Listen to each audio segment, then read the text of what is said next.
life. Flowing off meaning now water dry.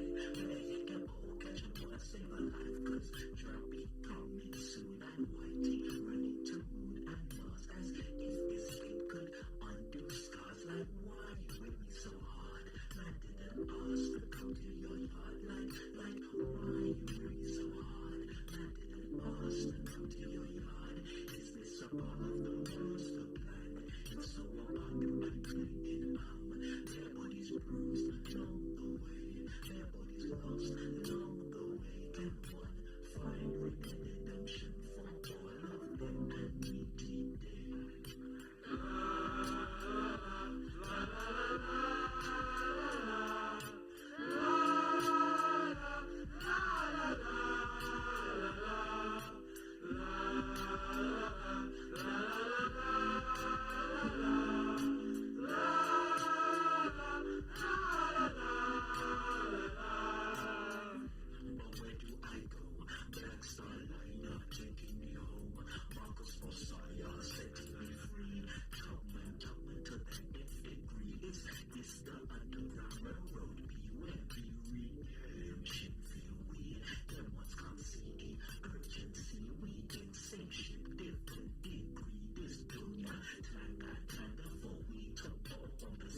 Good morning. Hello, everybody.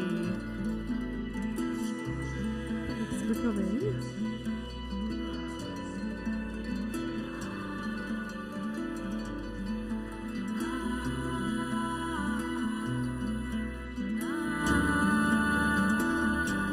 This one, Tony. Use this one. Yeah, there you go. We'll pass these back and forth. There we go. How's that? So, yeah, thank you all so much for being here. This is day 3 of the Retrofit Reimagined Festival. We spent day 1 at the Zero Carbon House with John Christophers, who is around today. We spent day 2 here, having an amazing series of talks and workshops and panels. And what we want to do is just reinstate, for those of you who were here yesterday, Imi put out an open invitation for all of you to view this as something to co-host with us. So I'd just like to sort of reinforce that message. Throughout the day, there's probably going to be people just walking by the reservoir who will just come in out of sheer curiosity. So if anyone happens to walk up to you and ask what's going on, please don't feel the need to pass them on to anyone at CIVIC SQUARE or ACAN or Dark Matter Labs. Feel free to just talk to them about why you're here, what's interested you about this event, and, you know, maybe even try and convince them to stay a little while. So that's a little bit of a sort of brief intro. We're going to be starting next with a really, really great panel with everyone at ACAN. Do you want to tell us a little bit about that? Yeah. Yeah, so we're going to start this morning.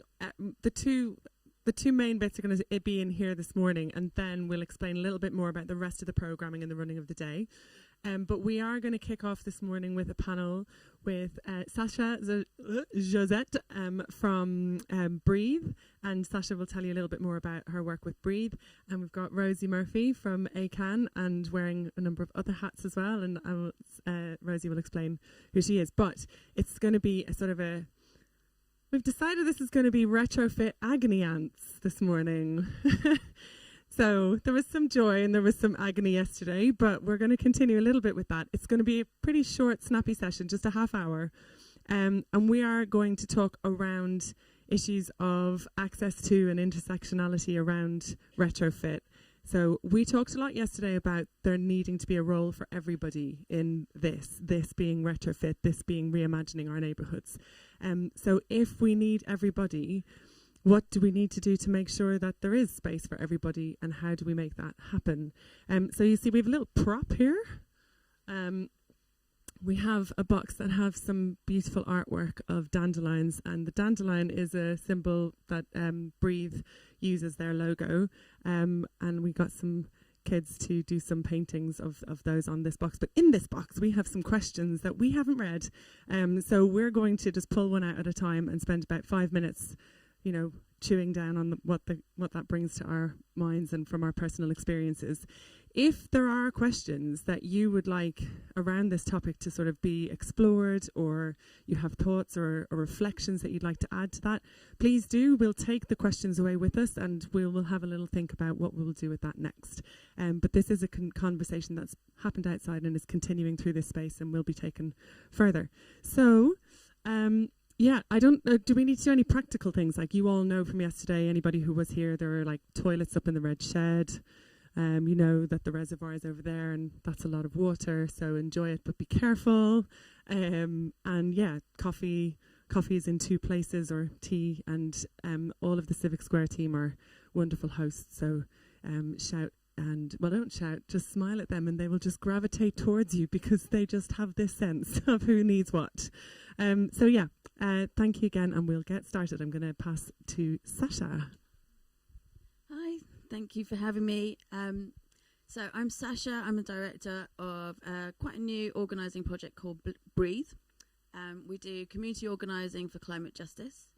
And it kind of came about partly out of grief and anger, and trying to work our way through the feelings of grief and anger towards something kind of positive that we could do. So I'm kind of when I tell my story, I always end up, I'm going to change the way I tell my story, actually, because I always say that I'm new to climate activism and climate justice work, because really I didn't quite get involved in it until about 2016, 2017. I was asked to do the movement building and organising with the Labour Party around the Green Industrial Revolution policy with Becky Long-Bailey's policy team. So it was kind of participatory policy making, co-curated with communities up and down the country. We focused on deindustrialised areas, ex-mining towns, working class areas where we were bringing together communities from people from across the community. So we would have roundtables with vicars, school strikers, fracking nanas, workers from the nuclear power plant, all talking about what a just transition for their community means. I'm going to put this down because I'm going to splash water everywhere. I'm going waving about. Honestly, one of the most amazing jobs I've ever done in my life. It was so wonderful to go into communities that Westminster ignore because they can't be bothered leaving the M25 to actually have communities with people whose these policies are going to impact the most. But being able to co-curate, so it became more than participation. It was organising with communities to create regional manifestos that really mattered to them and campaigns that really mattered to those communities, particularly when we are going into spaces where politicians, policymakers, power holders have gone in and made promises and not kept them. And so why should people actually trust us when we come in and say, retrofitting is going to be really great for you? So it's kind of like we kind of went back to the beginning and started to build that trust. However, as you all probably know, the 2019 election was a disaster for us. And after I finished raging and grieving and crying and then raging again, actually realised that it might have been a loss for that particular leadership, but it wasn't a loss for us. Because the people that we went out to build trust with, created these amazing manifestos with, were still there, still trusted us, and still wanted to be involved in climate justice. So how do we take this work out of a party political context back into communities and keep building on that trust and create transformational change? And turns out I wasn't the only person who was thinking like this. There was quite a few people thinking like this. So we came together, founded Breathe, and we're about a year into our work. We have an organiser in Glasgow who was the mobilisation officer for the COP coalition. And one of the beautiful things there was lots to be angry about COP about, but the thing that was great was that actually that protest was one of the first protests, certainly climate protests that I've been to, that had a very strong justice framing. Every single block was migrant justice, faith justice, that people were really, really starting to understand what that meant to their single issue campaigns. And the person who was running that was the mobilisation officer, and we went to her and said, look, how can we solve the problem we have in the climate movement in that we don't have enough activists to sustain the resistance that we need to sustain the kind of block and fight back part of our ecosystem? How do we resolve and create a healthy ecosystem between organising and mobilising? Can we pay you to go and do this work and work out how you continue to deepen the work that you did for COP? We also have someone in Newcastle who is working on the intersection of climate justice and health. So that's a partnership with Nurses United. We have someone who hasn't started yet in Stoke in September, who is looking at the rise of the far right in our communities and how it's not a counter strategy, it's not about tackling, it's about how we use community organising strategies to take up more space than they do. So we want hopeful, transformational, full of opportunity, take up more space, be louder. So that's the kind of, whether that works or not, I don't know. Please, if you do this again next year, invite me back and I'll tell you. In case anyone heard that from the... and then we have an organiser here in Birmingham, actually just outside Birmingham in Northfield, who is looking at how we organise a high street towards a just transition or an ecological transition, because I know the words are interchangeable, and when you're working in communities, I don't really care what word you use as long as we bring people with us along the way. Can community ownership models, community wealth building principles be used towards a just transition? How do we support communities to come up with campaigns that really matter to them? So he's just started about a month in, and then you invited me here. So that's where I'm at.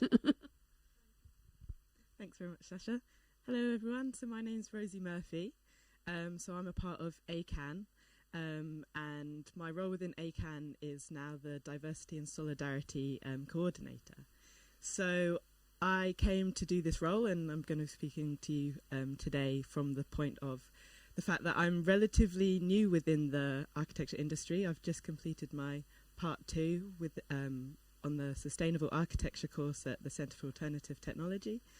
And the work and the research that I've been doing on my architecture journey so far has sort of consistently been working towards understanding the intersection between architecture, diversity, and the environmental movement, climate activism, as part of ACAN. So I always sort of picture this as being a three-way Venn diagram where there's a number of organisations who are doing brilliant work addressing the intersection between diversity and architecture. So I also work with groups like Black Females in Architecture and the mentoring scheme Homegrown Plus. And then like ACAN has always been set up addressing the intersection between architecture and climate activism. So the work that I'm now doing and developing as in the role in ACAN is making the connection between all three of these really sort of complex but necessary themes and things to address. So I'll be talking today about how community organising and participation and inclusivity relates to the work that we're doing towards a just sort of retrofit approach within our building environment.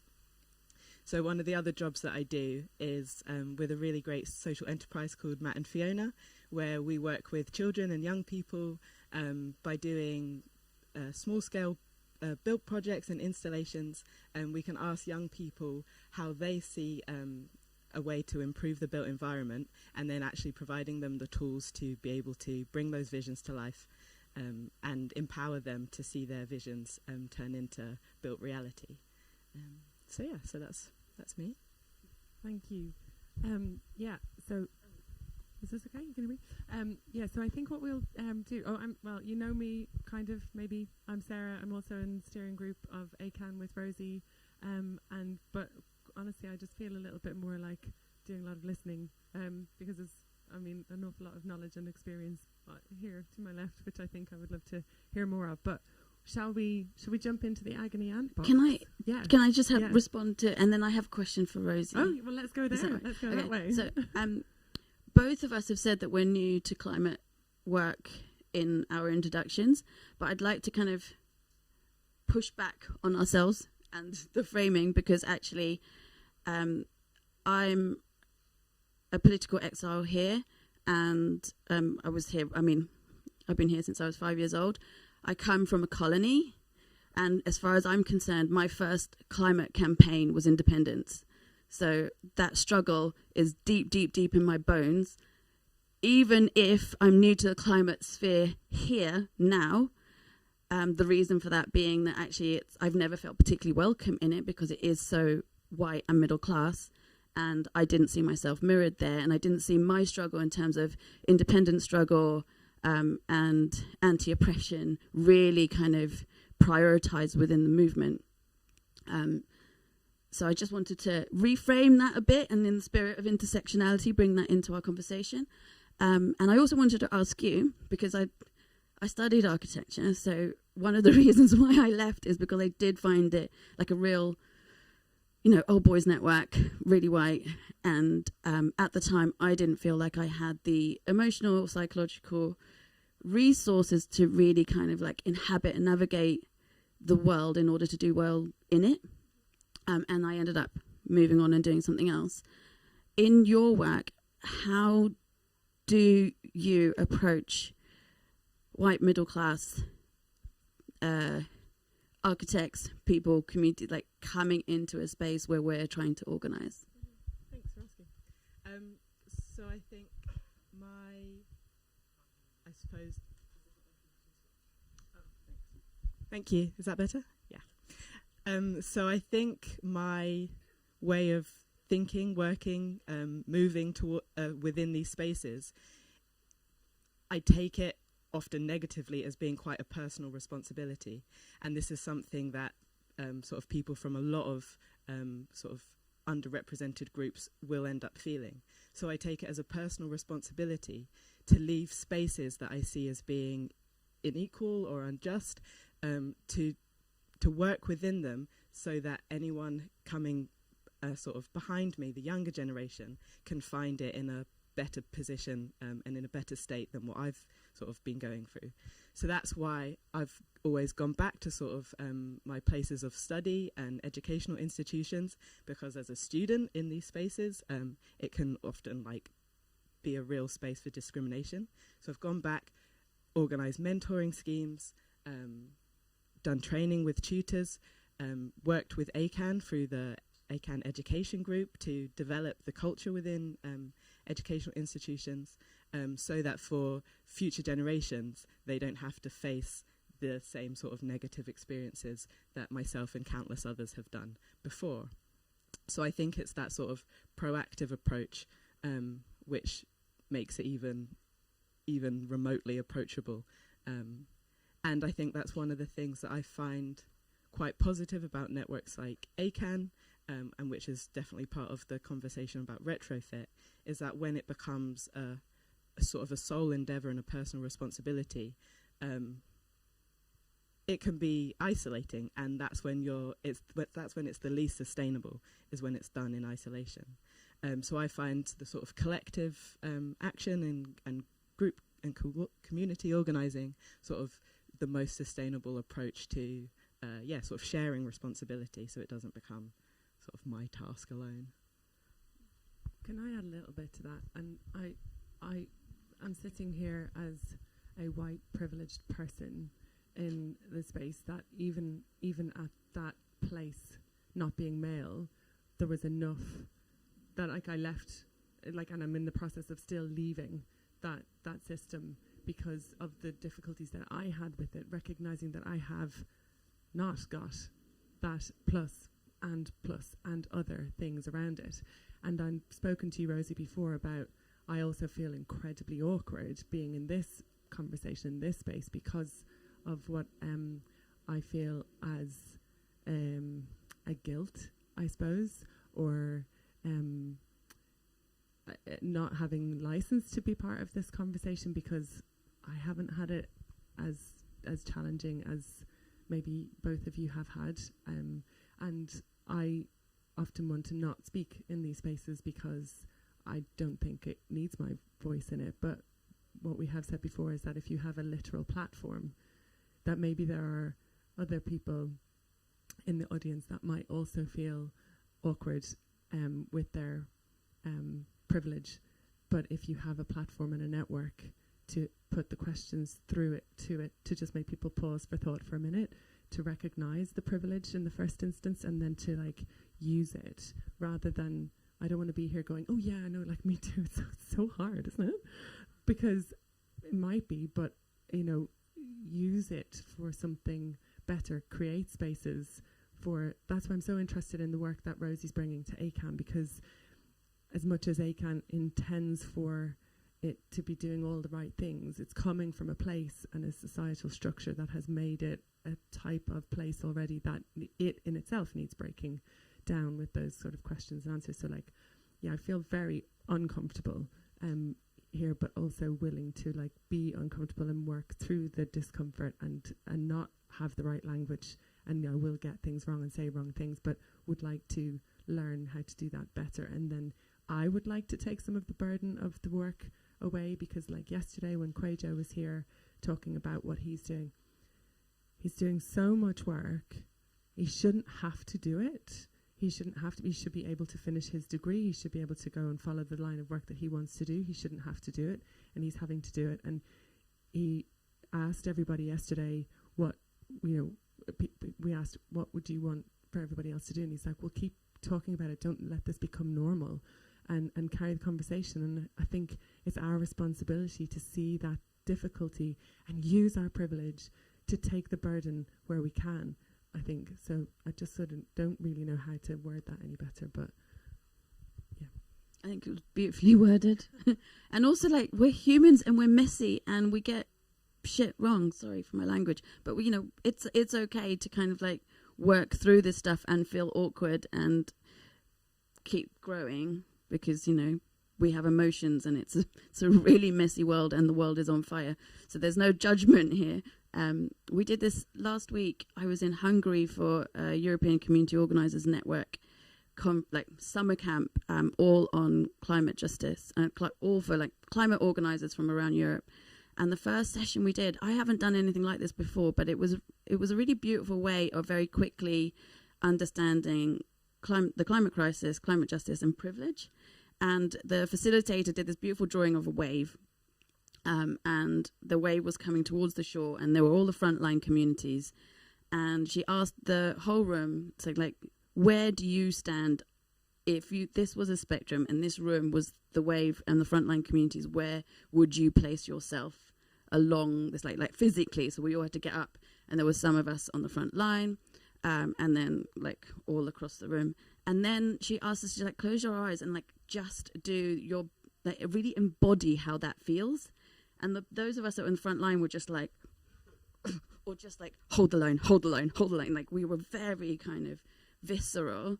And then I looked and I opened my eyes like this because I had my eyes shut just to see what everyone else was doing. And it was just such an amazing feeling of, oh, wow, that's how everyone else feels as they get further and further away from the front line and have more and more privilege. I have a real problem with my water, haven't I? It's the wave. It's the wave. And the further and further away, like really being able to see that physically was like so powerful. And then she asked, how would you show solidarity with the people allyship with the people on the front line? And each person started just like reaching out towards each other, and we built this like beautiful network of hands just like holding each other. And it just, it was a really beautiful moment. And maybe one day we can all do that together, because that's what the feeling of allyship and solidarity is. And it wasn't theoretical. It was like kind of, this is where I am, and I'm going to reach out to you, and I'm going to allow you to reach out to me as well. I think that's really beautiful. And also I'm hearing Imi's voice in my head from yesterday about those things, about that the connecting heart spaces as well. And that's why this goes beyond like all of the technical bits. It's actually much more about the recognizing that this, we're talking about people, like, so how do we work together? Yeah, so I was just going to add that bringing it back to the specific topic of retrofit, that we've been talking sort of more broadly about how do we address climate justice within the climate movement, and this is about talking to people, and people with different backgrounds, and people with a variety of identities. And I think that this is so significant when talking about retrofit, because of course the houses and the homes that people live in is such a significant part of forming identity, of holding on to your identity. And in order to sort of reach the UK's carbon targets, it's going to require not only sort of the technical and technological developments, but real societal and behavioural change. And the only way to, I think, do that in an inclusive and fair and just way is to actually learn how to talk with people with different backgrounds, how to listen to people from different backgrounds, and how to work effectively with sort of the diversity of people that does exist in this country. And I was just going to sort of plug one thing that I've learnt, which I love very much, from the brilliant Marsha Ramroop, is the concept of cultural intelligence. And this is exactly that's exactly that, the capacity to work effectively with people from different backgrounds.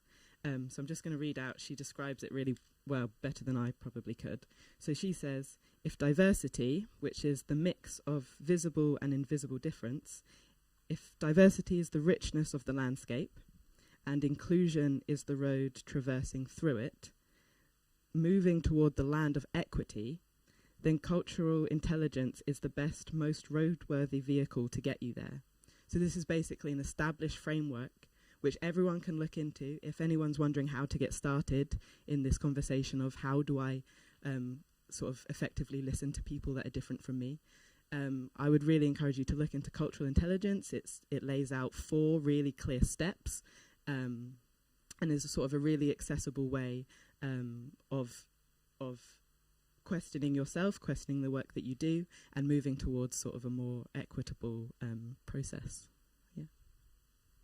Yeah, I think that's really great. I think when we talk about subjects that can feel so big, it's such a gift for somebody to say, you listen to this and take these steps. And I think one sort of realization that I had recently was, around Rosie talked really eloquently about the Venn diagram of the things that she's working on and how maybe some are kind of intersecting on 2 bits, but actually this needs a much broader kind of connection. I think my call to anybody working in climate activism in the built environment would be, if it feels like, oh yeah, but I don't really know how to start with, racial equity or, the justice side. I don't really know.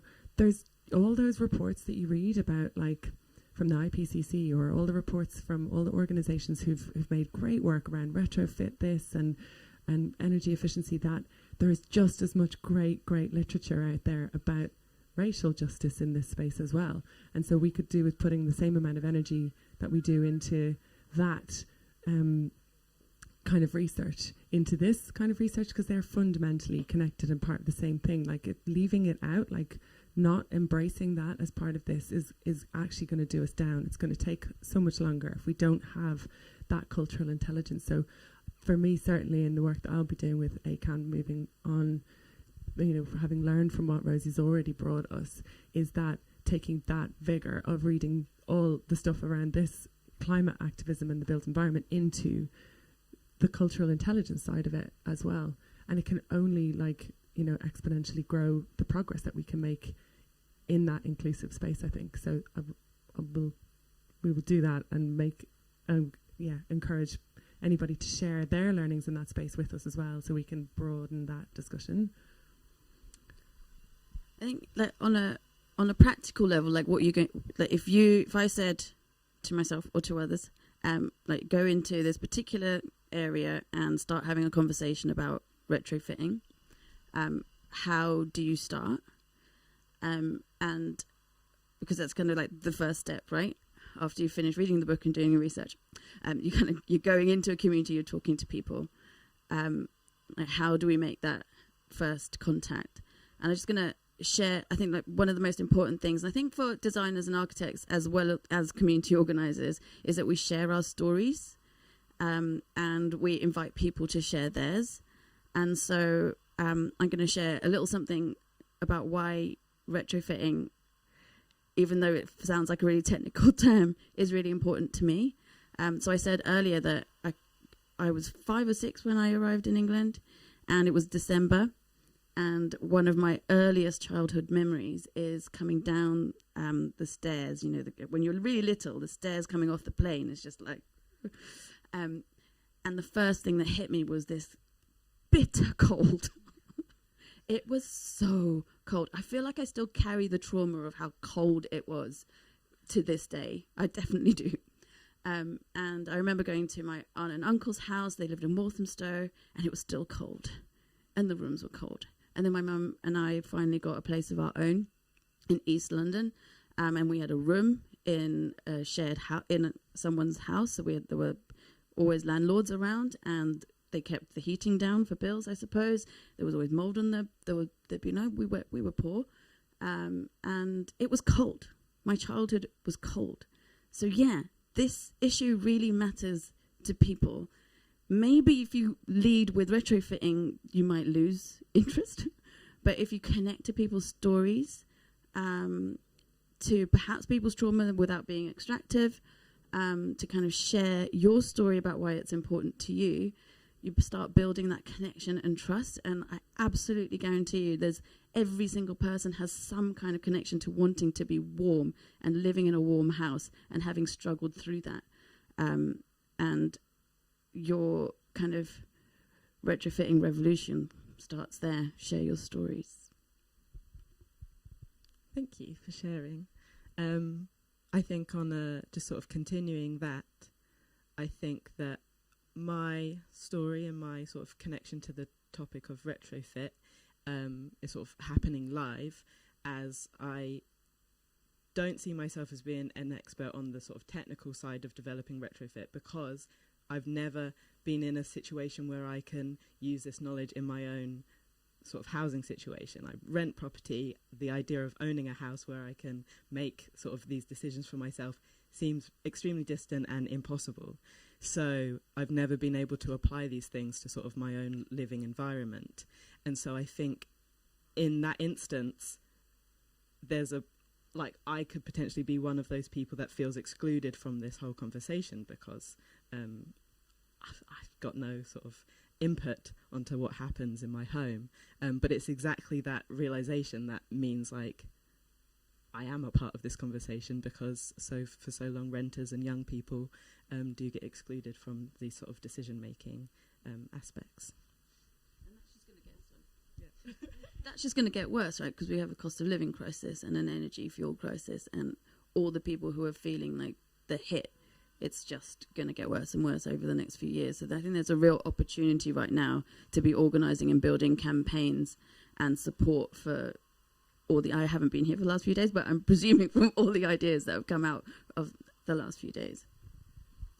Yeah, I think as you've both been talking, and where I feel like is where we've just gone, this conversation, page 1.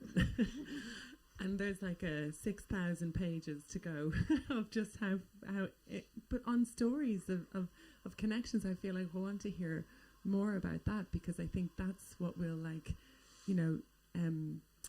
that's what will help take this on. Like if we walk away from here feeling it in like on our hearts and our chests. So I think what I might do is like, well, forget what's in there for the minute, and thank you to people who have. But what I'd like to do is invite you to add to it. So if we'll leave it. Where will we leave it? I'll circulate at lunchtime and tell you where it is. But I'll probably leave it down here, and I would ask you to share your story of why retrofit matters to you. Like whether it's something that you lived, or whether it's something that you know of, a friend, a family member, somebody having lived, or why you've changed direction in your job. Because I think there's a lot of shapeshifters in the room. So it would be lovely to hear those stories, and then maybe we can share those stories in the aftermath of this. There's been so much richness in the conversations yesterday and today. There's going to need to be a huge debrief about what do we do with all of that beyond here, and maybe we can use this to weave a story to take this to the next space when we have the next festival with Sasha, because that was an open call if ever I heard one. Yes, it does. And I think we'd like to hear one more thing from you before we close up about there's another festival. There is another festival. So at the end of September, and I don't have my phone with me, but it's the last weekend of September, is a festival called the World Transform Festival. Our ethos is come for the culture, stay for the politics. So it's music, art, theatre, about 250, sometimes more sessions. I'm running the climate strand, so hopefully it'll be good. But there's lots of other theme for this year is the cost of living crisis, and how that intersects with the economy, climate, all the other things. And also there were great parties. So if you don't want to go to that, come to the party. Where will this be? This year is in Liverpool. So we're all going to Liverpool end of September. The World Transformed Festival. We'll share more about that afterwards. We'll get the details and share that to everybody, but that sounds brilliant.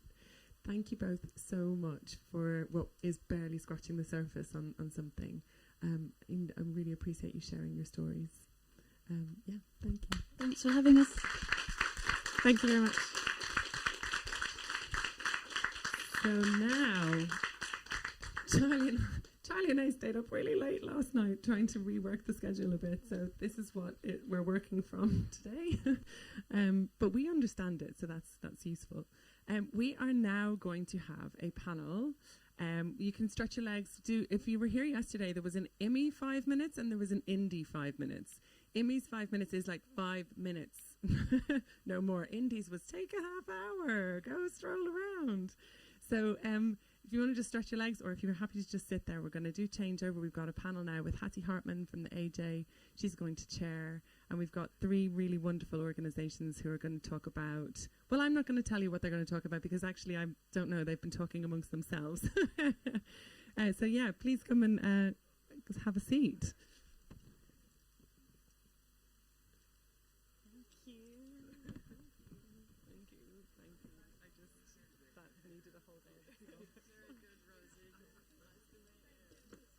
This is Hattie, and this is Rosie. Yeah. Oh, yeah. I've been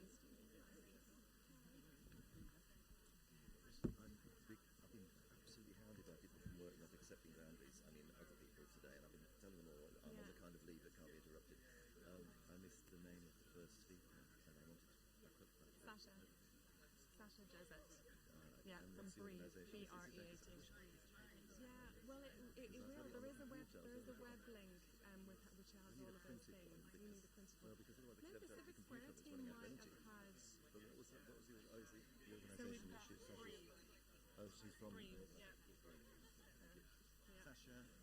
Josette, J-O-S-E-T-T-E. So have you got water or anything? Are you alright? Because it's getting a bit warm in here. Do you want to have a cup of water while you're talking? Well, if you... I can get you one. Yeah, I can get you one. seem to be missing... I know they're both here because I've seen them. So is... Chris was here... Chris and Jane were both here 2 seconds ago, so they probably... They were. Jane, I saw Jane run out. She might have gone to the toilet. She kind of ran. Okay. Let me get some water. Do you both have water? Yeah, please. Is that all right? Thank you. Yeah, that's fine. So we're just missing...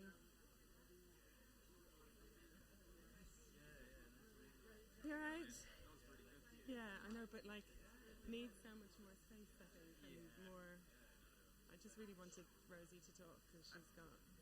She's great. I've never heard her. Yeah, really good.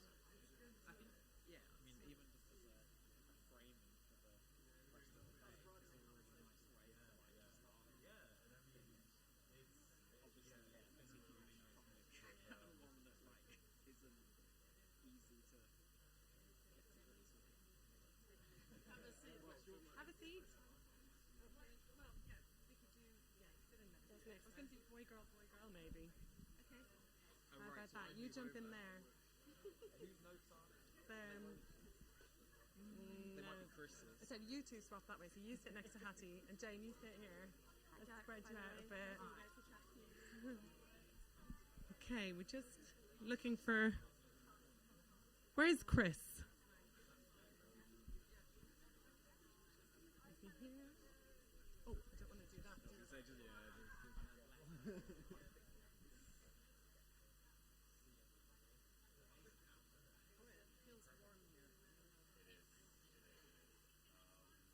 Hopefully we don't reach the 40-degree highs that were predicted, but it's definitely warmer than it was yesterday. At least, yeah, we're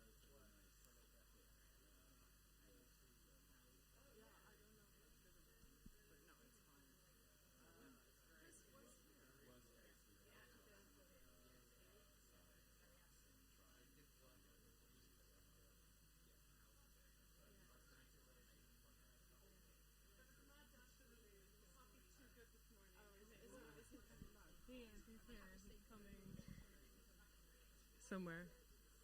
I did just... Here he is.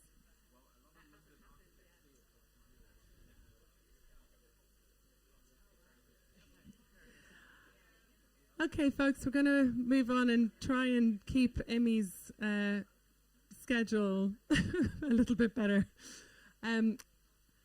So the next panel session that we have is with Hattie Hartman. Hattie, well, you can introduce yourself better, but Hattie comes to us from London and writes for the AJ, but also hosts a wonderful podcast, Climate Champions, which a couple of us in the room have gladly been on.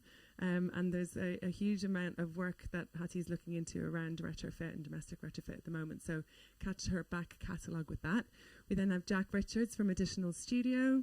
Additional Studio are a Manchester-based practice. Jack's got some of his models that he can explain a little bit more. Maybe you'll touch on it in this panel as well. And they also wrote this great, do you want to hold it up? This great piece about how to decarbonise your house now and different thinkings around that and different, studies. So that's really, really great. And we've got Jane Middlehurst, who runs practice Pulsam Middlehurst, but also has this wonderful organisation called Home Notes. And that's all there to educate homeowners when they embark on doing some work in their homes, which can often be a bit of a daunting space to be, even if you have appointed an architect. So they've created all these wonderful little courses about how to navigate that whole space. And there's going to be some exciting collaborations coming out beyond that in the retrofit space as well, which is great. And then finally we've got Chris, Carew or Caris? Caris. Every time I talk about Chris to other people, I'm like, Chris Carew, Chris Caris, Chris. We know Chris. Chris runs Loco Home Retrofit in Glasgow, community-based retrofit delivery organisation of wonder. And we've crossed paths in lots of different ways in the retrofit space as well. But essentially, all these people are doing great things around communicating this in the space to homeowners and clients. And so we thought it would be brilliant if we could bring them together. And we will just see where they take us for the next 45, 50 minutes kind of time. Okay, lovely.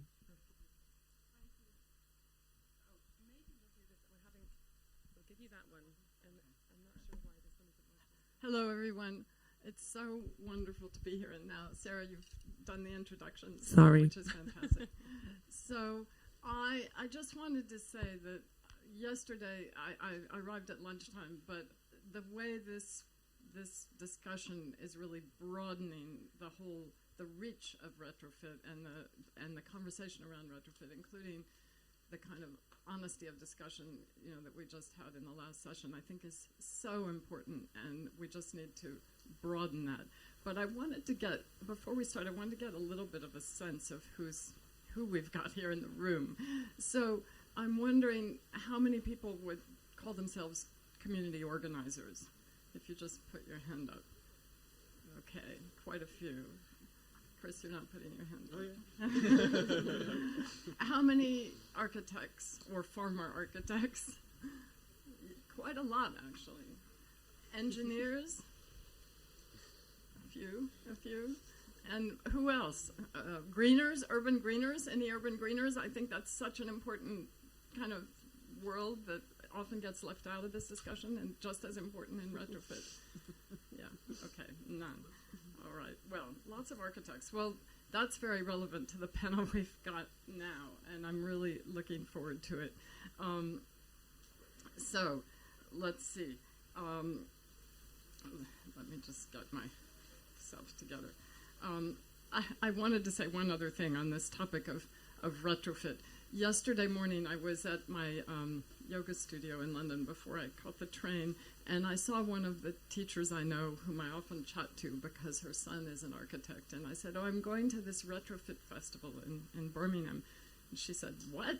And I said, retrofit. And she said, what is that? And I think, we still are struggling with that. And I think retrofit revolution sounds good. Retrofit reimagined sound good. But how we communicate this, and I think, what Sasha was saying about telling it through telling your stories. I mean, the power of what Korje was saying yesterday is phenomenal. But I think we have a lot of work to do on that front.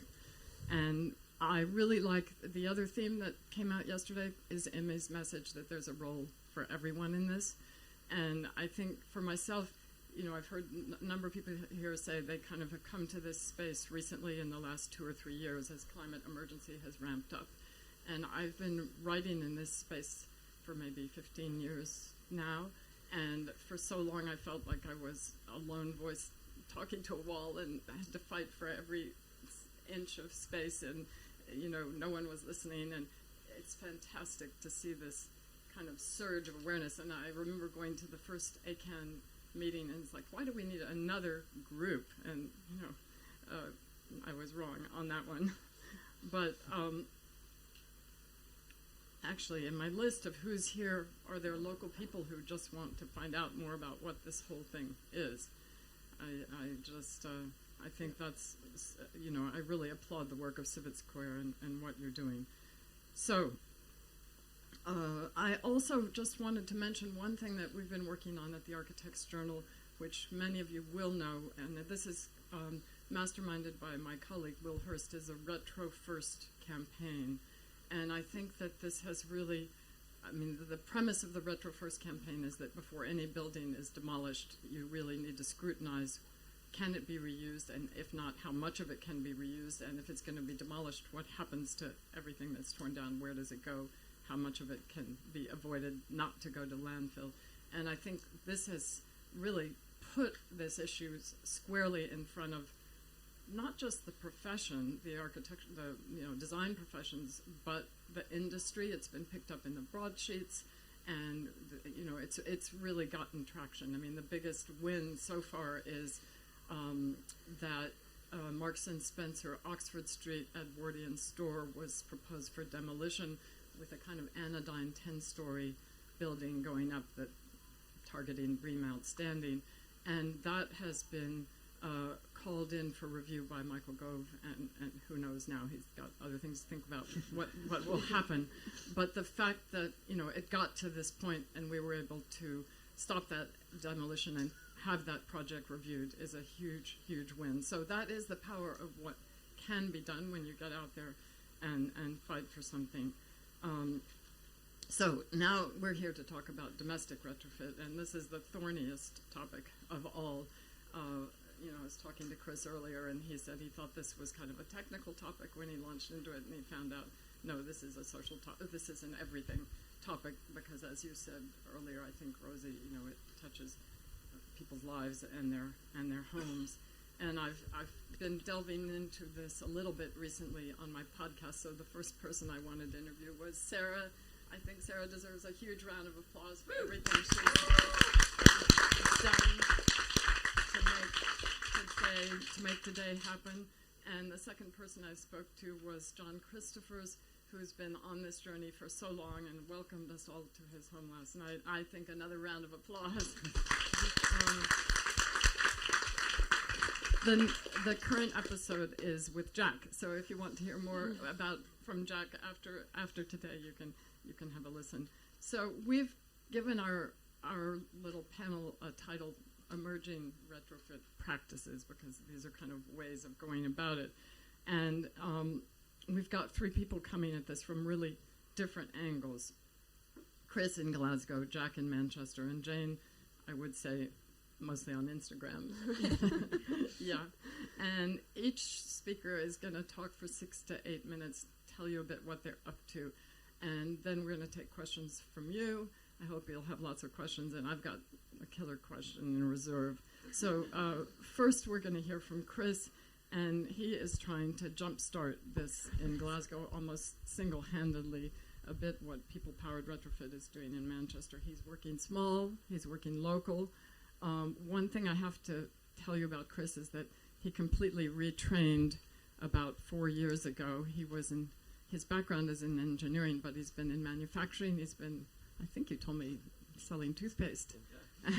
And now he's he's got a master's in sustainable entrepreneurship. He's trained, got a Passive House certification and AECB Carbon Light program. So he's now deep into this space. So over to you, Chris.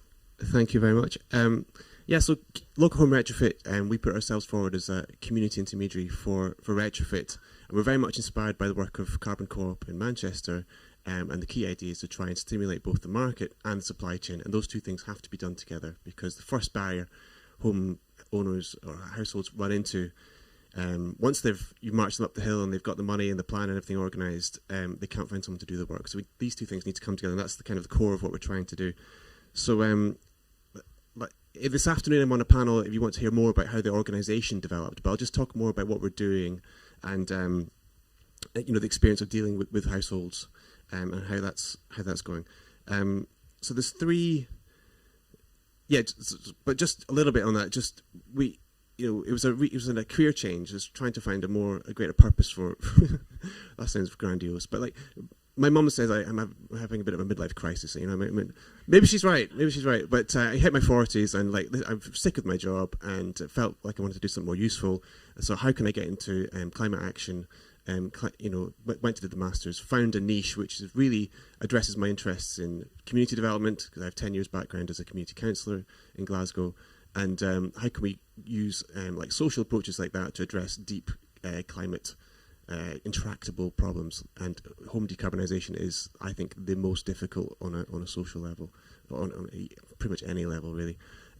So 2 years, the Masters was in 2020 and the market research led us to this community intermediary model.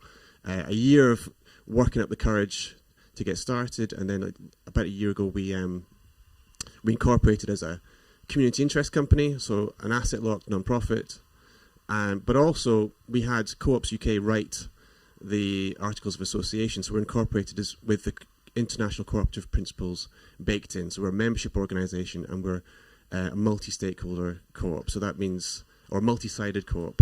So we have household members, and we also invite, and we have less success in inviting tradespeople and construction professionals. So we have a minority certainly, of contractors. Like we've got a roofing contractor who wants to get into solar panels, and architects, retrofit assessors, retrofit coordinators, small number,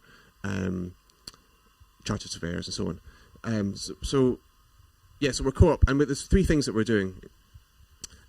One is we want to, like I said, develop the market. So that's, I'll speak more about that in a second, but that's really about speaking to households and helping them understand, demystifying what it is and helping to build a community where there's peer-to-peer learning. The second thing is an advice service. So that's what basically funds my time. Again, I'll come back to that. And the third thing is we want to develop the supply chain, and we think we can get new supply chain entrants on a local community wealth building kind of basis is to persuade locally trusted joiners, builders, heating engineers, plumbers to come across from non-energy related renovation, maintenance and improvement work into energy related retrofit through bulk buys. So can we get even just 10 households together? They need the same kind of measure, the same kind of time and the same kind of building, and would that be enough to de-risk the move across into energy efficiency retrofit for those locally trusted people? I say trust a lot, by the way, because trust is absolutely central. Like, retrofit is difficult, and difficult in terms of it's complex, knowing what to do, know what standard to aim for. It's risky. Like, you can do serious harm to a building and to its occupants over time. So we want to avoid floor joist rotting and stuff like that. It's expensive and it's disruptive. And I think that the disruptive part of it is one of the biggest differences between the really good practice that's developing in social housing and private housing. And you can't just wait for the occupants to move out and that you've got to avoid, and then you do the one big bang. You've got to think about stepwise retrofit and so on.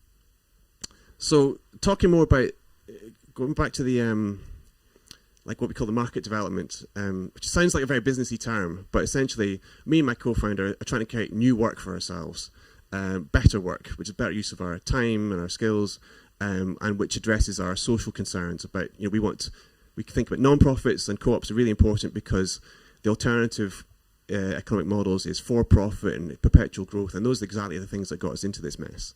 So we need community wealth building and social enterprise approaches. So the way we develop the market to try and get ourselves this work is, first of all, we have a membership. So we focus ourselves on the south side of Glasgow, which is an area of something like central south side, so maybe 100,000 people, 50 to 100,000 is our core catchment. And but we don't talk about, like yesterday there was a lot of talk about street by street retrofit and contiguous projects in a street. We're just trying to find the people that are willing to take action, are kind of motivated, got the headspace to think about it. They've got a bit of disposable income or budget savings, and they've got an opportunity. Usually they've bought the property recently, or they they're planning some renovations, or there's some kind of pivot in their life, which means they need to make some changes, like there's a baby on the way, or they're thinking about starting a family, or they've just retired and they want to get ready for retirement and so on. So that's the kind of catchment, the geographical catchment that we're focused on. We started off with like just experimenting with methods like I think Carbon Co-op did a lot to pioneer in the UK, which is community-based social marketing, and that's in-person events as much as possible. How am I doing? Am I going too long? You've got 2 minutes. Cool. So community-based social marketing is all about in-person stuff, but we started this in the middle of the Omicron wave, and we just said, we'll just do a webinar. So we did quite a few webinars. We were lucky to get some really some like crowd pullers. Like we have Lisa Pasquale is a retrofit coordinator, who's quite well known on the national level in the UK, and she lives locally, and she did a case study about her flat. So it really strongly resonated with people that live in those kind of tenement flats in Glasgow, and just demystified, and really kind of pivotal to have her involvement. So how do you fund this, Chris? I mean, how do you said you had figured out a way to pay for some of your time. Yeah, so the paid service is basically it's like 1 day a week. I have a customer, and it's a whole day service. That's the paid service. £350 for the day, and I offer my knowledge. 1 minute. Whoa. My knowledge to just demystify. So I spent a whole day doing like a condition survey using the ACB checklist, a heat loss calculation, a basic heat engineer's heat loss calculation, and then spend a long time talking through what this all means. People very often have just spent time on the internet battling against generic and conflicting information. I just try and demystify it. So, can I get this weird solar no, forget about the stupid solar thermal blah, blah, blah, blah.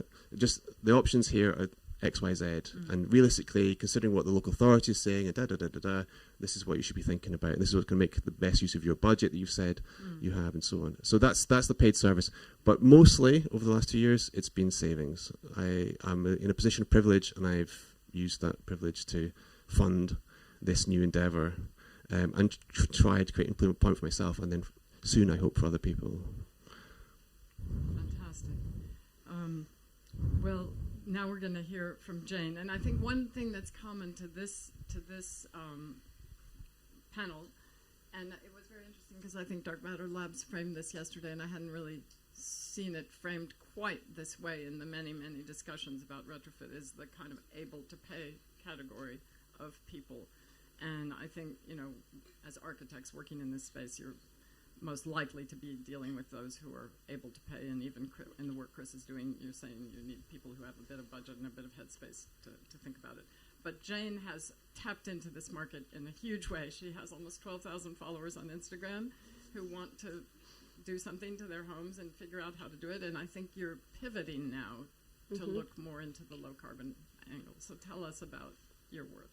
Okay, so just to give you a bit of background to me, I'm an architect who is teetering on not being an architect anymore. So I did residential architecture for 10 years, helping people at the very kind of first step on the ladder to doing extension and home renovations. And then we pivoted to provide online courses for those same type of clients to navigate the process of renovating, because we were finding that lots of people were coming to us with their extension jobs and they didn't have the budget to hire us to have an architect for the whole surface from start to finish, which is what we were doing. And we were basically turning those people away and saying, good luck, we hope there's something out there for you, but feeling very kind of not comfortable with the world in which we were sending them out to. It really felt like there wasn't a clear direction for those people on who was going to look after them and who was going to help them navigate where to start the process and what type of extensional work that they were going to end up with. So that really kind of started the kernel of this idea that there was a place where we could actually, rather on our exit kind of see you later, this is what I think you should do, actually make an online service that was available for everybody to help them wayfind and make a strategy for their renovation. So looking at their budget, looking at what they want to do to their home, and then helping them look at all the different options available to them and the different people that are out there in this sector, and making sure they're choosing the right people for the type of job that they want to do. And so it's very much about strategy and wayfinding and support. So that, that's how we started. We have a series of courses that kind of support people at different ways, but then obviously we felt that there was a gap where I wanted the information to point people towards, to say, if you want to do insulation, if you want to retrofit, if you're looking for something in addition to the building regs, like where do they go? And I found that I didn't have that information to tell them. So that was the start of my journey to kind of really work out what services were out there for homeowners that I could point them towards to make sure, again, that they were getting the service that was right for the thing that they wanted to do. So how long ago was that you felt the need to kind of... Probably about a year ago in earnest that I was, I've always been interested, but to the point of like, I need a name, I need a company to pass this person on to, and I'm not actually sure who that person is. And obviously I came across a lot of great companies, and you said Retrofit works, and just being here and hearing all the services that are on offer, I feel there's a lot of things out there that can be we're making a new course which will kind of join on to the very beginning course, which is making a strategy for their project that will help them specifically look at retrofit and build in to their team these additional people to take them where they want their project to go, and also just raise awareness of the fact that this is something they can do, and how to get people to get excited and understand the benefits of what building retrofit into their existing works is going to give them. And I just thought it would be interesting to share today just a little bit, obviously we speak to lots of home renovators in lots of different situations, and just to share like a couple of different scenarios, which I think is interesting in the position they're in and the kind of issues they're facing. So the first one would be that we came at this as architects, and we actually saw this service when we started out as supporting people who were hiring architects for a full service architecture, as well as these people who we were sending off who couldn't afford. But it actually turns out that the vast majority of people are in this other category, where they don't have that one person to take them from start to finish and be their kind of guide to take them through that process. They don't actually know that that's the position they're in, because the kind of language around architects and, the fee proposals that people are getting do not make it clear whether they're hiring somebody for everything, or whether they're actually just hiring somebody to do the exact thing that they've asked them, which is to draw the exact extension that they've asked for, that meets planning and that meets building control. So we get a lot of people that are very confused about the service that they've hired and don't realise that they are actually the lead of their project. The majority of people are at the head in the kind of traditional architect's role, and they are making all the decisions themselves, and what they ask for, they get delivered exactly. There's nobody there saying, have you thought about this? Let's look at the big picture. Maybe you want to think about doing this at the same time. That advice just isn't there, and it doesn't come to them. So I see part of our role with those people is raising awareness of this as even an option, because those people are paying for services, and I guess from their perspective there's a lot of hoops to jump through. So planning is very kind of stressful and nerve-wracking to get through. And then they move on to building control. And that is, you know, it seems like a dark art. You know, their architects are saying, you can't do this, you can't do this. And once they've progressed through that, the concept of then going above and beyond that to open themselves to more questions and more things that they would add on top of what they actually have to add, they get to a point of overwhelm. And that's when they kind of, even if they're aware that that's something that they would like to do, they quite often retreat. So I guess, you know, that first there's the awareness. Second, there's overwhelm. And I'm hoping that through, you know, having all these different people that can take them on the next stage of the journey that we can point them towards will kind of help them with that overwhelm. And to make them understand that they are in this kind of lead role and that they are hiring all these different services and they have to pull that together.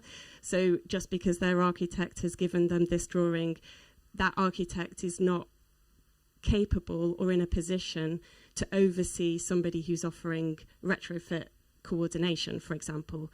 That will come to them. So there's a lot of learning to do. And then the other client, sorry, is that my timer? 1 minute. The other client, which I think is really, really interesting, is the person who is aware. They know they want to do the works. They know that there are architects that are out there that can help them. And they might even be searching out architects who provide retrofit services. And they're very up for getting involved in that. And then when they come to the prices, when they come to the value that they perceive that's going to be added, that's where they fall off. Because I think what's missing sometimes in the conversation is that a lot of people who are doing works to their home are not doing works to their forever home. People use renovation as a way to work up the housing chain. So people buy one-bed flats and they see it as their method to ending up with a family home. So they might do 2 or 3 renovations before they settle for, you know, more than 5 years in a property. And when you're faced with thinking about your end goal, which is selling a property and being able to buy another property, if those extra things that you're doing to the house are not shown in your sale, you don't get the value back when you sell the house because they're not visible or they're confusing to homeowners, that you feel like you're adding an extra, and we added an air source heat pump. What's an air source heat pump? You know, it doesn't make sense for them to do those changes, even though they're willing and able and they see the potential. For me, there's, you know, obviously work to be done where we can do work at the beginning, but there's also work where we need to get that work shown and get the value communicated at the point of sale. It needs to be, we're talking about the 20-year plan for these houses. The plan has to stay with the house and not the people. And each owner needs to be adding and working to adding that value, but for it to be documented in some type of way so that they can pass that value on to the next person. That's really interesting. So just one question before we move to Jack, and I think Jack this is a perfect segue into the work Jack's been doing. So how much do your courses cost, just to have an idea? The Getting Started is the beginning course, and at the moment that's £195. So, you know, that is a lot of money for somebody who doesn't have the money to do works. But I would say that the people that we're working with are doing extensions that are starting at 100,000, you know, 60 to 100,000 pounds for the construction cost. So I would say as a proportion of that to like do that properly and have a plan that's okay. But the retrofit aspect will be free because I want as many people to, I want to convince as many people on our course that this is something that they can add on. And I also just want that to be available to everybody. You know, that information needs to be out there, and we'd like to offer that, you know, to as many people as possible. And how many different courses do you have going now? Oh, we have 2. And so we getting started. And the site. So we help people run site themselves, because quite often architect services finish before site, and then they need support to kind of manage that process. Yeah. Okay. Super interesting. We'll have a look at Jane's Instagram, because I think she's really onto something. And this is, if we can get to these people, that's at least a start.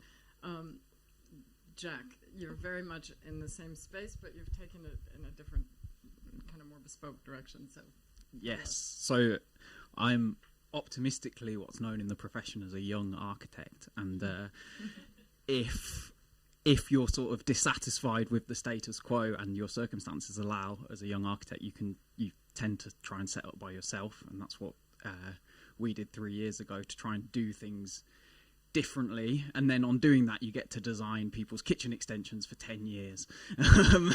And we thought, well, if we are going to do that, me and my friend Joe, who I set up with, we thought we're going to make sure that we really work with our clients to design these kitchen extensions to be the most sustainable, the most,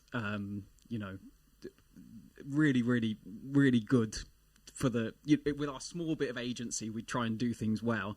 And yeah, our clients would be, we're based in South Manchester, and our clients would, they'd be the kind of people who shop at the organic co-op supermarket, and they drive Teslas, and then they would commission huge, very, very thermally inefficient extensions on the back of their houses. Not because they didn't care about the environment. Evidently, they'd made decisions in their lives to be more environmentally conscious, but they really had no. They didn't really have any awareness of how their houses were impacting on the environment and the accumulative impact of all that work that's going on in individual projects.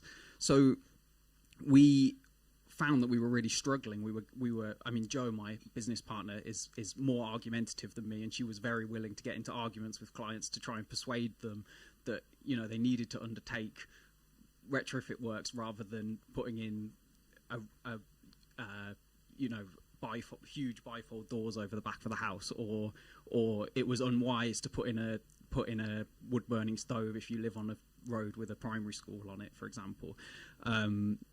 And what we wanted was we wanted a kind of condensed version of all the amazing research and guidance that exists for architects that we could give to our clients, so that we could win those arguments, essentially. And we applied for some RIBA research funding, which we got, and we put together the guide, Decarbonise Your House Now, which tried to condense a huge amount of really technical, really amazing guidance, but that's quite impenetrable. So we tried to simplify it and boil it down, so that if you were embarking on a project, and as Hattie said, it's the people who we're always working with, the people who have the money to spend on they're about to spend about 100 grand on their house, and what we're trying to say is, please try and spend it in a environmentally conscious way. Think about retrofit measures, and think about, in terms of the way in which you change your house, think about doing that in a low carbon way. And so what we did with the research is we made an exhibition in our studio, which is an old shop, so it has a kind of high street frontage, so people can kind of walk in and come in and see the exhibition. We made 3 houses, one which was the kind of typical house extension that we get asked to design, which is basically where a huge amount of the back of the house is removed, lots and lots of steel is put in, lots of concrete, lots of glass, and we calculated the carbon emissions of that, and then we made another model which looked at how you could do that, looked at the kind of architectural potential, the design potential of how you could do that differently. And anyone that was at the zero carbon house at any point over the last 3 days will know that it's that that kind of has done everything that we are trying to persuade our clients to do 15 years ago. And it is a bit, it's aesthetically a different proposition, but there's so much creative potential and such an incredible character in these kind of materials and techniques. So that's kind of what we're trying to say with the second model. And then the third model is a retrofit model. So trying to explain to people what retrofit measures are, how they might look on your house. And again, because I think our angle is very much like there's creative potential and there's aesthetic potential in these measures, as well as health benefits and thermal performance benefits and environmental benefits. So trying to kind of trying to bring clients on board by saying, actually like render could be you could render your house in Lime Render and it would actually look amazing. Like it would be a really beautiful thing, rather than the kind of preconceived ideas which are they've kind of seen some sort of 1990s rendered ex-council houses that the renderings failed and they've really stained and whatever, and people are really worried about it. But actually we're kind of saying, you know, there are good examples of this. Here they are. This is how you can do it. And yeah, so more or less we've had, since we've started using it, and we made it kind of publicly available, the guide. You can download it on our website, you can download it on the RIBA website. We had lots of help from ACAN and other architects to kind of just read over and check that it made sense and there weren't any spelling mistakes, and we weren't saying things that were you know, very inadvisable, because I wouldn't say we're coming at it from any great expertise. Like we're beginning our journey of becoming climate literate and climate advocates. So yeah, and we've been able to sort of persuade our clients quite successfully now to, I think Joe was saying that we've got 10 domestic projects in the office at the moment, and 9 of them people are now undertaking some retrofit measures as part of the works that they're doing. So I think what I would say is, like, architects are often the first port of call for the people with the money to spend on retrofit, and people are pretty receptive to the ideas if you can communicate them clearly to them, and once those people are then empowered to kind of advocate for those sustainable measures themselves, that's really great, because as you were saying, Jane, lots of the time you're only involved so far as an architect, and then we have a very entrenched way of building, so we were finding that often the builders were kind of having more control over what was specified on our projects than we were. But now if we kind of, when we depart the project, our clients are informed and educated and kind of advocating for those measures themselves, we have a much better result of getting them implemented on site. Yeah, it's fantastic. So you can find this very easily. You can download it from Additional Studios website or on the RIBA website if you Google it. Sorry, Hattie, can I just add? Yeah, I was going to ask you one more thing. Go ahead. I bought the 3 models down from our shop, and they're just behind there. So I'd like to, if anyone wants to come and talk to me, they'll be here till lunchtime, and I'd be very happy to explain them to you. Fantastic. They're all made out of. We went skip diving within a mile of our studio, and all the models are made out of reclaimed materials from skips around the studio. So yeah, I'm very happy to chat to anyone. Thanks. Sorry. And one of the things that I really like about this guide is it talks about trigger points. So if you're going to do X, think about doing Y, you know, and this is what with this whole retrofit thing, you know, there are kind of points in time when you're going to be doing works on your house, and if you're equipped and know what to do, you know, now is the time, and it just lays it out in a very clear way. And what's interesting is that even with your own small practice, with your own, you know, small pool of clients, equipped with this, clients are feeling more able to balance how they want to spend their money, rather than you having to go through one by one every single client, re-educate them. I think it's really, really interesting. So, Sarah, how much time do we actually have? You have 15 minutes. We're just running about 15 minutes behind. Okay, so let's take some questions. Please introduce yourself.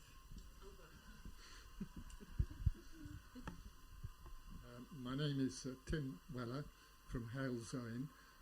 I just want to encourage people with lots of money not to go for extensions, not to go for a second or third home, because I think we need to live more simply, we need to live smaller, and if you've got pots of money, give it away to people like Médecins Sans Frontières or UNICEF, to the poor, to those struggling. Please, thank you. Thank you for that observation. What I want to do is actually what Imi had asked us yesterday as well, is that it'd be good to hear from the women in the room as well.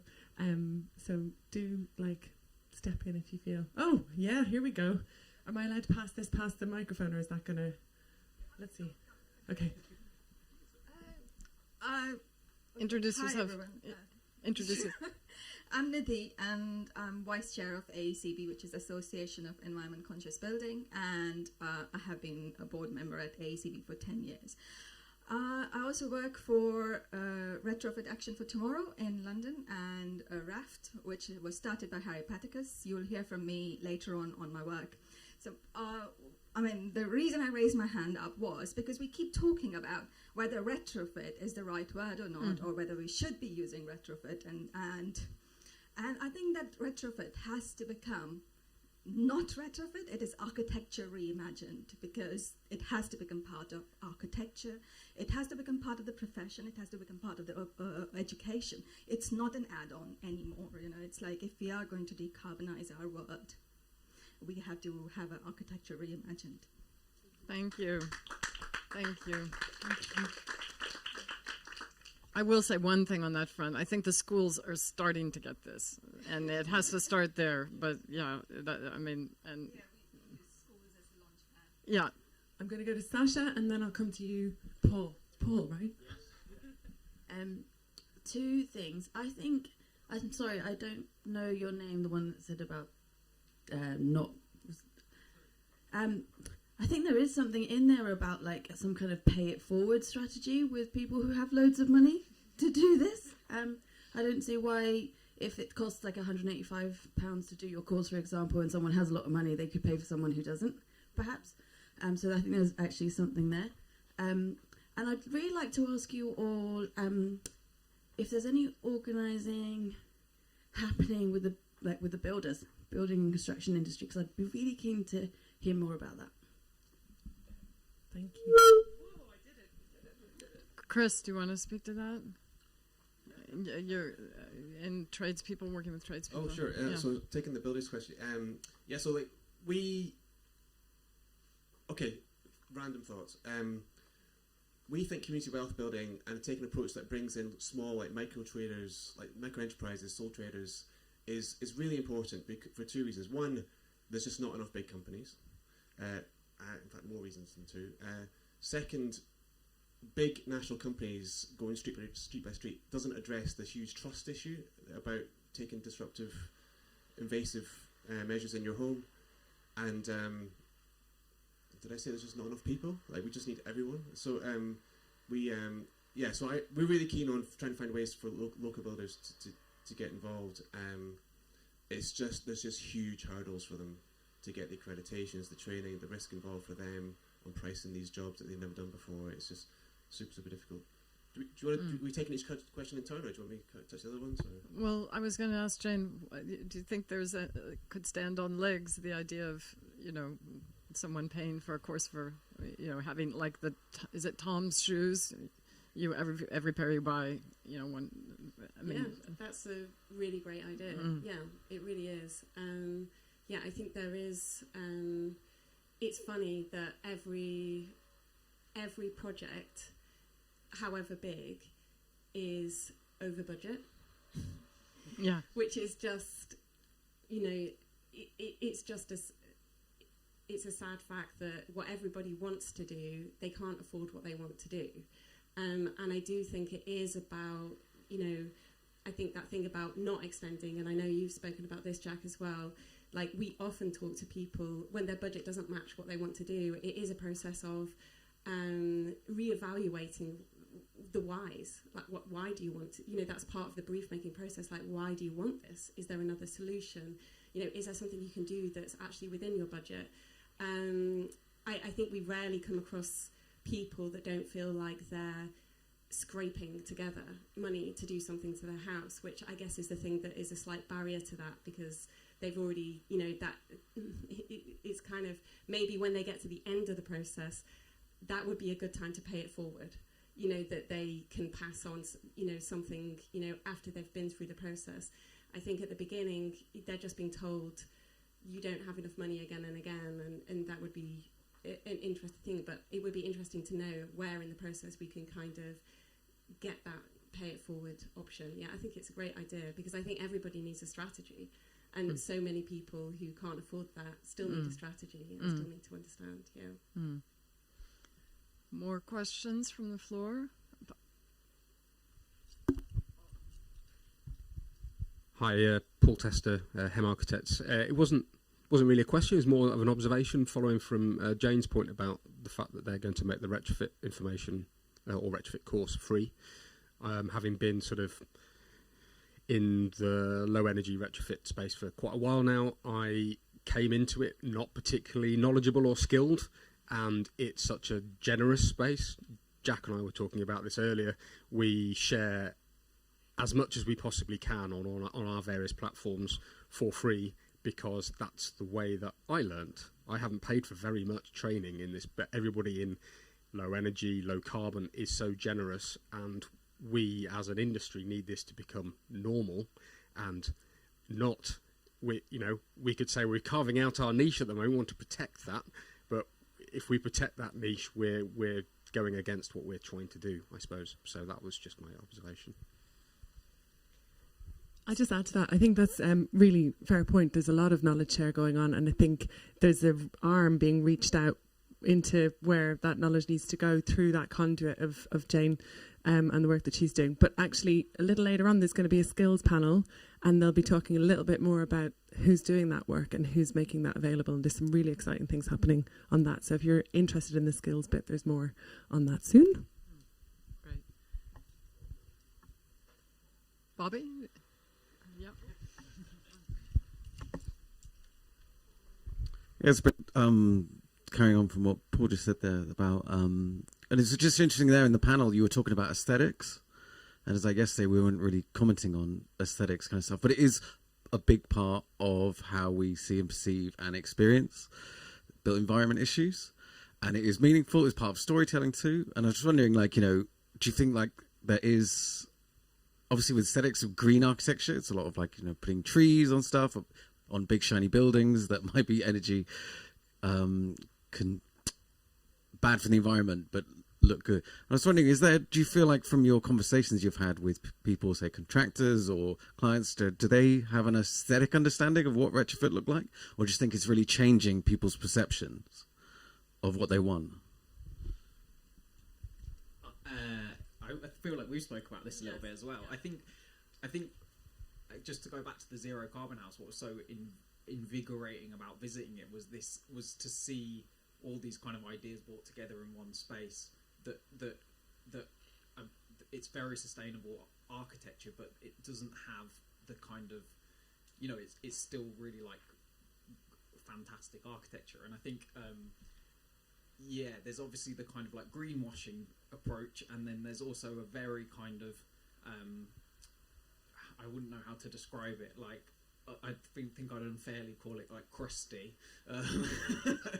approach, which really kind of I think we find slightly turns people off. And I think that what is exciting at the moment is that there's a real opportunity to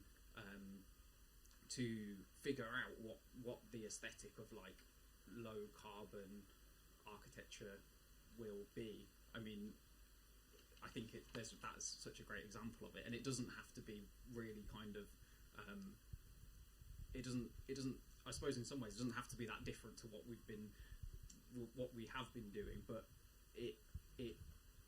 there are some fairly significant changes about the materials we're using and the way in which we're using them that we really need to communicate to people and make really exciting for people, because otherwise they're going to keep putting it. People want, like Pinterest will win over, and people will keep putting in crystal doors that perform terribly and huge amounts of steel, etc., etc., etc. So I think that's an amazing opportunity, and I think the fact that there are so few examples of what that is at the moment should be what is really invigorating for the profession. I completely agree with you, and this is what I've been championing for so long, and it's starting to happen. And I think one example is, and this might be heartening to some of you, that Jack in his studio shop front, a client came in and walked in off the street that you didn't know, and you're now designing a house for them, which is quite amazing. And it's worth looking at it. You can see some images on his website, also on my podcast. Could I say something to that, really? I was just going to say that, although I totally agree. Like, it would be nice to see like what that actually looks like, and to build like a demand for the way that those projects look different is aspirational. I would say there's a small danger in making a typology, because people who want to renovate their homes see it as other. You know, there's a lot of people who are like, we don't want the architect because we don't want their input, actually. We just want to get the extra space and we just want to do this ourselves. And they're very nervous and apprehensive about architects, and actually actively will tell us how amazing a garden designer was and what they did for them, and say, but we didn't want an architect because we don't want them to like impose a style on us, or, you know, we're not spending money on that, or they think they're going to spend money on making it look a certain way.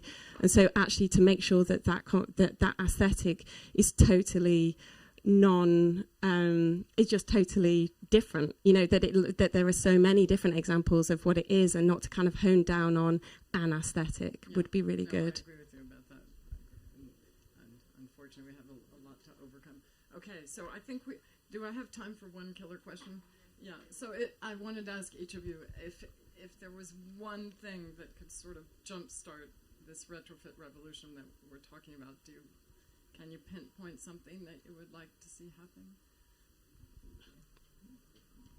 Well, as soon as I've got the mic, for me, it would be thinking about this, the plan and the acknowledgement that things have been done to the house in the same way that we can look up planning permissions that have happened to the house in the past. We need to have the whole house plan and the different things that have been done on that plan attached to the house so that everybody can see. So that it moves forward, with the next owner. Yeah.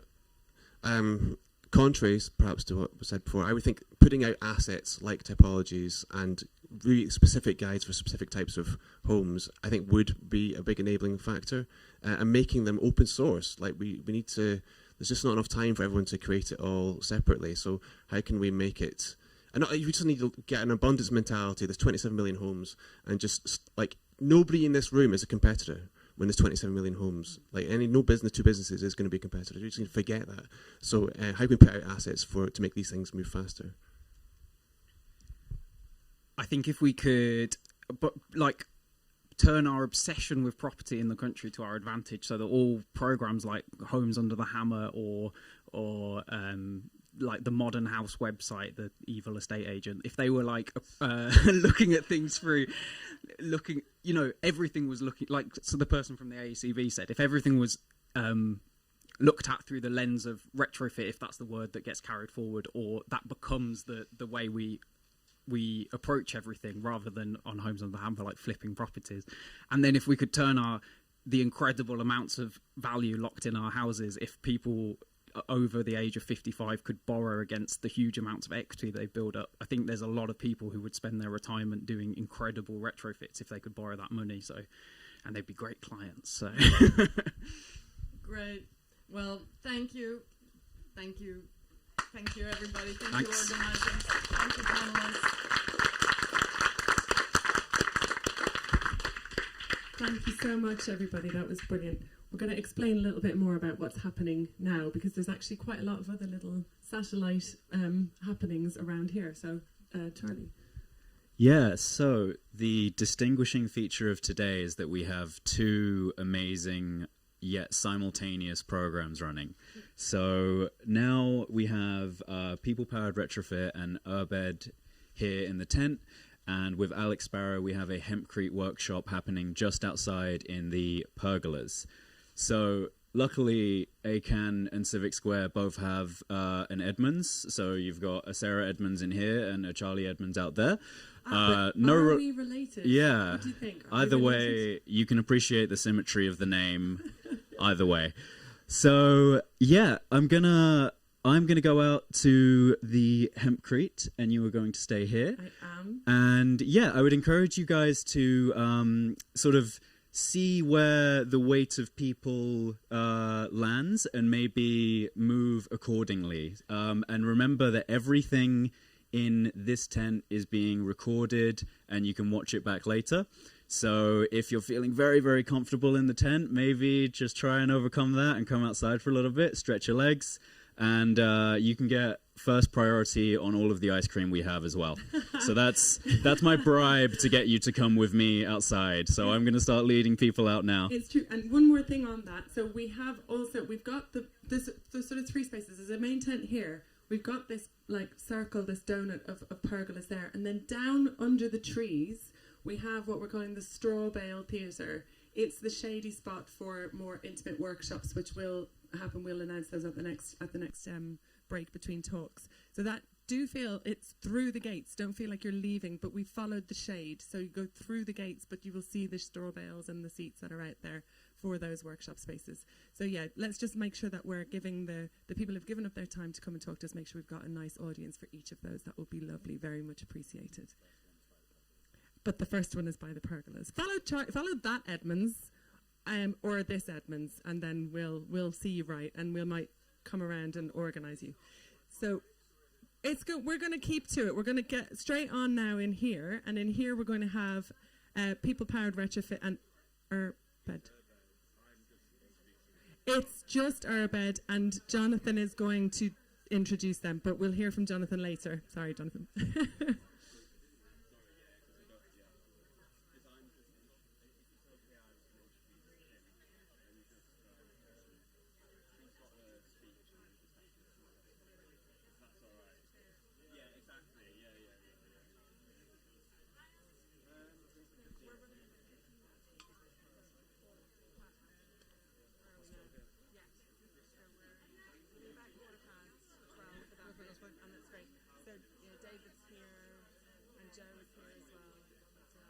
Spoken to Tom about whether he wants to do his PowerPoint. He's feeling a bit, he doesn't quite know what's happening. Oh, I'll get somebody from the CIVIC SQUARE too. I'll come and talk to him as well.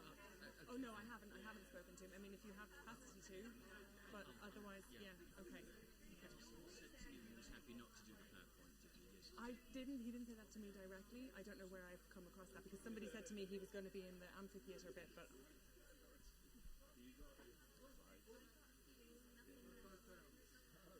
Okay. Thank you. So now we've got about half an hour session in here now, and we have Jonathan from People Powered Retrofit. He's going to just host this space for Kim. Is it Kim or Kimberly? Kim from Urbed, who are an urban design practice in Manchester. I think people are just taking a breath outside, and we'll sort of come in. But I think just start, and we'll hear about that work. So over to you. Okay, thanks very much. So my name's Jonathan. I'm from People Powered Retrofit and also Carbon Co-op. But today, this session is not about Carbon Co-op or People Powered Retrofit. It's about our long-time collaborators and technical partners, Urbed, and Kim in particular from there. And Urbed, pretty amazing organisation. They're actually 46 years old. I looked up on google.com before I sat up here. They actually come from a kind of campaigning background around regeneration, actually initially around Covent Garden. The campaign to save the working class area of Covent Garden 46 years ago, and I guess in some senses that worked, in others not. But they are an urban design practice, but they have a particular expertise around retrofit. And that's where our long-term collaboration has been retrofit, the technical aspects of that. But aside from, obviously, we will talk later, People Powered Retrofit is very much in the owner-occupier space and individual homes. But as a number of people have commented, we need to look beyond that, and there are huge challenges in the other housing tenures, and in particular around social housing. And we know that social housing has gained a lot of attention and over the years has had stepwise improvements, but in particular a new scheme has sought to do whole house retrofit on a scale, let's say, in certain areas under the Social Housing Decarbonisation Fund scheme. So Kim, Wolfgang and their colleagues have been working on a number of schemes. Kim's going to be talking about the one in Northampton. And Leeds. And in Leeds. So take it away, Kim. Thank you, everybody. Thank you, Jonathan, for the introduction. As mentioned, my name is Kim, and I'm here to talk about our experiences of deep retrofit in the Social Housing Decarbonisation Fund. And today I will cover what the Social Housing Decarbonisation Fund is introduce you to our project and talk about the key lessons we learned and the challenges we faced. So we've heard a lot of people say they're new to retrofit, and I'd like to say that's pretty much the same for me. So I graduated from the Manchester School of Architecture with a Master's in Architecture in 2020, following which I joined URBED as a Part 2 architectural assistant and urban design consultant. So prior to joining the retrofit team at URBED, my experience consisted mainly of working on new build residential projects varying in scale from large PRS housing developments and apartment blocks to small scale specialist care and social housing. So I knew all the headlines, like that domestic energy accounted for 28% of the GHG emissions from the three main sectors in the UK, and that we need to reduce our emissions and the impact on the environment. But what wasn't at the forefront of the conversations that I was having was that as much as 80% of the existing housing stock will still be standing by 2050. Therefore, in order to meet our carbon targets and combat fuel poverty, there's a lot of work that needs to be done to bring these existing homes up to a suitable standard. So since I joined URBED, I've been working with the brilliant and dedicated retrofit team that they have, spearheaded by Marianne Heaslip, and developing my experience in retrofit. So I've recently obtained a level 5 diploma in retrofit coordination and risk management, and when I say recently, I mean like 2 months ago.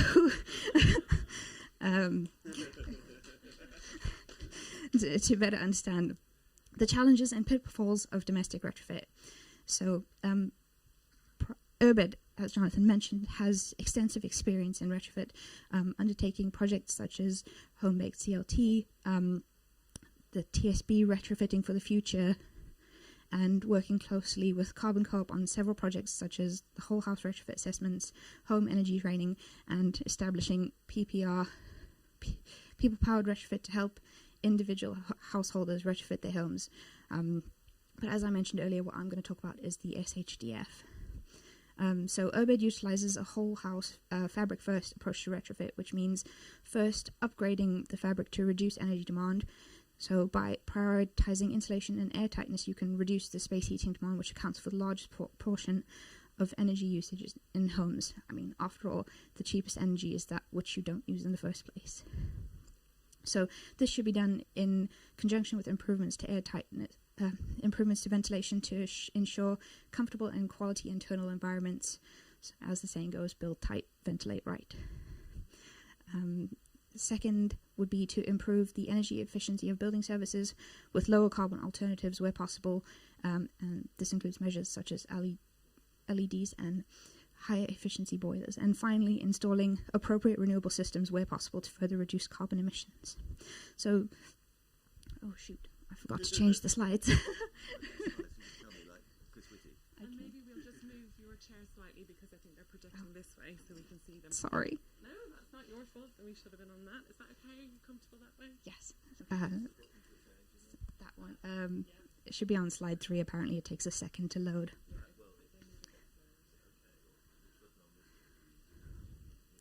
They're not important. They're just a bunch of pictures, really, just to help keep everyone in the moment.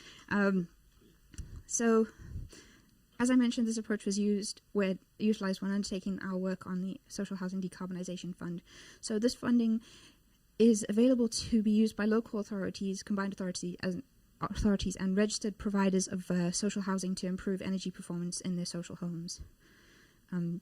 This project was a pilot project and was intended to expose the challenges of retrofit at scale and catalyze change, with the aim of the project being to demonstrate the potential to decarbonize existing homes using a combination of demand reduction through significant improvements to the building fabric and the installation of new low-carbon heating systems. The funding requires that certain criteria are met. So all homes had to be EPC-D or below in order to qualify. The aim was to achieve a significant reduction in overall energy demand and use, and the targets were to reduce carbon emissions from the home by approximately 70% and the space heating demands by more than 75%, from over 200 kilowatt hours per meter squared per year to below 50. This will be This will be achieved through a fabric-first and whole-house retrofit approach compliant with PAS 2035 standard that was introduced in 2019 to ensure quality in design and delivery. It provides direction for the energy retrofit of domestic buildings and details best practice guidance for domestic retrofit projects tackling the failures and unintended consequences of retrofit. So we worked on 2 sites, one in Leeds and the other in Northampton, and both of them were very different in terms of the housing stock. So in Leeds we addressed 190 properties, predominantly 1-bed flats with some 2-bed and bed sets, and these were spread over the ground and first floor of 30 flat blocks that were 30 walk-up flat blocks. All of these blocks were wimpy no-fines in construction and built between 1971 and 1978. So within the flat blocks, the council-owned flats were interspersed with leaseholder flats, and as permitted development didn't apply, we were required to submit a planning application. And in terms of Northampton, we tackled 99 hard tree properties spread across 8 archetypes, and the works were carried out under permitted development and as such did not require a planning application to be submitted. So the housing stock was made up of traditionally constructed 2-up, 2-down properties, which consisted of a mixture of crinkly, semi-detached, terraced and terraced dwellings. They were spread over several streets across the Kingsthorpe area and again were interspersed with privately owned properties. So extensive research was carried out at the beginning of this project to identify all these different archetypes, which were then surveyed and used as base drawings for variations. So initially we planned to use GIS software to map the locations of all the properties and track certain aspects of it, but this proved to be a challenge. So in both locations, the interventions had to be undertaken externally to minimize disruption to the residents who were remaining in situ throughout the works, which included 200 mils of external wall insulation with associated airtightness and thermal bridging works, a minimum of 400 millimeters loft insulation with associated airtightness works, and attention to thermal bridging at wall junctions. At Northampton, this meant topping up the insulation to 400 mils, whilst at Leeds, this was a new system. A new system was installed similar to a warm deck roof. So it also included insulation to exposed solid ground floor parameters as a continuation of the external wall insulation system, insulation to exposed floor soffits of first floor accommodation, so the bed sits in Leeds, and some of the ginnels in Northampton. New doors and windows to minimize thermal bridging and maximize airtightness, new ventilation systems, and renewables such as PV and air source heat pumps to decarbonize the heating supply. However, whilst originally included in the spec in Northampton, these were later removed due to cost implications, but locations for the services have been identified. So retrofitting at scale is a relatively new process, and as such, we faced a number of challenges and have learned a number of valuable lessons. I couldn't possibly go into all of them in this talk, but I will try and describe a few. So ownership was one of the challenges we faced, both in Leeds and Northampton, as the social housing was interspersed with privately owned homes. In Northampton, this was dealt with through robust detailing and allowing future works to take place to neighbouring properties should they wish to. However, in Leeds, where within the blocks there could be a mixture of tenures, this was more complicated. So although the council owned the exterior of the buildings, residents of the privately owned properties had to agree to the ventilation works being undertaken, otherwise the other works could not be, due to the risks involved, and this impacted the selection of blocks that could be included. So another thing was the residents. So URBED's experience working with communities and producing building user guides, which is another service we offer, led us naturally to consider the best way to communicate with the residents. The retrofit process is still relatively new and developing its reputation, so naturally residents will be curious and cautious about the works being undertaken in their home. We hypothesized that it could be that the there could be work done with the tenant liaison early in the process on how best to clearly communicate what works are being undertaken and the impact that these will have on residents at the start of the process. Successful retrofit is reliant on the management of moisture. It is key that the client team can understand and explain these principles to occupants so that they understand why the works are important. Being able to explain what is happening in a comprehensible way, hopefully with positive experiences, can go a long way to assuage people's apprehension. Additionally, it is imperative that these key principles and information about the improvements that have been implemented are translated into language that a person not from a construction background can easily understand and apply in the form of a building user guide. It's important that you use visual aids to communicate this information in an understandable way. So within the same vein of understanding the work, one of the key aspects of retrofit is the quality of the workmanship. So it's really important that contractors understand why they are doing what they're doing and why it's important in achieving the targets that have been set out. And this can be achieved by investing in more training of workers skilled in retrofit, toolbox talks, regular site visits and inspections, and appointing members of the teams on site to monitor quality of the works, such as an air tightness champion. One of the key challenges we faced, again, was that no two homes are the same. So extensions made by occupants, variations in service locations, or unexpected changes in building materials all impact the process and detailing. For example, in Leeds, some of the occupants had converted their stores into a one-bedroom, turning their one-bed flats into two. And in Northampton, each of the openings had to be measured individually to ensure that windows would fit due to variations in openings. This adds complexity when working at scale, and possibly one way to combat this would be variation surveys. However, there are time and cost implications of this, which leads nicely on to the next point, is being able to be adaptable and tackling issues that arrive through robust detailing. So an example of this is the window openings at Northampton. So openings in the fabric are weak points and can compromise air tightness. To combat this, the best practice is to situate new windows within the insulation. Our preferred method would be to use ply boxes to create projecting pods that the windows can be easily sealed to and in. But the window installers were against this due to time and cost reasons, and also which were valid because the windows would need to be installed on the same day and we'd protect the occupants. So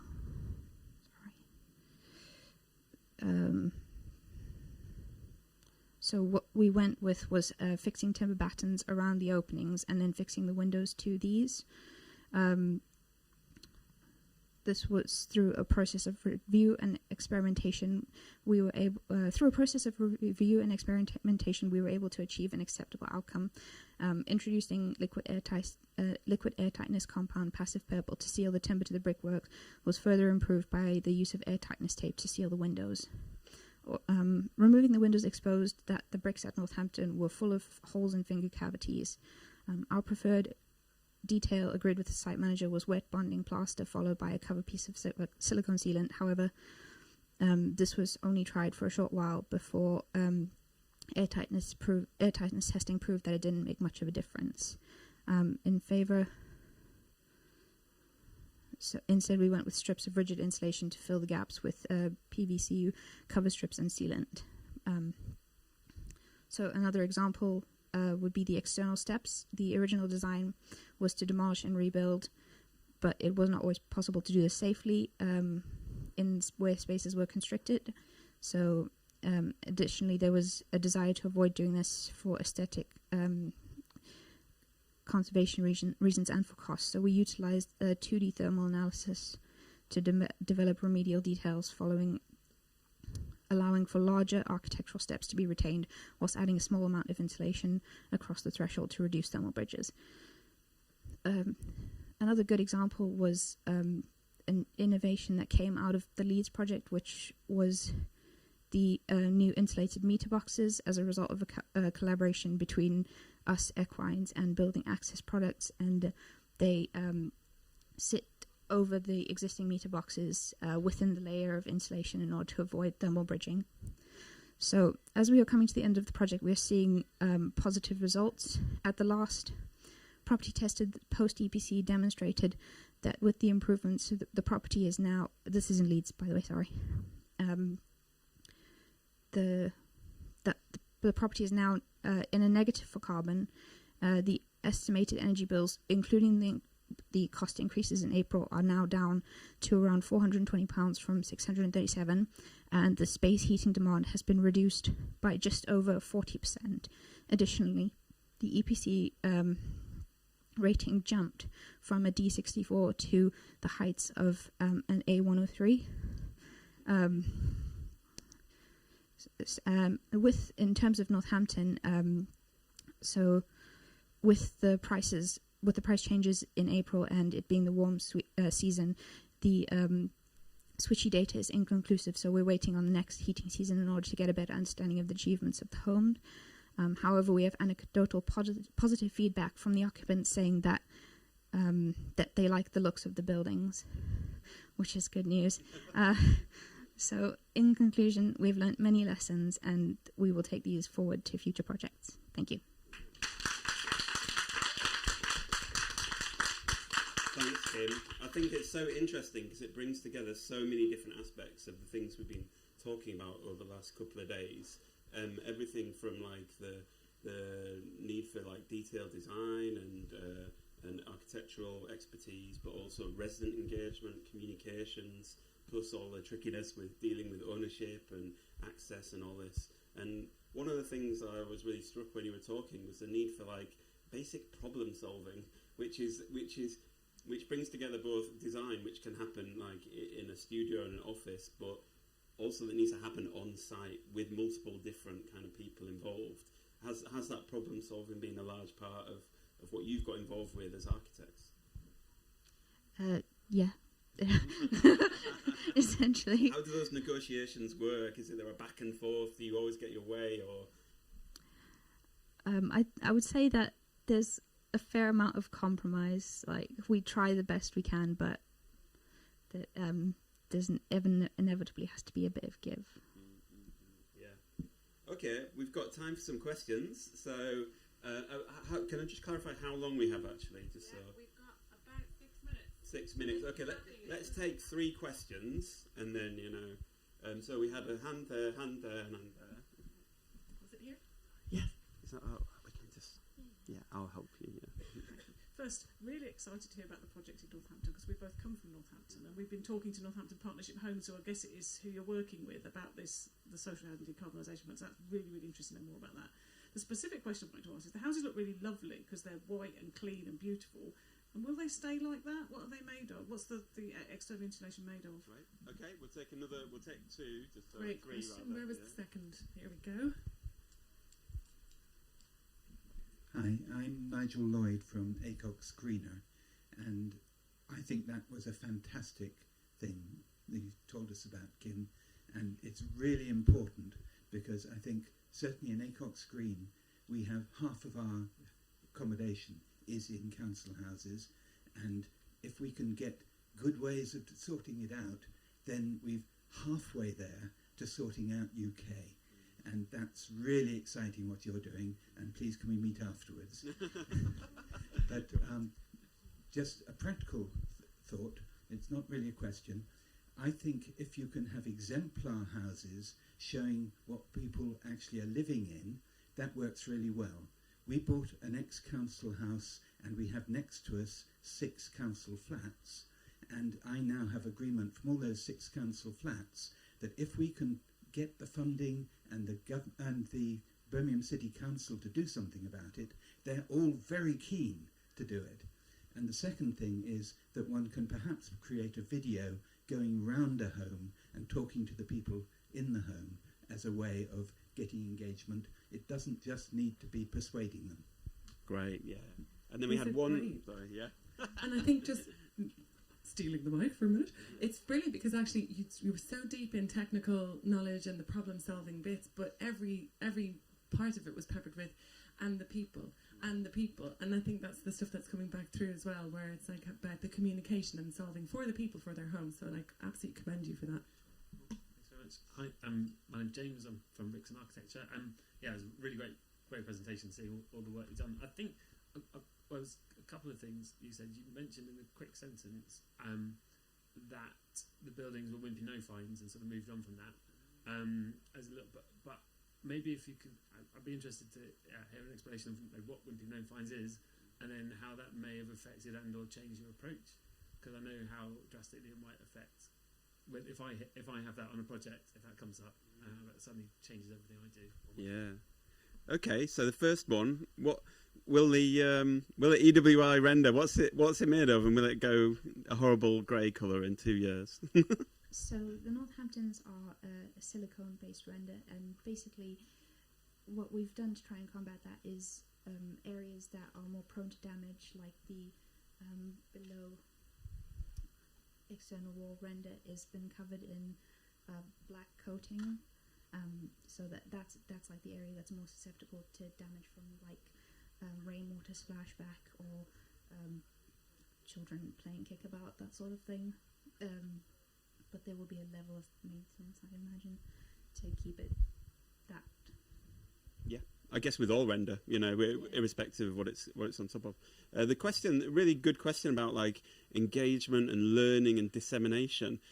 Are there any plans? I mean, is Social Housing Decarbonisation Fund demonstrator?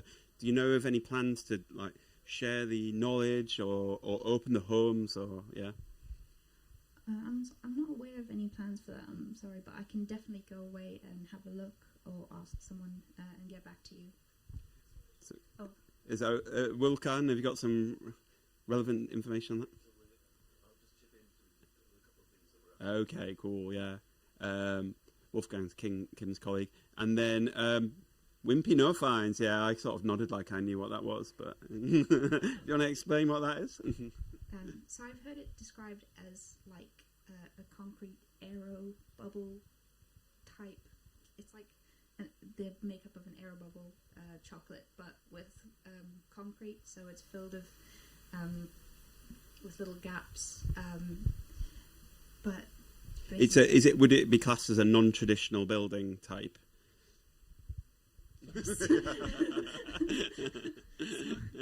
We have a very big book in the office of nod-trads. And yeah, I've recently become acquainted with that. I'm sorry, I'm still learning a bit as well. I'm on my part 2 journey towards being an architect. Well, I was going to ask actually, just very quickly, so I know we're short for time, but your training at university and over the year, obviously in your different phases, how much has that set you up for this? And how much has this work at Urbed been very, very new to you?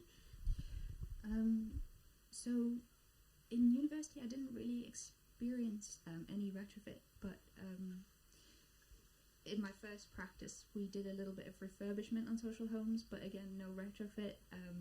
So joining Urbed was like my introduction to it, and then obviously the retrofit coordinator course, that helped a lot again.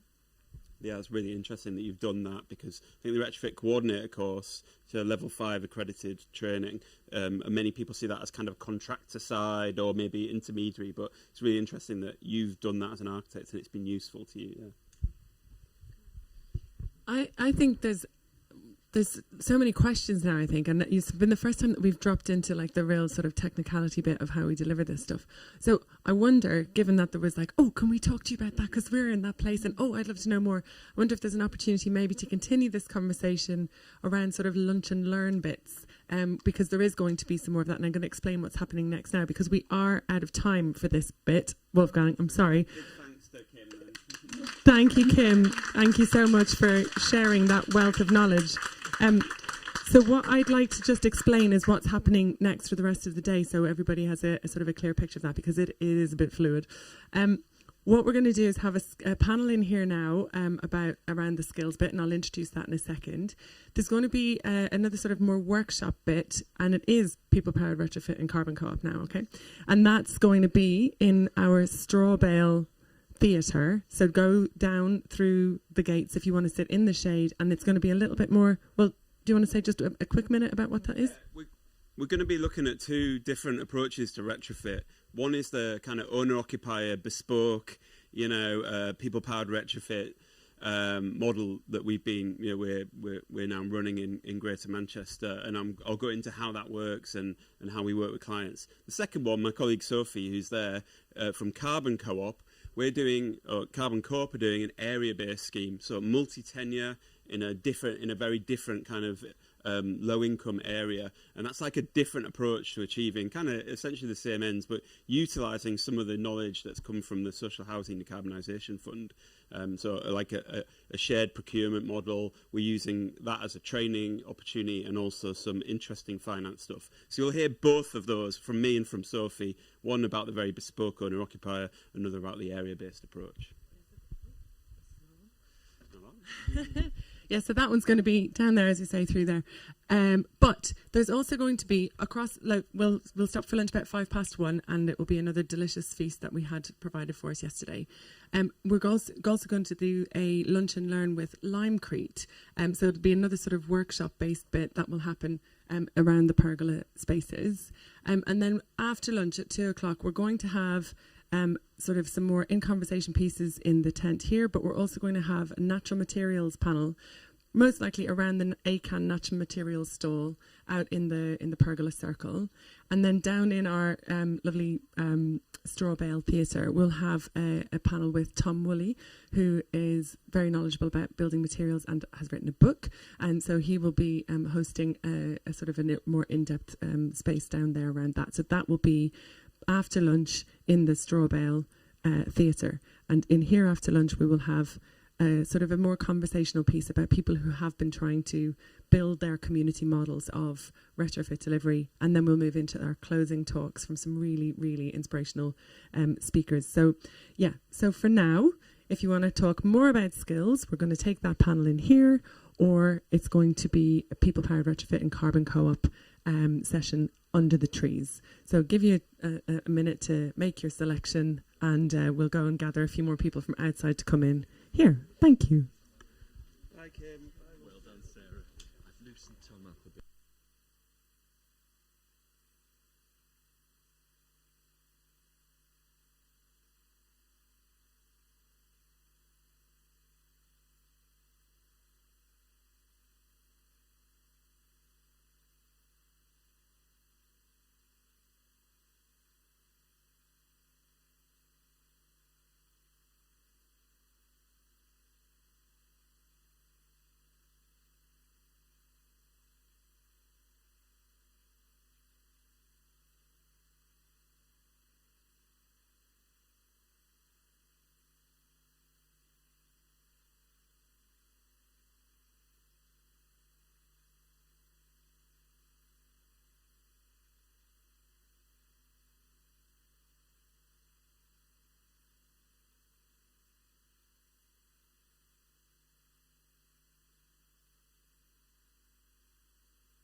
Is this working? Yeah, it is. So there's the hempcrete bit is just completing, and there's an audience there who are then going to come in here and are being guided in here, not blinding you. Blinding you.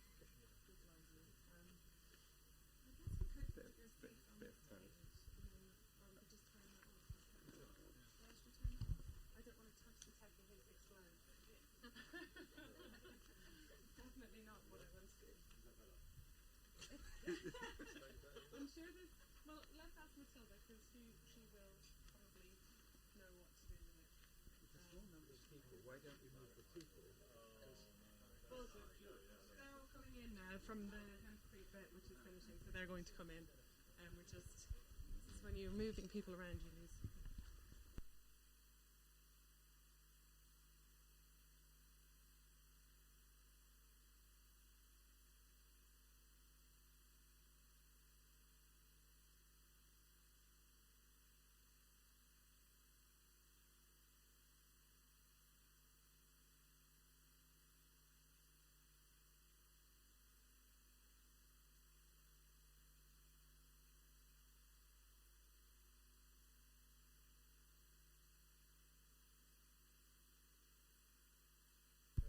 Yeah, we're good. Okay. We have some people coming across the fields and we are going to start our skills. I mean, I'm calling it a skills panel because when we first talked, it was all about skills. But maybe you've all been having chats and decided, I don't know, to talk about something entirely different. But welcome into the big tent now for the skills panel. Everybody wandering past, come in, get comfy. Well, I'll do a really brief intro to the three of you and then you can introduce yourselves further and then take it where you like. And I'll just do sort of when it's time to sort of wrap it up. So we have got wonderful Jo Alsop, who does many things, but the one I know her most for is the heating hub. And Jo ran this whole campaign around Lower the Flow, which was a mind-blowing moment for me when I realised that all of the boilers that we're running currently that are gas-based are all running really inefficiently. And we just need to turn a little dial and we save carbon and we save money and we make ourselves more comfortable. And what are we doing that we're not already doing this? So she's doing great work in there and she'll tell you more about that and all of the other work that she does. And then we have Abid Suhag from Built Environment Smarter Transformation. And Abid is in the retrofit team there and does all sorts of stuff in actual skills training, like doing the thing that we're all talking about, which is just brilliant. And he can tell you more about the exciting stuff that happens up there. For any of you who might have been aware, it was Construction Scotland Innovation Centre until a couple of months ago. And then I think... And I've joined them as well, so I'm a little bit biased, but it's the most exciting place because they're doing such great things. They're delivering all this training and so much of it is free at the point of access. So picking up on what Paul had said earlier on about there being a generosity of spirit in this space, there really is. And there are sort of more institutional organisations who are getting knee deep in that space to also say, yeah, look, if we're going to be serious about accelerating this, then we need to take away as many barriers as we can. And let's be honest, a paywall is a big barrier that we need to remove. And then we have David Nugent from Canopy Housing. And I just feel like David has a lot to talk about in lots of different spheres, because last night we were talking about how you were at some other beautiful old house talking about entirely different things and you had to completely switch your mind to where you were going to be today. And so I'm going to let you introduce yourselves, but can we have a little hand for our skills panel, our last panel before lunch? Thank you.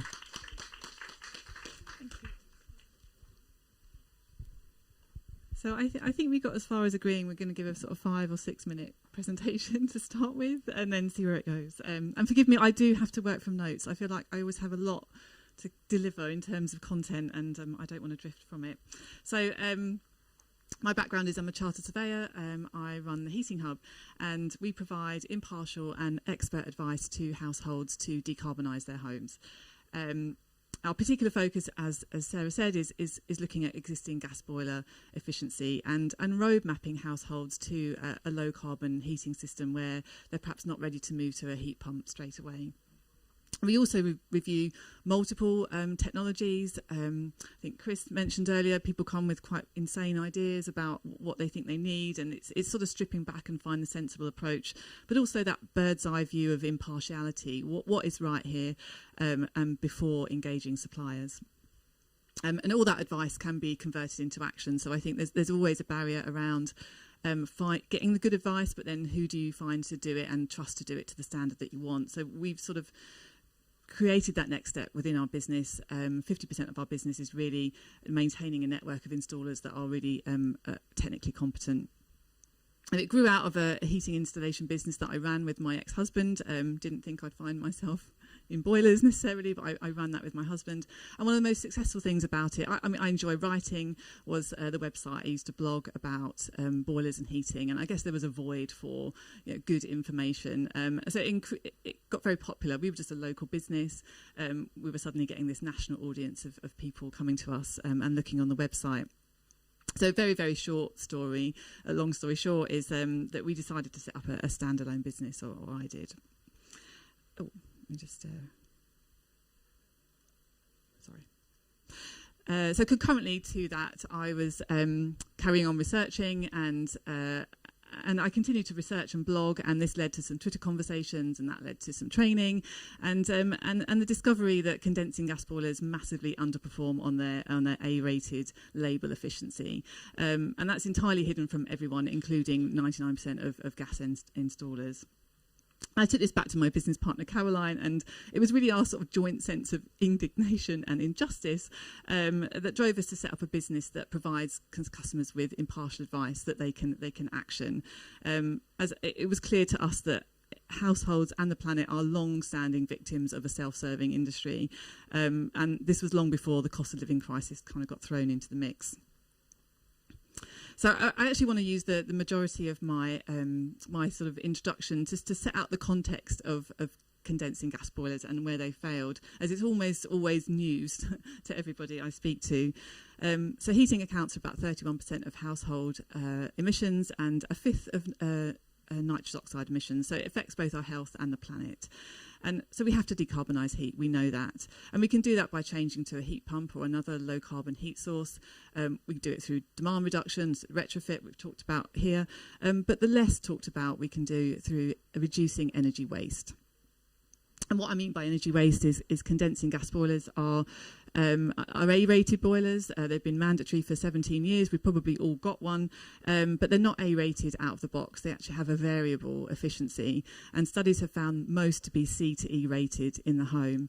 And what that means is that they're 75 to 85% efficient instead of the 92 to 94% efficient that we expect and that we're promised.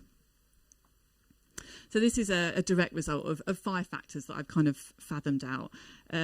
An underinvestment in the workforce. So it means gas engineers have not had the training, they've not been able to transition in skills and knowledge from non-condensing boilers to condensing boilers. They don't understand the requirements of the technology, they oversize the boiler, they don't commission for efficiency, and they don't know how to set up advanced heating controls. The second is lacklustre building regulations. So despite 17 years and knowing the failures pretty early on, they've failed to correct the market failures by tightening up regulations. The third is a hidden efficiency. As householders, we don't know how inefficiently our boilers are running. It doesn't tell us. And we don't know that it has a variable efficiency either. We think they're just A-rated, the same as our fridge, the same as our washing machine. So had we got a digital display on the front of our boiler that says, I'm running at 75%, then we'd have pushed back much sooner on installers, on manufacturers, that they're not performing as sold and as promised. The fourth is that gas has been cheap, 2.5p or less per kilowatt hour for a very long time, and this has masked inefficiency. And there's been a real inertia around any performance shortfall messages getting through to households. And finally, the get out of jail free card for manufacturers is that gas boilers still work even when they're set up really badly. So instead of the market attempting to correct these failures over the course of the last 17 years, it's instead moved to online quotes, one-size-fits-all next-day boiler deliveries that de-skill the job, reduce the cost, and drive volume installations. And it's relied on cheap gas and the margin of error in boilers to continue trading. such as our thirst for new boiler sales, we regularly swap out boilers at 10 years when they should last 22. And this means that we're replacing now A-rated boilers with another A-rated boiler that doesn't run any more efficiently. In the UK, we replace about 1.7 million boilers per annum, a figure that has risen year on year. And this expanding market is celebrated by manufacturers as a primary metric of their success. Now, as a result, we probably have one of the highest boiler replacement rates in Europe, where the same boilers that we have here last twice as long. And if our replacement rates are in line with Germany, I've calculated that we would fit 438,000 fewer boilers per annum.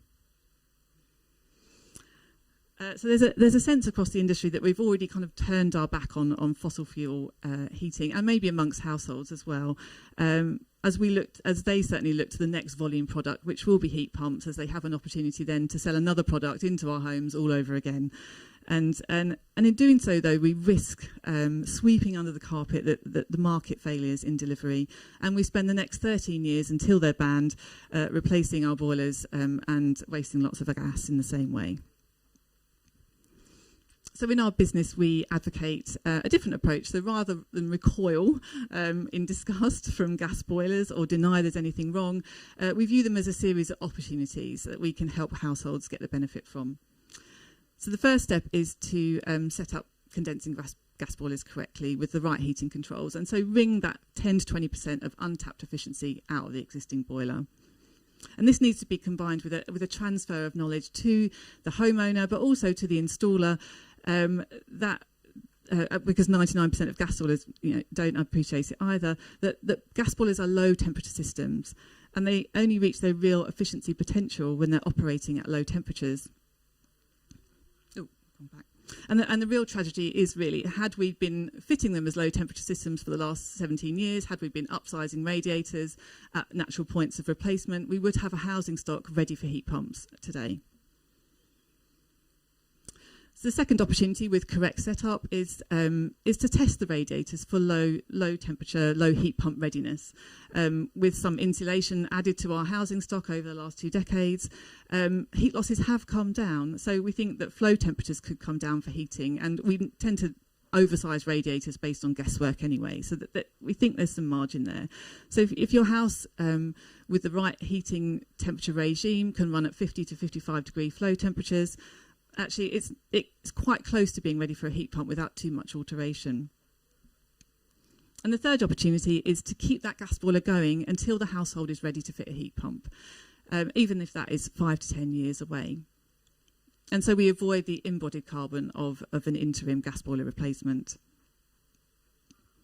So in terms of who we help as a business, we try and help everybody we can. I mean, we charge for our services, and so we very much, I guess, work with an able-to-pay market at this point. But there is lots of guidance on our website that we offer for free for every household to try and reduce their carbon emissions today, with the small things, as Sarah said, that you can do to improve your gas boiler efficiency: a turn of a dial, a few buttons, all of which is contained in the user manual of your boiler, if anyone can ever find it. And but we try and bring that to the surface and roll it out in an easy to understand way. And that's me.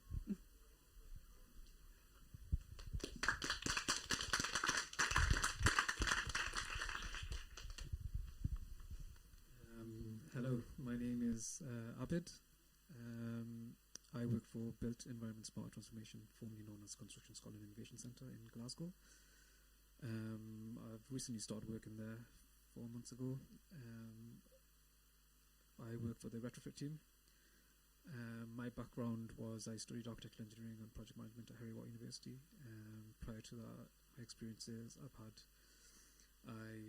was part of a multidisciplinary team that competed in the Solar Decathlon Middle East Dubai Expo 2020, where we competed in designing and building eco-friendly homes and shipping them out to Dubai, and then they were showcased in a competition out over there in the expo. So what we did was we had all our students design and build a eco-friendly home with all the solar panels and up to the Passive House standards, airtight, well ventilated, smart sensors from SmartCo, AppCo, and we used CLT panels to build a building in the Innovation Centre. So in the Innovation Centre we have the only CLT press in the UK, where we made cross-laminated timber, and the whole building was structured from cross-laminated timber, and then that was built at the university, and then we dismantled it, and then it was shipped into Dubai, and then it was built up in Dubai. And we were one of the finalists, one of the only UK finalists that competed in that competition. So when we got to Dubai, everyone was just amazed at how we built a building with wood, and how it was structurally stable with just sealed cross-laminated timber, and they were just amazed by in awe to see wood, a building made out of wood, whereas in Dubai it's just everything is just made out of concrete and steel. So that was my background, and I've also worked with Grade 2 listed buildings, trying to refurbish them into schools, and I've seen firsthand how difficult it is working with local councils and the conservation officers trying to get a well-fitted building and the passive house standards approved. There is a shortage of that understanding, and the skill shortages in the industry that I've noticed, and especially with yesterday's panels there, that opened up my eyes to the vast amount, the sheer size of what is happening with the building stock in the UK. So with BEST, what we do is we're government funded. We work with a lot with industries, the education sector, and we help promote innovative techniques in the industry, and we try to promote the best practice in the construction industry. We have sustainable teams, digital teams, where we offer VR headsets, digital technology in the industry, how VR can help in the industry, how we have the 3D scanners. We work a lot with Trimble technology. Recently we get sent across west of Scotland, Highlands and Islands, trying to outreach and showcase what we have on offer and the innovative techniques we have in the industry, and try to get the education, the younger sections involved.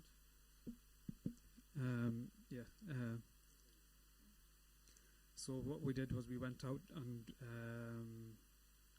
went to 5 different schools across the west of Scotland, and we had the kids getting involved in VR headsets, and we would get them training on how to use cranes in VR headsets, and teach them about passive houses and all the innovative techniques we have in the construction industry, and getting them hands-on, and they were just all in awe in seeing how we can implement VR and digital technology into the industry and getting them on board.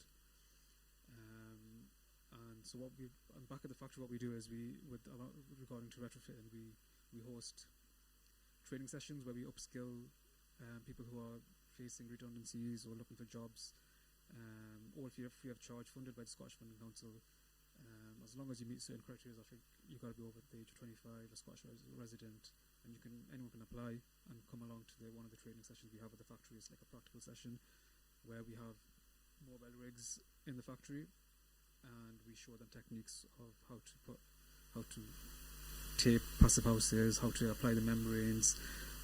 We have contractors coming in with the team from senior management level down to the contractors and subcontractors coming in, working together, discussing ideas on how to overcome those challenges on site. You see a lot of constructive criticism and dispute even when they come on the practical sessions between the contractors and the designers, and a lot of it comes down to the design phase, where you have to understand the sequences in fitting a passive house during the building stage, because you could design it as well as you want, but when it comes down to sequencing, if you don't have the electrician putting his wire through the wall before it's being airtighted, then if he comes afterwards and just drills a hole, that just removes the whole purpose of it being airtight, and then that creates another barrier in achieving that passive house certification. So what we do is you see the little construction criticisms they have between the designers and the tradesmen, and it's really nice to see how they overcome that and then implementing that in the design phase. We have a lot of the education students come in to train. We have ministers as well that come in and get aware of what is passive house and how we're helping that in Scotland. Also, and we also hold air tightness tests. We have like CLT rigs, all sorts of rigs, tin biodigest rigs, any sort of sustainable methods of building. We have rigs on that we explain how that they can be implemented in passive house and how that we can airtight those types of buildings. So we'll have someone coming in from Retrofit who will seal up a whole CLT rig that we have and show how that is being airtight. The airtightness test is shown, and how to pass the test, and how important it is to have prelims when building a passive house. So before you get to the actual certification, you don't want to spend thousands on your certification and then you'd be shown that, oh yeah, you had a big hole just where the wire went through. So you hold those prelims tests, and we'll have a smoke test where we just fill the CLT unit with smoke, and then the blower will blow the 50 pascals of pressure of air into the building negatively and positively, and that will give you a reading. And how we teach how to take internal measurements, area measurements of the building, and how to calculate the airflow and the unit of air change per hour in a building, and the 0.6 number you need to achieve to get passive house certification. And then we'll go on to showcase the MVH, or the mechanical heat ventilation recovery system, how that's implemented in the passive house, and how important it is for a home to be breathable, not just airtight. You've got to make sure, obviously, I think there's 27 hours per change, air changes per hour in a building. And then we go on to say how you can achieve that certification the best way possible. And with Retrofit, we go on, we follow the NFIT standards, and we've got 2 training rigs where we have a cavity wall training rig and a stonemason training rig, all set up in the factory. It's about 3 by 2 meters rig, showcasing the wall build-ups. And we will showcase in the training, we will showcase how to retrofit those buildings using NFIT certified products and materials. Currently we're using diaphanite thermally insulated plaster. It's cork-based plaster that will work similar alongside to lime plaster, which allows the building to breathe. Obviously, the most important thing in retrofitting the building stock is breathability. The buildings that were built 50, 60, 70 odd years ago, they were all based on breathable walls, and we can't just completely make it airtight and then suffocate the building and then causing it more damage along the line. We use products that, we train people to use products that are breathable, like we use wood fibre to insulate the walls directly, and so on. What else do we do in the factory? That's what we do, and that's all to do with the retrofit we do, and I help coordinate those rigs, and currently I am going through the retrofit coordination course as well. And that's what we do, in the factory. Thank you.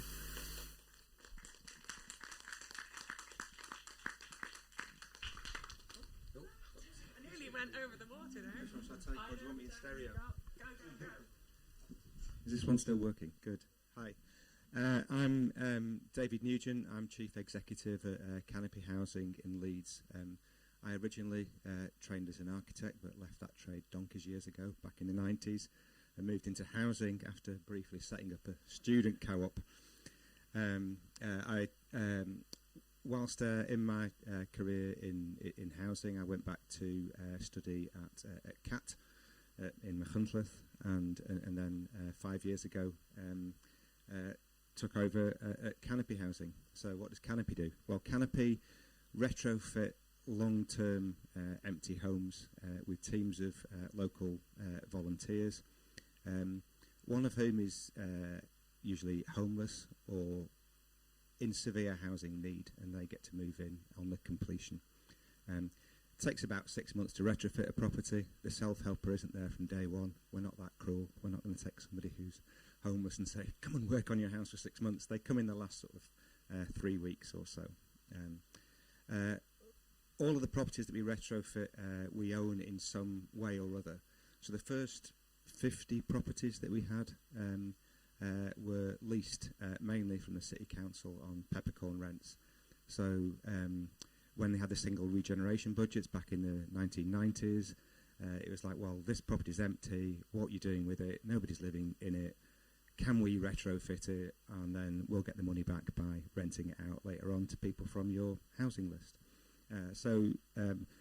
We did that, and we did it again, and we did it again, and we did it again on these short sort of 5-year peppercorn leases. It changed significantly for us about 2014-15 when the Empty Homes programme came out.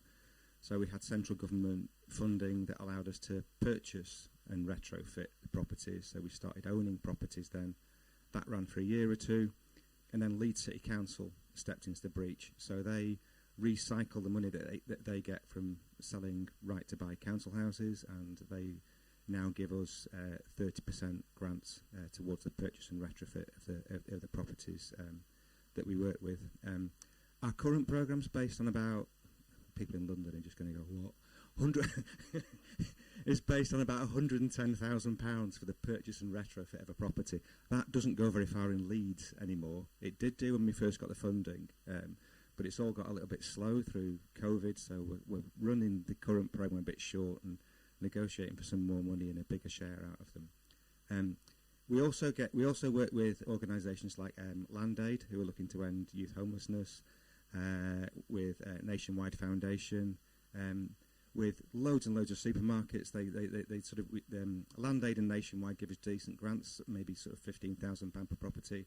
We also get money from the supermarket. So one week we pretend we shop at Asda, the next week we pretend we shop at the Co-op, next week.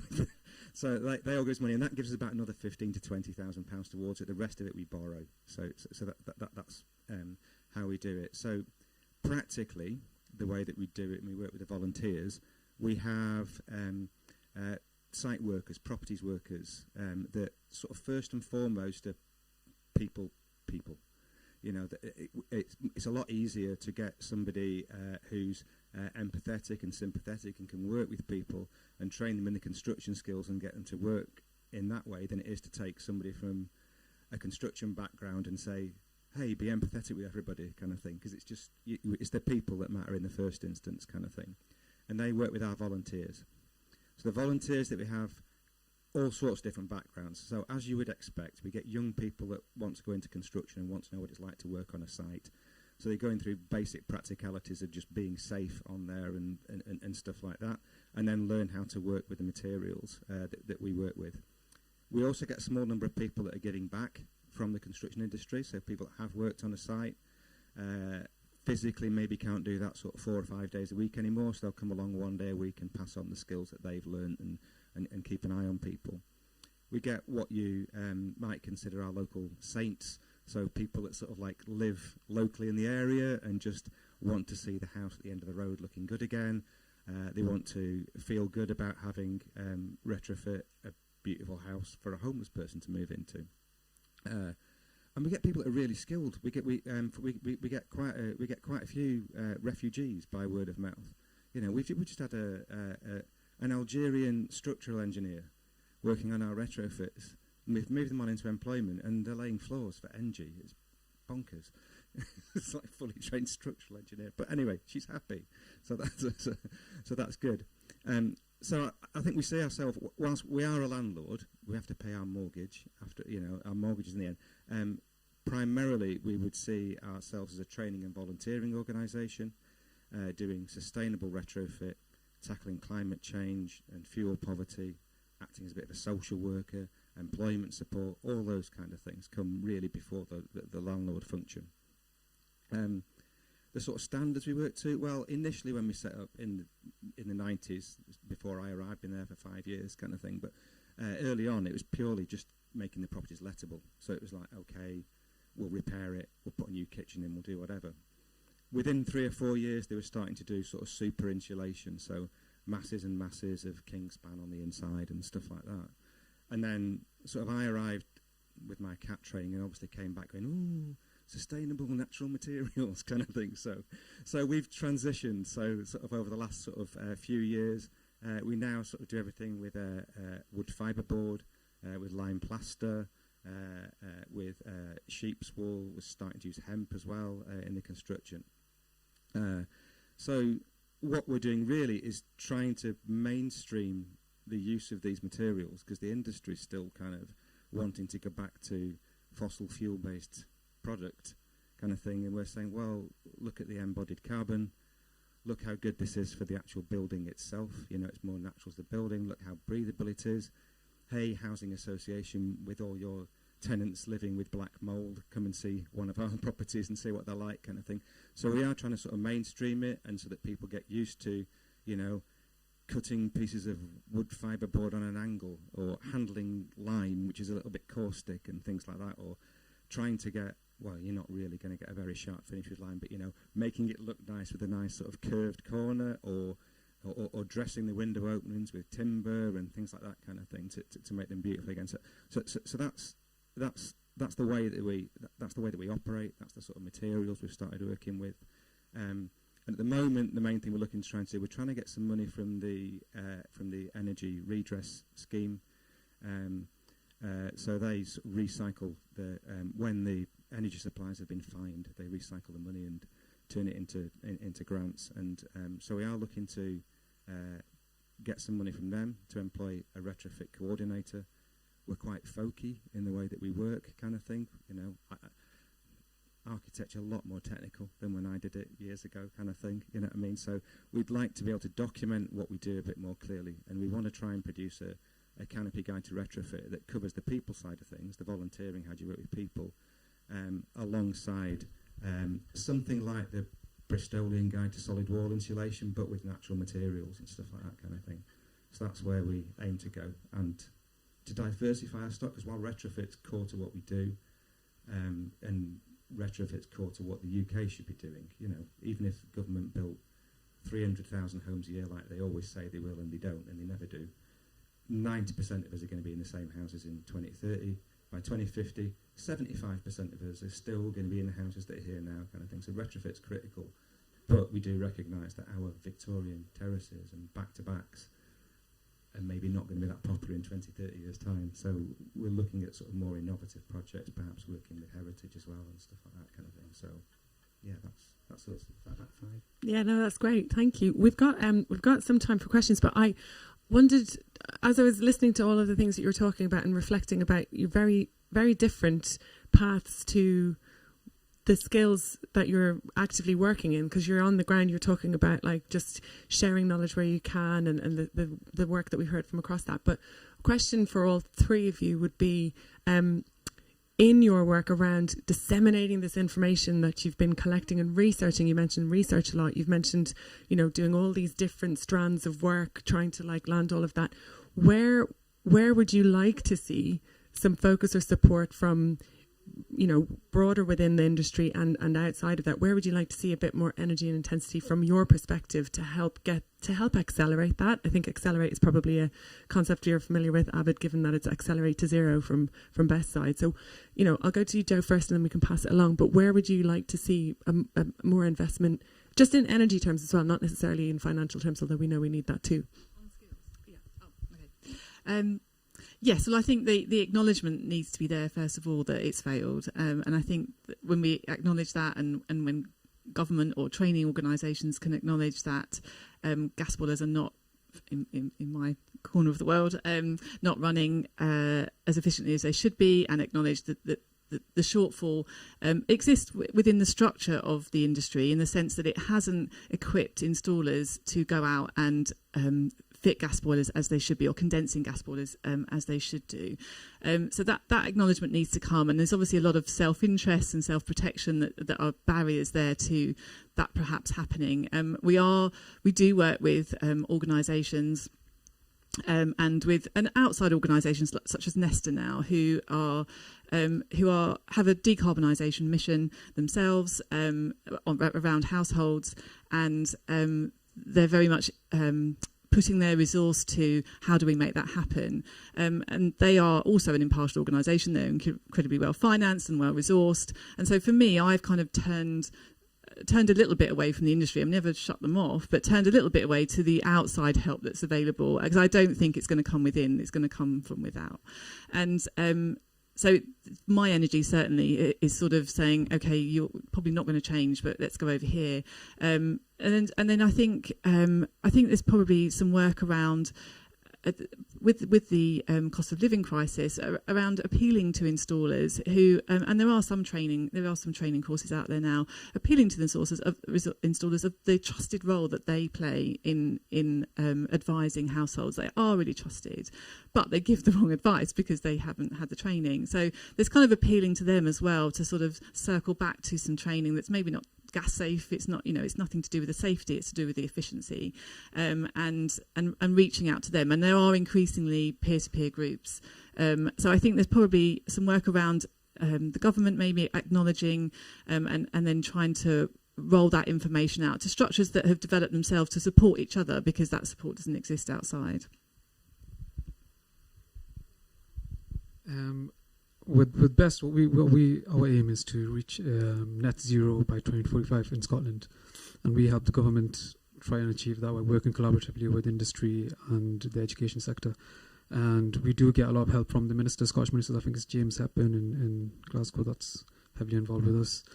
They supply us with a lot of funding and help and support where we need. I think a lot of investment is needed now in the education sector, trying to train teach the students about retrofit and passive house techniques that we have. I mean, we know passive house is relatively new; it's only 30 years old now. Started in Germany, now we're trying to implement it into the UK.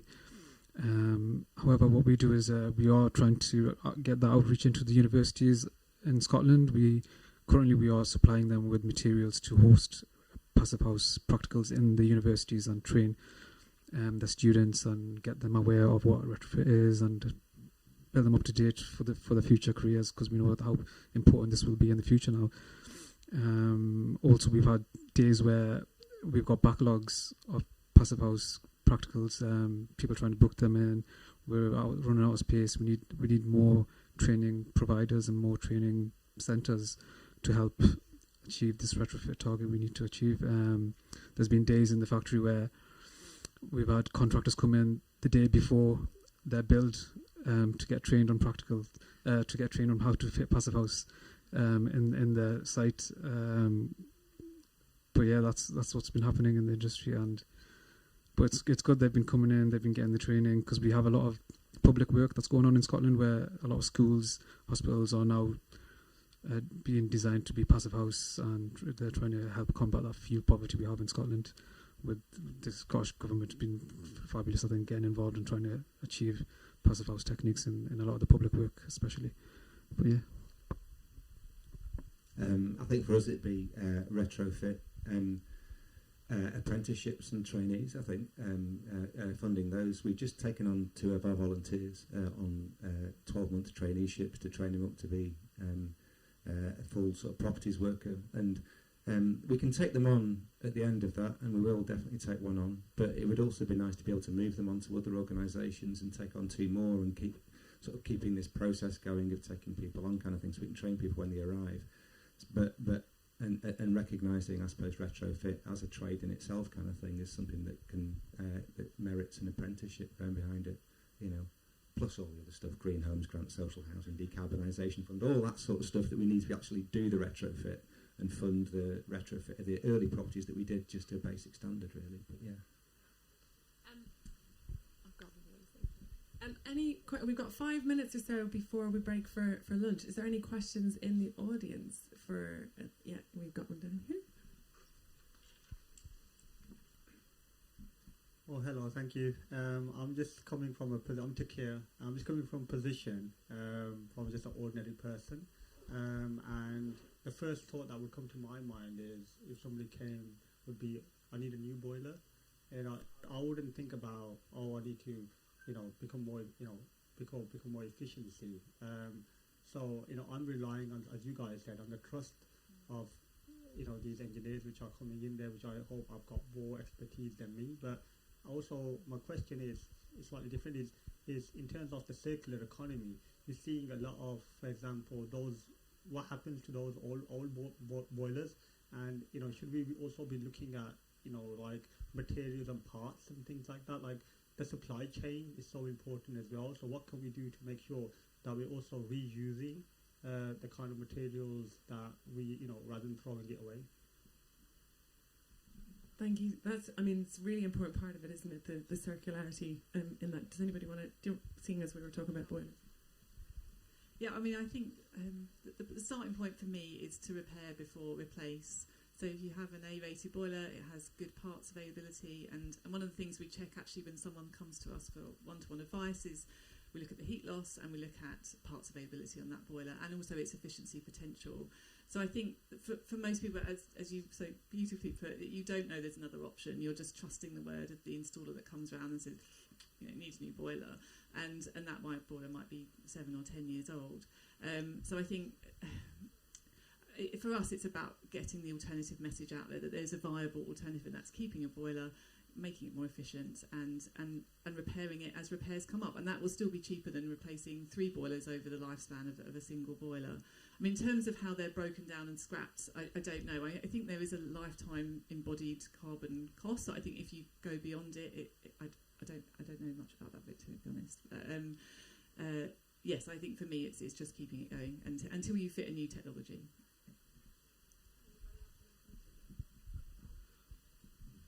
I wonder just about talking about the circular economy and talking about using less of the precious materials, but also looking at the bio-based materials, because you mentioned, David, when you were talking about how, you know, I came back from CAT and then I was like, yeah, natural materials, and we've got lots of really great information out here about natural materials, but do you want to talk a little bit about how that's been received as trying to introduce those? And maybe, Abid, you can finish then after that on how best, because in the factory you've got lots of stuff around the kind of the bio-based insulation materials, particularly, which I think is probably a big bit when we talk about the petrochemical alternative. David? Yeah, I mean, it's received by the tenants absolutely fine. I mean, they're really happy with it. Lime's a lovely material, and you know, and you know, in particular the fact that all the windows are beautifully dressed in wood now. They're like, oh my god, I've got this little fancy house. So there's not a problem there. I think with our board there was a little bit convincing because it was more costly, kind of thing, and also the houses we work with are quite small, so you know, you need a little bit of extra thickness within there, kind of thing. But the market we work in, people aren't expecting monstrously big houses. They'd rather have something that's warm, and the fact that they stay a little warmer as well. There's all sorts of little advantages that you get, sort of like, you know, the phase shift properties in the roof that help to just retain a little bit of extra heat. And there's a little bit of capacity in there because we don't do a lot of training in the way that you use the building. We try and make it so that anyone pretty much can live in it without too much being told how to do it, because we know that tenants are just going to fling the door open and have a cigarette at the front door for 5-10 minutes. Do you know what I mean? So we need something that's not going to sort of go cold sort of very, very quickly, kind of thing. So yeah, I think generally they've been accepted, and I think, you know, the people that work with them, you know, prefer to. They're nicer materials to work with generally, you know, apart from being a bit caustic here and there. But other than that, they're fine. Yeah, in our factory we have, in terms of insulations and circular economy, we have the Thermobond insulation line, which is like a £5 million piece of kit, where we can create our own insulation using recycled fabric material. I think my colleague Sam Patterson, he's more, he hosts the training sessions in insulation. He knows a lot more about insulation than me. He can just go on and on for days. But what I've seen is we have a line of types of insulations that's used in the industry. We try to promote using wood fibre a lot, locally sourced materials in the factory as well. We only try to source materials from Scotland. A lot of Scottish larch. We use local spruce wood. We're trying to achieve that net zero standard and the sustainability element in the industry by having a lot of circular products, and especially with insulation. We've mentioned you train how people to cut insulation into boards and tight angles, and that's what we do in a lot of practicals, how to minimise wastage and insulating buildings and getting that 2mm tolerance, cutting it into the wood battens and the fittings, which can be really difficult, and how that is achieved in building sites. Obviously we're just training in a little 1 metre by 1 metre product, but obviously when you're on site you're building homes on a huge scale, and imagine the tradesmen fitting those into those large panels and large buildings. But yeah, I think that's what we do in the factory. Thanks so much. I think in conclusion, I think what's been interesting is hearing you know, reflecting on yesterday, the big ideas and the sort of the context of the whole situation, right? Then bringing that through this morning and then landing up here talking about mitre cutting insulation and degree turns on a boiler and all the complexities that go within that. And it gets a bit like, oh God, there's so much to learn and so much to do. But I think the diversity of the work that you're all doing sort of is heartening as well in that you're doing all this work in that space and there's other people that we know about and you're doing all that work and that's spinning out and it's great to see that that's all out there happening and that there's all these conversations about the bit that comes, you know, the questions that come back in, to see that you're thinking about those. But the one thing that you all talked about was trust as well, and talking about the occupants. You've all talked about the people, the environments that you're creating to live, not the products that you're, you know, dealing with or the contracts that you're signing, but the care of the occupant and the environments that for them, for us, right? So I think that's really also brilliant, and I hope that that's a reflection of how this industry is going to move in that, by keeping the people at the centre of the work and the creation of this retrofit revolution. On that note, shall we have a break and have some lunch and reinvigorate ourselves for some closing speeches and some other little bits and pieces of panels after lunch? So you can come back here at 2:00 and you can go down to the Strawbale Theatre at 2:00 and you can just mosey around until then, get some lunch over towards the Red Shed, and the toilets are over there, and and recharge, and we'll see you back at 2:00. Thank you, everybody.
In the back, ain't taking no flicks, but click snapped.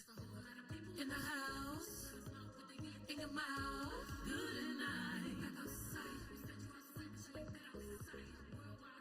let's go outside, back outside. Motivation, new foundation. Oh yeah, new salvation. Oh yeah. Oh yeah, oh yeah. You won't break my soul. You won't break my soul.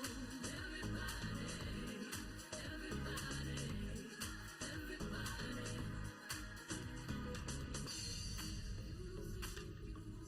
That we all know ain't break my soul.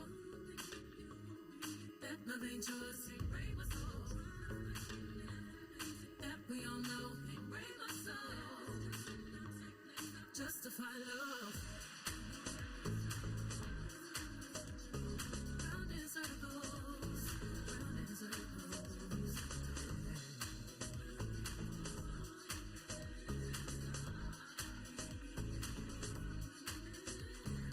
You won't break my soul. You won't break my soul.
इश्क है क्या ये किसको पता ये इश्क है क्या सबको पता ये प्रेम नगर अनजान नगर साजन गागर का किसको खबर छोटी सी उम्र ये लंबा सफर ये इश्क है क्या ये किसको पता ये दर्द है या दर्दों की दवा ये कोई सनम या आप खुदा ये कोई सनम या आप खुदा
Just make me wanna play. Baby, take a look around. Ayo, ayo, ayo. Everybody's getting down. Ayo, ayo, ayo. Deal with all the problems later. Bad boys on their best behavior. There's something about you. Keep it moving.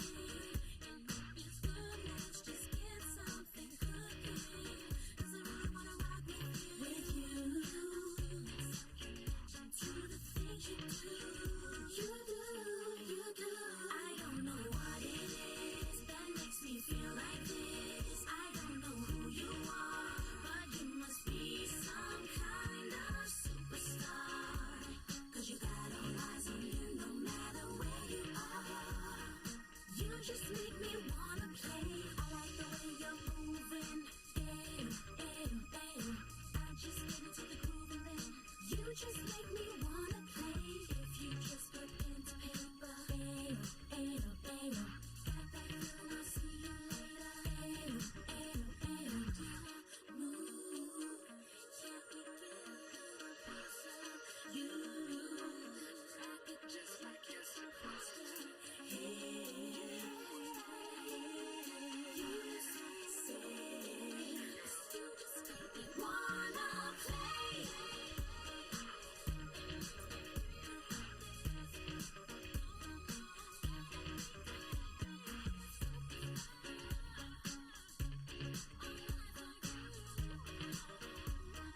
You just make me want. I don't know what it is that makes me feel like this. I don't know who you are, but you must be some kind of superstar. 'Cause you got all eyes on you no matter where you are. You just make me want. I don't know what it is that makes me feel like this. I don't know who you are, but you must be some kind of superstar. 'Cause you got all eyes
welcome back, everyone. I hope everybody enjoyed lunch. I absolutely ate everything that was offered to me and intend to keep that up. So we have got the afternoon session now, and I'm really excited about this one because I'm personally attached to this one as well, but I'm not going to participate. I'm going to introduce and then I'm going to step back and listen. Change from the norm, says you. So we have here today representatives from different community retrofit organisations. So Chris, you've already heard from Loco Home Retrofit in Glasgow. We've got Sal Wilson, who is many things. She is an educator. She teaches in the Bartlett School of Architecture and in the AA. She's been active in community energy. And now is a co-founder alongside Dave and myself in Home Energy Action Lab, or HEAL. And what we're trying to do there, you'll hear directly from them. And we've got Dave Powis, who is my long-suffering husband, but also a great mind from the energy side of things. And we didn't ever anticipate that we would work together. I specifically did not marry an architect, and then it turns out that we work together all the time and haven't killed each other yet, so that's got to be a good thing, but brings a lot of experience in terms of the energy side, which is something that we didn't have, so that's a great benefit. And then I'm apologising to you, Jonathan, because I did just refer to you as the granddaddy of all things community retrofit, and then I was like, that's really mean, because like he's younger than me. But what I mean is, if what Jonathan doesn't know about community models for retrofit is just probably not worth knowing, and we all of us here, we're like, you know, teach us everything you know, Jonathan, calling him all the time, trying to get like opportunities to work together, and to which he says yes quite a lot. So really, really grateful for that. But we're here specifically because yesterday I mentioned that ACAN, the Architects Climate Action Network, ran a series of events at COP26 in Glasgow last November. And one of them that we ran was called Replicating Retrofit, because we recognised that the work that Jonathan has done with Carbon Co-op and People Powered Retrofit is amazing, but we need 5,000 of them. And how do we replicate that? And it's part of what People Powered Retrofit are trying to do is make the tools and make the knowledge available so that it can be replicated. So we're all here as willing kind of test beds and guinea pigs saying, okay, we're here for it. Like, how can we help accelerate that? So we had a panel discussion meeting around that in Glasgow, and that was Replicating Retrofit. This is Replicating Retrofit Part 2, because actually our circumstances have all progressed and changed. Yours is, I would say, progressed. I would say our journey has significantly changed. And you're going to hear from them about how that journey has progressed, how they've been battling with all the knowledge that's out there to actually put it into practice. So yeah, you're going to hear about that. And then the granddaddy is going to reflect. I can't let that go now. I'm going to let it go. I'm sorry. Jonathan is going to reflect and sort of feedback, and like we're going to have this conversation. So they're going to do that for a while, and then we can open up the floor to any reflections or conversations that you might have as well. So that'd be really brilliant. So round of applause for our panel, and I hope you all enjoy this session. So we're going to start. We're going to start with you. Me. Hello, I'm Dave Powis. So yeah, at COP we came, Sal and myself, as members of a community energy organisation in North London that we joined and started volunteering for, that was focused mostly on solar. There's a really good solar model out there that it can be grant funded when there's grants available, and there's a payback, especially when there used to be a feed-in tariff. Feed-in tariff's gone now, prices are going up, so there's still a model there. But we are very keen to explore retrofit and demand reduction, not just generating green electricity, which from my background in the energy industry I know is improving, and we're doing quite well in the UK in terms of decarbonising the grid for electricity, but we're not doing well at all at reducing the demand from our leaky homes, as we all know. So we were trying to think of how can we find a model that is replicable and hits the right leverage point in our area of North London, and how can we then share that with others to do it, because it doesn't feel like it's going very fast. I joined Community Energy London, which is a group of community energy organisations that come together to share best practice and knowledge. But there's not a lot of retrofit knowledge and sharing of best business models out there, because there isn't a business model that works. There isn't a payback of a few years. It's a payback of 20, 30 years, if that. There's not enough money out there in a grant for a retrofit single house of 20 grand, 30 grand. So we were trying to say, well, what is it that we're trying to develop in our locality? Is it assessments for the able to pay and those that are already on board? Is it working with the local council who have declared climate emergencies but might not necessarily have the resources available to them or the expertise in-house to deliver them? What level are we going in at? I recently did the domestic energy assessor training to provide EPC certificates. We know there's shortcomings there with a lot of assumptions. It needs to be accessible and broad enough to apply to multiple buildings, but it's not going to necessarily direct those homeowners to the right practices. It might even be detrimental to them. And yet we can't go in at the full whole house assessment and expect every householder or every local council to spend hundreds or £400 or £500 on these assessments. So what is the replicable, sensible way to go in on it? And we haven't got there yet, and unlike Chris, we're still doing a lot of desktop research and outreach, talking to the other community groups, saying why isn't it working, why aren't people picking this up, or if they are, why do they drop it before they get it to the delivery stage? And I think we realised that we've got, having spoken to PPR as well, we did take away from COP this idea that you should just get in there and start doing it. And I think we're at that stage. We created an Instagram account on the way up, didn't we, a couple of days ago. So there's a couple of posts for Heal out there. But there's very much this, my personal story is I'm a risk manager by background. So unfortunately I can't shake that of 20 years of doing that in the energy industry and now coming out and doing this retrofit approach.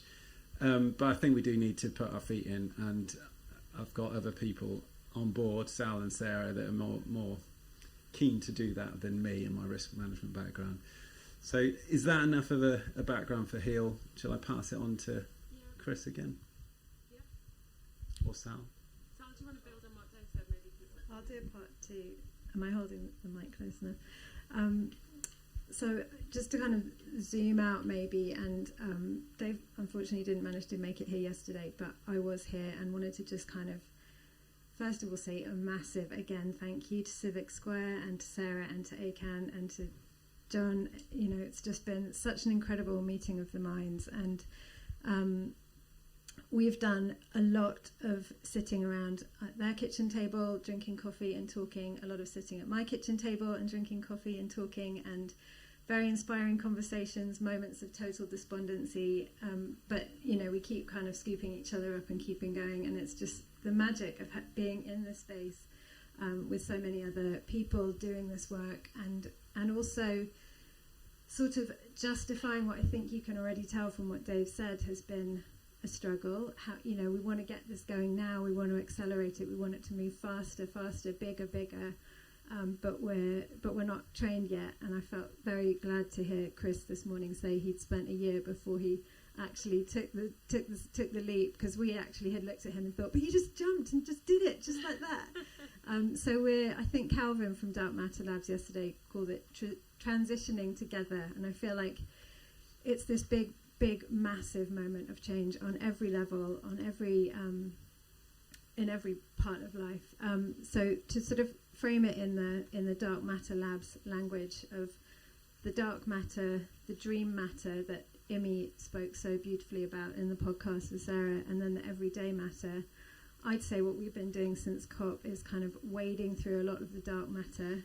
And well, you already know how amazing Sarah is and how lucky I am to be working with her. I've got to say, Dave, the dark matter, trying to figure out the business model, doing the research, trying to figure out what other people are doing. What's the funding? Where's the funding? How do we make it work?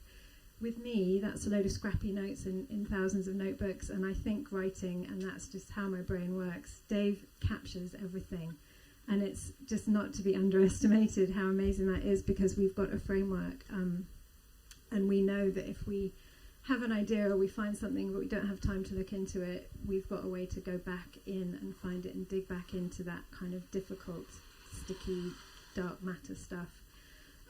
What we've also been doing, though, is spending a lot of time with the dream matter, which is just really, looking to our heroes, Kate Raworth, Donella Meadows, the big picture. We need to set our vision and strip away everything we already know and start again and look at it and tear it down and set it up again. We want to involve everybody. We don't want to just go in with the able to pay market and kind of meet one specific need. We want this to hit the social housing. Why should Quajo have to be the one out there campaigning for that? It's heartbreaking. Don't get emotional on stage. And the way Imi says, you need to sort of release yourself from the shackles of pragmatism, I think she is the phrase that she used. And so we've been trying to sort of deal with the most sticky, pragmatic stuff, but also shake ourselves free of it in order to look at the big picture. And the everyday matter is on its way, and we're trying to figure out how that's all going to work. I just want to add one more thing while I've got the platform, which is, for my personal story, there's been a lot of conversation about the ex-architects in the room, and I'm one of the ex-architects. I worked in architecture for about 10 years, and always what I've wanted to get involved in is sustainability, and there was just no time in practice, and I know a lot of you have left for this reason. You're just doing the drawings, making the schedules, issuing, doing the drawings, making the schedules, issuing, no research. So I quit and I went to work for Atelier 10, which is a mechanical engineering firm, and I learnt in 6 years a huge amount about sustainability and environmental design. But then I quit that as well, because I'm not a mechanical engineer, I'm not an energy analyst, and that meant I ended up doing a lot of benchmarking, which if anyone's done a BREEAM assessment knows that as savvy as I could be to try and get things a little bit better using BREEAM, I was going to just die if I spent the rest of my life doing BREEAM assessments. So now, luckily, I'm teaching, and there's also been talk of what's happening from within the institution. So I just want to give a kind of word of optimism to the people who've said, I've got to step outside of architecture and just say, if the Bartlett and the AA is bringing me on, I'm not a name in the design world in any way. I've got experience in environmental design and sustainability, and I think probably a lot of you know there's massive shake-up happening in many levels at the Bartlett. This is a huge opportunity. There's work being done to improve diversity, to improve the climate conversation, to integrate. I'm not a design unit tutor, I'm a tech tutor, but that kind of integration, we need to teach the teachers as well, because they also don't know.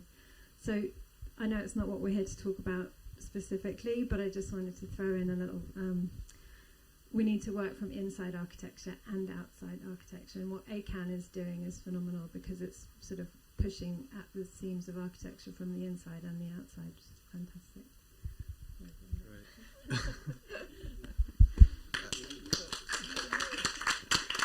Thank you. Yeah, so I guess the thrust of this session is, how, if for people out there, I already met one gentleman who's looking at replicating or setting up a community-based retrofit organisation. What are the practical steps? So a few people have come up to me and said, "Oh, you've got a T-shirt! Wow, yeah. you've got a business card. You must be rocking this now." And that is just show, and showmanship is part of it. That's how it's things like that that have managed me to get a one-to-one with Rufus Grantham yesterday, and a one-to-one with the Zero Carbon Homes Minister in Scotland. Stuff. It's just a lot of it is just show. We are one full-time employee. That's me, and not, well, I say employee, worker, not quite making enough to live off, but support with a bursary, and one really heavily committed volunteer who gives very freely and generously of his spare time. That's my co-founder Tom, who couldn't be here today, and about 20 volunteers from the membership, and then about 80 other members, about 100 members altogether, and just an awful lot of goodwill and encouragement from people like Sarah and Jonathan. So pulling back the curtain made up of business cards and T-shirts, what was really the process to get to this very basically the first step that we're on? What I'm going to try and do is just tell that story in such a way that you can take away chunks, and maybe that's a step you could try and do. So for me, the start was I'm an ex-toothpaste supply chain manufacturing engineer, and really disappointed the number of ex-toothpaste manufacturing engineers today. But come on, hands up, who's there? But I was speaking to Abid, and Abid and I agreed that there's not enough engineers in this stuff. There's too many architects. I'm sorry. There's not enough. Joe, sorry, ex-architects.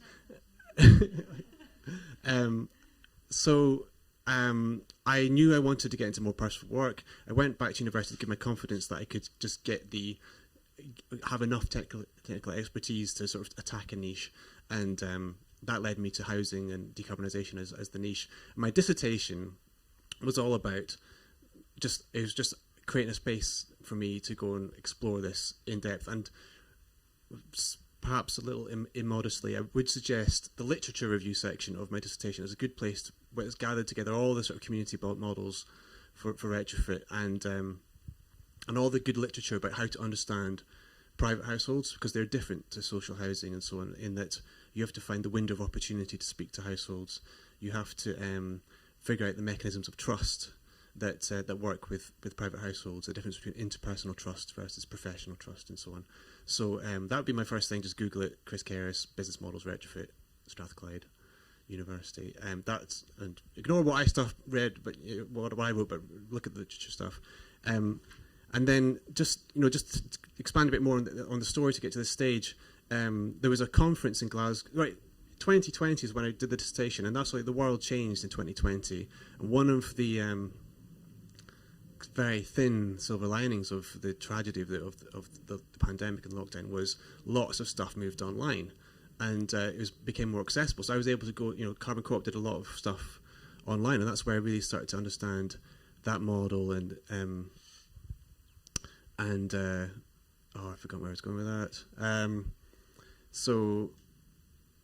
Oh yes, and there was a conference. In Glasgow, there's an online conference, Low Carbon Homes, and I just made up the name of a company. I said, I'm Chris Kerris from Glasgow Southside Retrofit Limited. Completely made up. And I put myself on the attendee list, and then people started writing to me, oh, that sounds amazing. And that's how I found my co-founder. So an awful lot of this is just BS, just pretending to be bigger than we really are. And that, overcoming my imposter syndrome and just trying to attract people that have similar mind.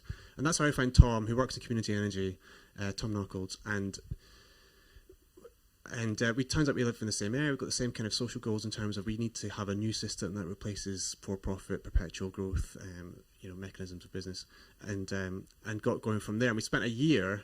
I spent about half of the following year, understand. You have to recognise that there's a huge technical risk. If you get this stuff wrong, you can really mess up people's homes and their lives so I invest, because neither of us are architects or building physicists. I spent a lot of time and my money on developing my own technical understanding, just because I wanted to do no harm. The biggest thing is do no harm here. And I mean that really. I don't mean that in the Google sense. I mean that really. So AECB, join the AECB. There's Nidhi. Association for Environment Conscious Building. Fantastic organisation run by all the right kinds of people. Just really technical experts and stuff, and just brilliant free resources. So join. There was the Carbon Light Retrofit course was brilliant, and that led on to Passive House certified consultant status, and I'm a domestic energy assessor. So then I kind of the basic ingredients to start offering a service, and then the other half of that year in 2021 basically was starting to experiment. So my old dissertation supervisor hired me to give advice on the flat that she'd bought with her husband, and what should they do, and I just spent a lot of time footing around in their flat trying to figure out what their options were, and it helped to demystify things for them as well as for myself. And that was just became the basis of the business model, which is start offering advice. And it's been through a few iterations, and it was like, do a survey, go away and write a massive report, and then I realised no one was reading it properly. So now it's just I spend a whole day, it's like a workshop, and it just goes wherever they want it to go. Starts with condition surveys, heritage survey, heat loss calculations, and everything. Basically, and this is the number one thing Jonathan said to me, he's like, go away, experiment with business models, come back when you figured out how to make a bit of money, because people need to pay their living expenses. And once you've, I think that was kind of the graduation level to get into more detailed conversations with Carbon Co-op about replication and stuff. And now, so this is where it gets difficult, because we launched publicly December last year, massive, just loads of goodwill, households really wanting to talk about this stuff. And this is before energy prices went up. Really ready market, people wanted to do it. And we did in-person events, walking tours to talk about heritage and maintenance, a workshop with Under One Roof, which is a really great charity for tenements in Scotland, about maintenance really. And just managed using the people are used to webinars. We brought in some experts from the heating industry to do some talks on the things that Joe was talking about, which I think what Joe was talking about earlier on is so important, to have routes for households to get to heat pumps, and also for heating engineers to get from gas to heat pumps as a training route to think about low temperature heating, condensing boilers. So we, just be able to pull in a national expertise like that. Where we really struggle is engaging local tradespeople to come and do this work, and also we'd really want to find some architects that are willing to invest some proper time in helping us develop and advance the business model. And I'm sorry, we don't have a fancy studio with white painted floorboards, and we don't have black slides with white text, all that stuff. We don't have that, but we really hope to find, and Bobby might help us to reach out to that audience. We want to find other ways to attract professionals to develop the kind of assets I was talking about this morning. How we could develop typologies and detailed guides for the specific building typologies that exist in Glasgow. Letty's done some brilliant work at a kind of archetype level of end terraces, mid terrace, detached houses and stuff. But you mean to take it down to the next level of detail in our area? Sounds like an invitation to me. Yeah. On the next step. Get in there. So now, sorry, I'm probably overrunning on time, but I want to say one thing, right? Is this is really my realization. This was the single most enabling thing for myself, which was that the biggest mistake the government has made with decarbonisation and zero carbon and all that stuff since the Climate Change Act in 2008 or so was trying to come up with a perfect top-down plan, and they're still messing about trying to come up with that plan, and they're not going to get there. And that's why organisations like Carbon Co-op have emerged to try and come up with a grassroots plan. And I think everything we heard yesterday was fantastic inspiration. It's really important guiding lights to think about the wider system of crises and social factors that we're trying to address at the same time. We do, however, need to avoid spending too long trying to come up with the perfect bottom-up plan. So my number one advice is get stuck in, try something, hold a meeting locally, and just find people that want to get started, and order some t-shirts.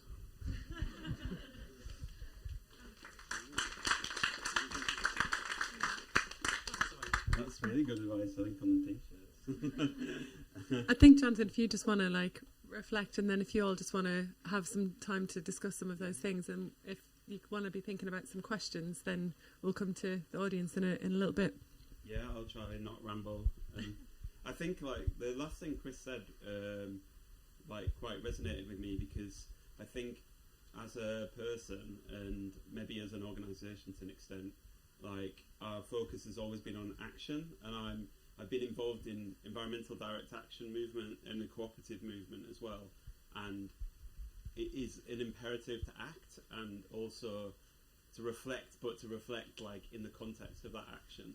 And I sort of find things like this hard in a sense because it is because the task set is to kind of reflect and to think about how we've progressed since we last met together, which like all together, which was 9 months ago, 8 months ago, something like that, and that kind of reflection is very contradictory to me. It like brings up quite a few contradictory kind of feelings, and I was ruminating on that and a lot of the themes that were explored yesterday, which a number of people felt were or reported that were kind of really experiential, overwhelming but necessary, and and all those sorts of things. And it really reminds me about climate change, like the engagement with that idea of climate change and the things that are presented as a result of it, the consequences of it. Since Dark Matter Labs have invited us in, I sort of feel able to talk about theory a bit. But there's a social theorist called Timothy Morton who talks about the concepts of a hyperobject. Yeah, and a hyperobject is an entity, a thing, a concept that exists on a spatial level, which is like multi-dimensional spatial level, multi-dimensional time level. Yeah, so it's so big that it's very hard for human beings to conceptualize it and to deal with it and to integrate into it, their action into it.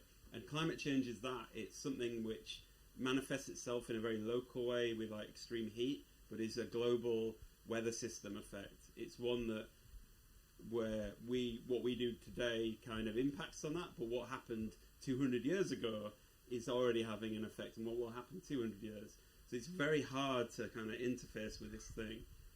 And obviously that's a bit of a grand way of framing this, but I feel like in like our actions there are these things which are contradictory. So like Sarah's very kind to call me a granddaddy, which was just kind, but it's like, oh, you've got loads of experience, you've done so much. Yet in the wider context, it's like a tiny, like not enough. In no means like anywhere near enough, But you've done loads, At the same time, like the groups and people here we're involved with are both like early, we're early, we're the early adopters, we're the radicals, but also like vastly too late as well. Like the time for action was years ago. And then also when we think about action and scale, like we think very locally around scale about the need to replicate within local areas and communities, but then there's a constant kind of how will this scale to millions and millions of houses or into Europe and bigger still, it's too small but it's too big at the same time. So, and I think I was inspired again by what Chris just said. Like the way I used to frame cooperatives was like, when governments can't or won't act, then we need to act, and that's like the birth of cooperatives was in Rochdale in the 1840s, where food was tainted, water was tainted, and people there was no regulation and free market rules reigned, and people took it upon themselves to act because it was imperative to act, really, and I absolutely agree with your line, Chris. Is like. We just can't wait for government to act. It's just not, it's almost like, as Wolfgang was saying over in John's yesterday, it's like government's also almost preconditioned not to act in this way. It's short time scales, it's, electoral cycles and what have you.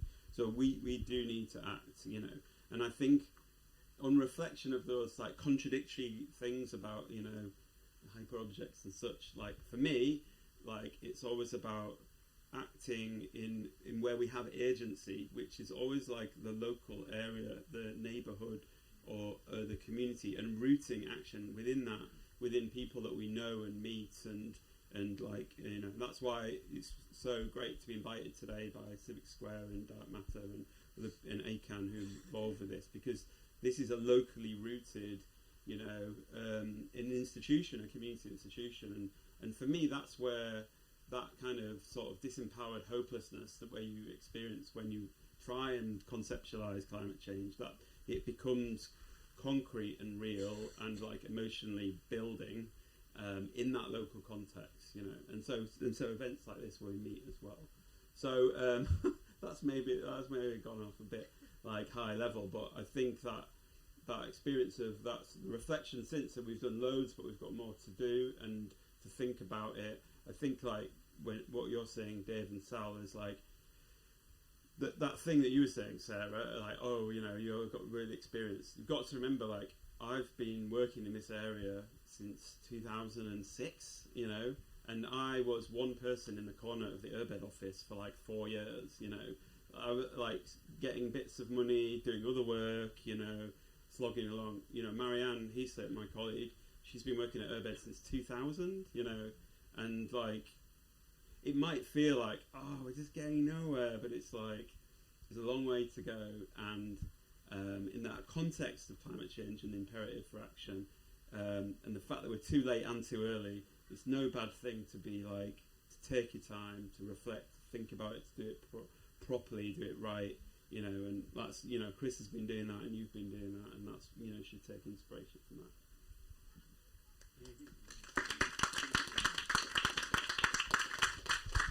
Do you want to respond to anything Jonathan's just said before we throw it out to the room, Dave and Sal?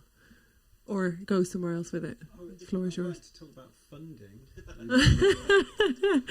Okay. It's not an appeal for funding, although Although. welcome to any angel investors who might heal home energy action. No, what I've been struggling with, as every consumer has, the Green Homes Grant, every consumer that applied for that really struggled with the administration and red tape. The boiler upgrade scheme, we heard from Joe about optimising your boilers, don't just can it. So with the government expecting 600,000 heat pumps a year through a boiler upgrade scheme, I read somewhere recently that the inquiries for heat pumps have actually gone down in the industry over the last few months, not up. So it's not going to magically happen. And likewise, Get closer to you. Yeah. Sorry, I thought I had something on my nose. Funding for community groups. So the point of replicating retrofit, other than to be a tangle of words, is that we're trying to figure out how community groups could get in on the action. Now, the funding that is available at this point in time is seriously lacking. The government have got rid of the Urban Community Energy Fund and more recently the Rural Community Energy Fund. So different areas of the country are seriously lacking in opportunity to get any support for their volunteer work. Volunteering and trying to create business models, when you've read the People Powered Retrofit, when they did their share offer in 6 months ago or something, and I took that back to my community energy group and said, this is what we need to write, and this is what we've got, this is like woefully inadequate, and it kind of blows your mind a bit, and especially when you're going to funders and they're used to certain models or they're used to certain types of application, and your model isn't there, it's not proven, and they're not comfortable giving you money, they're not comfortable with the amount of information, you might be missing the mark. So there's a thing, I was speaking to Sarah the other day about maybe thinking about what they need to tick box, not exactly what you're going to do, which is absolutely compelling and revolutionary. They need to tick a few boxes on where will my pound of funding go to the impact in the community or whatever their goals are. So focus on that in order to get it in. Volunteers need paying for their time when you're trying to break barriers. You need full paid staff. You need staff to get these things off the ground and running. And at the moment, the community energy groups that I'm involved in don't have experience in retrofit. They need training up. And then you say, well, where do we send them for training? Which are the accredited bodies? Which are the standards we should be going to? And have you got 1,200 quid to send them on that course? So there's a bunch of things all linked around funding to get these grassroots businesses off the ground and how we approach them. And if we can share best practice in, I went to this funder and these are the things they were looking for, or I've applied for that and they'll give you this for free, but you need to do that. I think sharing and collaboration in that space is the only way, unless you're going to do a share offering. And actually the last point was just like, as you put your hand in the air, Sal, our local council down in North London has just released the Community Energy Fund. So it's developers that don't meet zero carbon goals in their new construction within the borough have to pay into the old Section 106, or it's probably still called that, a carbon offset fund, and you can apply to get money for that. I think what we need to do is to try and demonstrate that whilst it will be for the benefit of the community, it's not necessarily directly for a community building, because historically it'll be, there's a school, there's a church, there's a community centre that we're raising money for an individual project, feasibility study, get the money in, job done. What we want to do is get money in for business development to be able to offer services to many more people that happen to be in private households, not a community building. And they can't get their head around that. A lot of the councils, it's something that we need to really work with them on. I just wanted to add a tiny bit to that, which is that not only are we trying to come up with a business model which you can just about get to work in a very clunky way, maybe with the able to pay market, if you're not only able to pay but also able to go through the disruption and probably want to do it for a host of other the co-benefit reasons rather than the financial reason. If on top of that what you're trying to do is produce something that's open source and really widely accessible and not setting up a kind of membership fee or a paywall at point of entry, you're making it even more complicated as a business model. And that's obviously, again, such a shared kind of value among the people who are here, and so many people are putting together research and work and reports. We've heard so many people say, I've got this report, it's on my website, you know, and we're starting to talk about how can we create a central space where all of this is coordinated and collated, because we don't want more people to have to go through this really slow process when we can speed them through it by sharing that. But again, I don't want to take away from funding. We want to give that for free, and that makes it, I can't get the money to work. That old money question. Yeah. I'm just mindful of time. We've got 15 minutes, and I wonder if anybody in the audience has a question. Hiya. I'm going to come here first. Thank you. I hope that this is an offer as much as a question. I'm Salma Yaqub, and I'm Programme Director for Health and Equalities across Birmingham and Solihull. There's an integrated care system bringing the NHS and local authorities together. And we're looking at strategically how to reduce health inequalities. And people have said this for many years, but here's another opportunity. And I'm really keen to align the employment agenda, the net zero agenda, and health. And I think what you guys are doing does exactly that. So the offer is that I know that the WMCA, the West Midlands Combined Authority, they've got a huge fund looking at employment. They've got a huge fund looking at upskilling. And why should we not have, you know, our region, our area here? You know, we kind of, in our brochures, always talk about it being the heart of the Industrial Revolution. Well, we put a lot of carbon dioxide in the air. Why not be at the forefront of, you know, reducing that? And we've got unemployment issues, we've got housing issues, and the retrofit kind of tick, tick, tick. One of you mentioned how you've got to align yourselves with other people's agendas. You know, I'm here because I absolutely believe the moral case for it, and you know, I'll be with you on the activist side of it, and I'm using my job wherever I can to open up and leave those spaces. And there's funds for business development. So all the stuff that you guys find hard, actually there's loads of opportunities out there. So the offer is, let me help to link you in where that space is. But what you guys are doing, nobody else is doing. The expertise that you've got, you know, the passion obviously, but actually genuine expertise, and it's about scaling that up.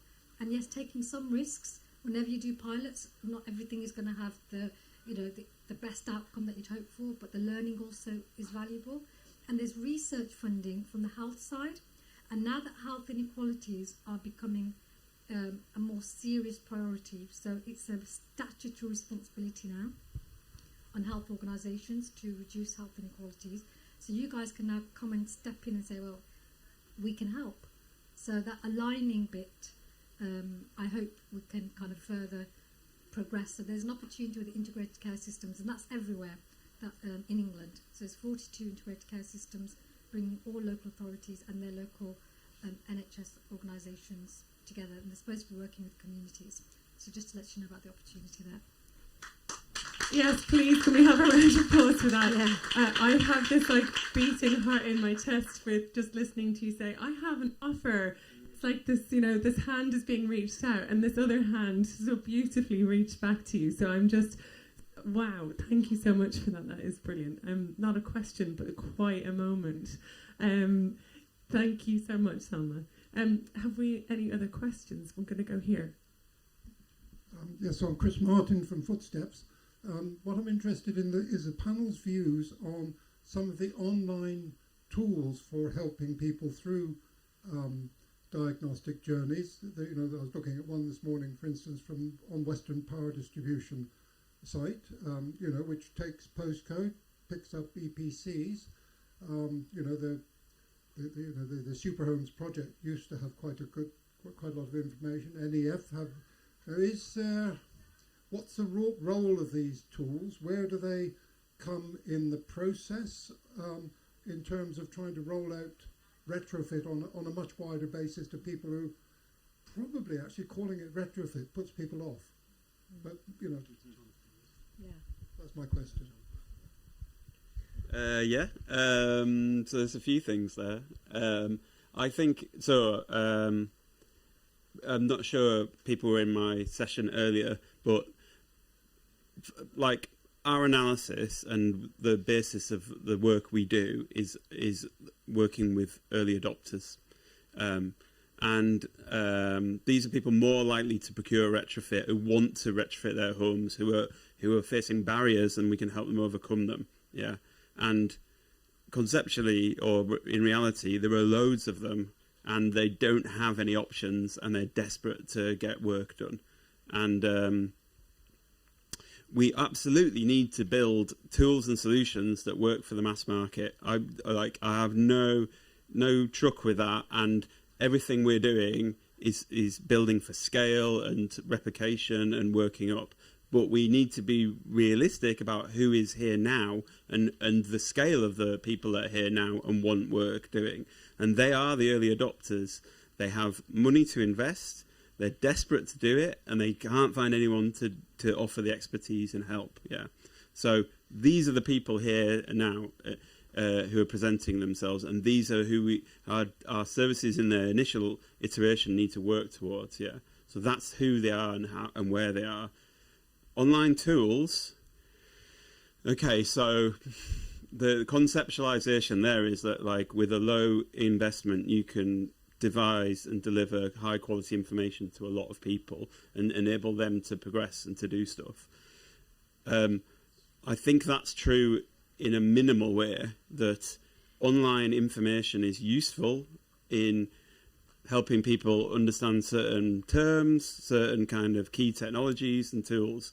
I think it's very poor in enabling them to take action, because there is complexity to the requirement to take action. It's not a simple process like just put a solar panel on there, just commission this one trade, they come, they do it all. There's a complexity to it. There are risks and such and such. Things like the use of EPC data, I personally, and as an organisation, we feel is very dangerous, because the EPC data set is of a very poor quality. Yeah. In reality, and there's lots of people out there now aggregating or using bits of algorithms to infer lost and missing data, or asking householders for data. The reality is that householders don't understand their house that well. You know, why would they understand what type of insulation they've got, what heating controls they have, you know? And so the kind of emphasis from government on EPC data, both EPCs to understand criteria, to understand success metrics, to inform action, is really dangerous, you know. And and I also think in some respects that kind of early stage engagement around it can dissuade people from taking action rather than empower them to take action. So that's not to say online electronic tools, there is a huge ability to potential to do stuff there, and I really think things like smart meter data, we're just really starting to think and to explore the potential there. We have a smart meter service. People can sign up in 10 minutes and access their half-hourly smart meter data instantly, you know, for the last 13 months and then ever onwards. You know, we're only just like conceptualizing what to do with it. So I think there is stuff there. Yeah, probably gone on a bit there. Well, just it sort of ties in a bit with what Jane was saying earlier with the home notes as well, is trying to enable people, and there's always this tricky line of, you know, it's got to be past 2035 or it's got to be passive house or NFIT, and those are rigorous for a very important reason, because there are risks of doing this stuff wrong, and we've seen the disastrous effects when retrofit is done badly and creates worse problems in the building fabric. But it also can't be a barrier, and it's trying to kind of let people have enough knowledge and understanding of what measures they can make that are not risky, and understand that if they can think ideally in a proper whole house plan way, but at least to get a grip on the big picture and see further down the line so that redundant work is not done, then at least that allows you and frees you up to do the smaller measures with maybe, you know, some information from home notes or using an online tool. You know, baby steps are still better than no steps at all, and we don't want to kind of shackle people to thinking they've got to do the full package or nothing. Thank you. I'm going to go for one other question. I'm too close to that microphone. I'm going to explode it. I'm just going to come to Wolfgang for a question. Thank you. I think during the course of during the course of this, a route to connect the grassroots activity, which we do have to engage in, which you're doing. Oh, it's that one. Yeah, of course. I need my notes because I don't want to waffle. Basically, the guerrilla war for funding and the actually getting stuck in is precious. It makes real change, and it gains real skills and expertise, and we can all learn from each other, and that's happening. But in principle, we all think it should be something, I think, that there should be grants for out of general taxation, and from where there is a lot of money to where it's needed. And in some people's eyes, including mine, it should be free at the point of use, so long as the money isn't being wasted. But how do we get to that situation? And there are other things that have been talked about other models which could work. But it also needs, in my view, if we're going to extend it, it needs some kind of accountable control. And the problem we've got at the moment is if I'm in the street next to a scheme and they've got themselves together and I'm not, for various reasons, how do I do the same thing as them? And who do I go to if I feel that they're getting money which should be more equally distributed? So there's a role here, even in their sorry current state, for example, a local authority to employ somebody who then gets up government grant, and then that grant gets given out and everyone can see accountably where that grant has gone. But the main thing I wanted to add, which is unique to me, because that's just thoughts that have come out of this, is that while we were writing the climate jobs thing, which is primarily, as you can imagine, about retooling the economy in terms of people moving jobs and retraining, the issue of delivery was on our mind, because we used as inputs things like the New Economics Foundation report and so on. But we felt that was very high end, and how does that translate on the ground? We had a go at putting that out, but a tension arose between people who were still adopting the kind of post-war top, big public sector kind of model, and people from the cooperative movement in the editorial group who actually could see what was happening. And also, because it took us so blooming long to write the pamphlet, the amount of energy groups that some of you are involved in, and climate groups and neighbourhood groups, mushroomed in the last 2 years. People who were activists trying to go along with Greta also turned to their street, and vice versa. So what we've now got is living proof that this thing can actually be replicated, and that grassroots thing is probably a better delivery model. I'm not just saying this because my daughter has turned to mutual aid and anarchism and I just follow her. That can be a delivery model, provided there is some point of accountability, and also that can be a campaigning model, so that people can say, actually, we're at the moment having to get our money from health sources and from this and that, which is great, and I think we should do it. I'm absolutely honoured that Salma's here. but at the same time, that it could also be saying we also campaign, we also stand with those trade unions that we're hoping to mobilise for the jobs to actually campaign for that money to be something that we can apply for. We've got our thing, and that person or persons in the council that just monitor that money flow need to understand what's going on.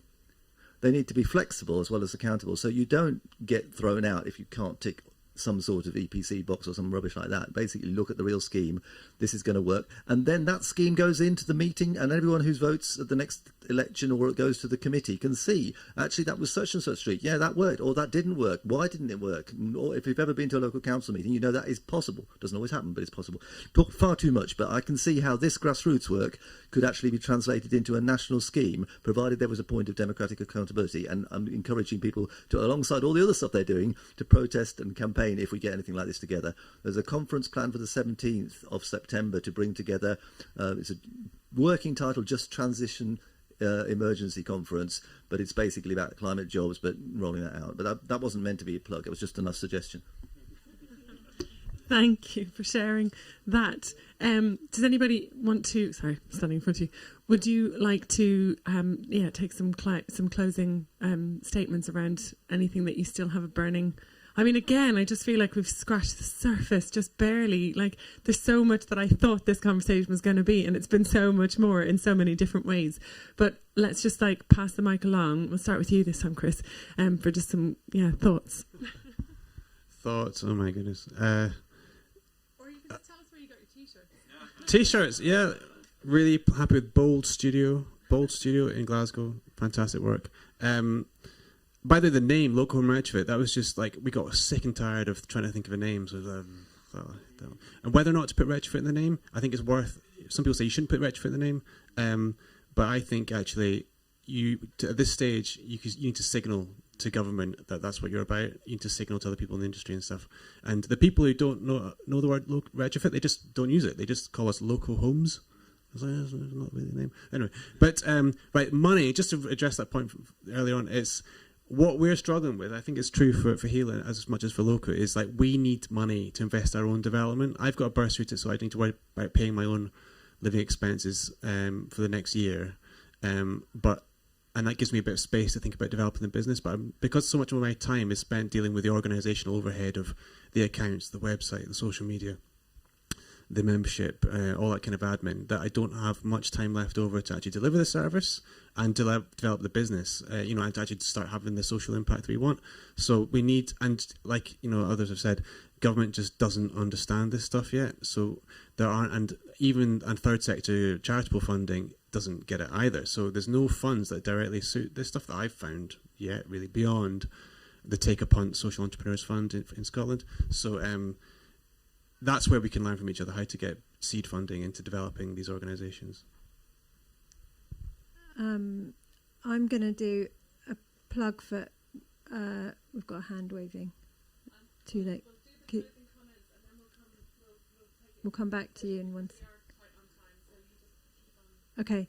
I just wanted to say that, we met because we were trying to replicate what Jonathan's been doing. And I just want to say that I'm really bad at the business plan bit, and reading business plans I find really painful. I know a lot of people do, and I'm just going to say that the People Powered Retrofit business plan, which was put together for their crowdfunder whenever, is just beautiful. It's graphically beautiful. It's so accessible. It's really interesting.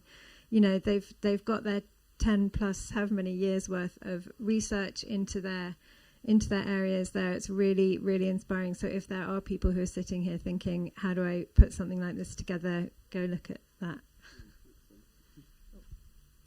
I think my closing comment is to reiterate the do with, not do to theme. So I'll just highlight a multi-billion pound do to, which was the smart meter rollout, which is a good thing. Like, having smart meters is a good thing.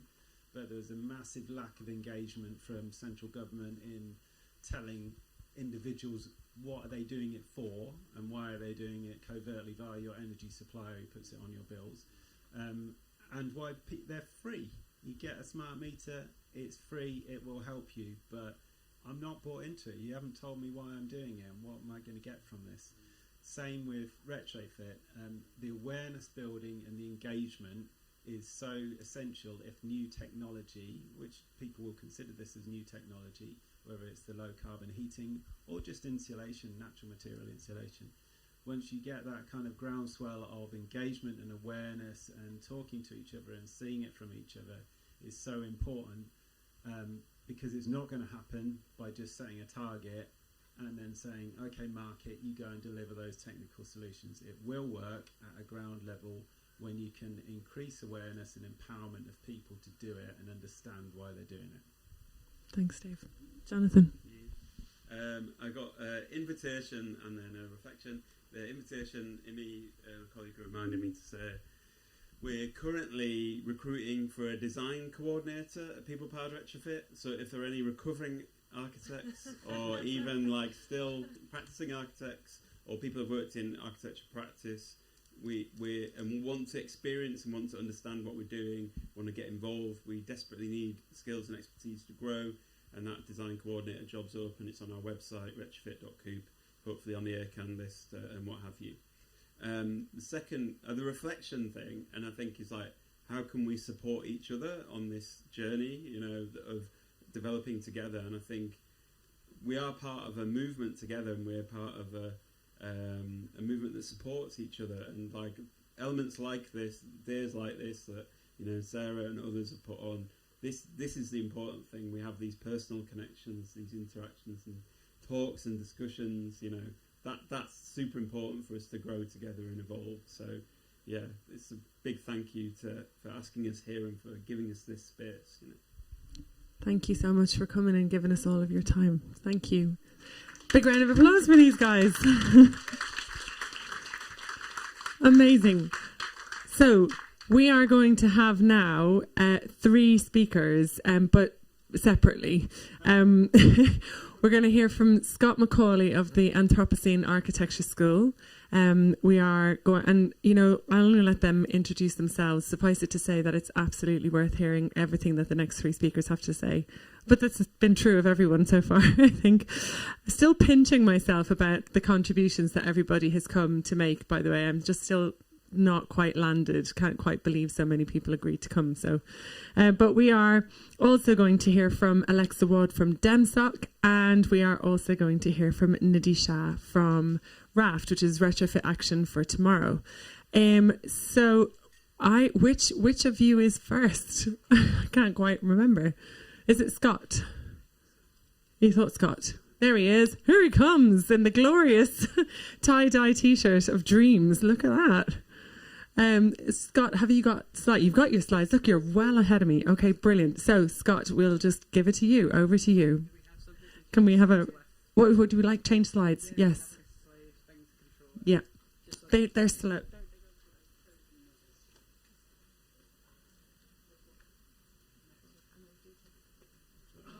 Okay, round of applause for Scott, please. Can everybody hear me okay, just to start? So, just to introduce myself, I'm Scott Macaulay, use he and him. I, 3 years ago, launched the Anthropocene Architecture School. I practice in architecture, so 60-ish% of my time I do whole life carbon assessment, deep retrofit, sustainability coordination, a little bit of all sorts.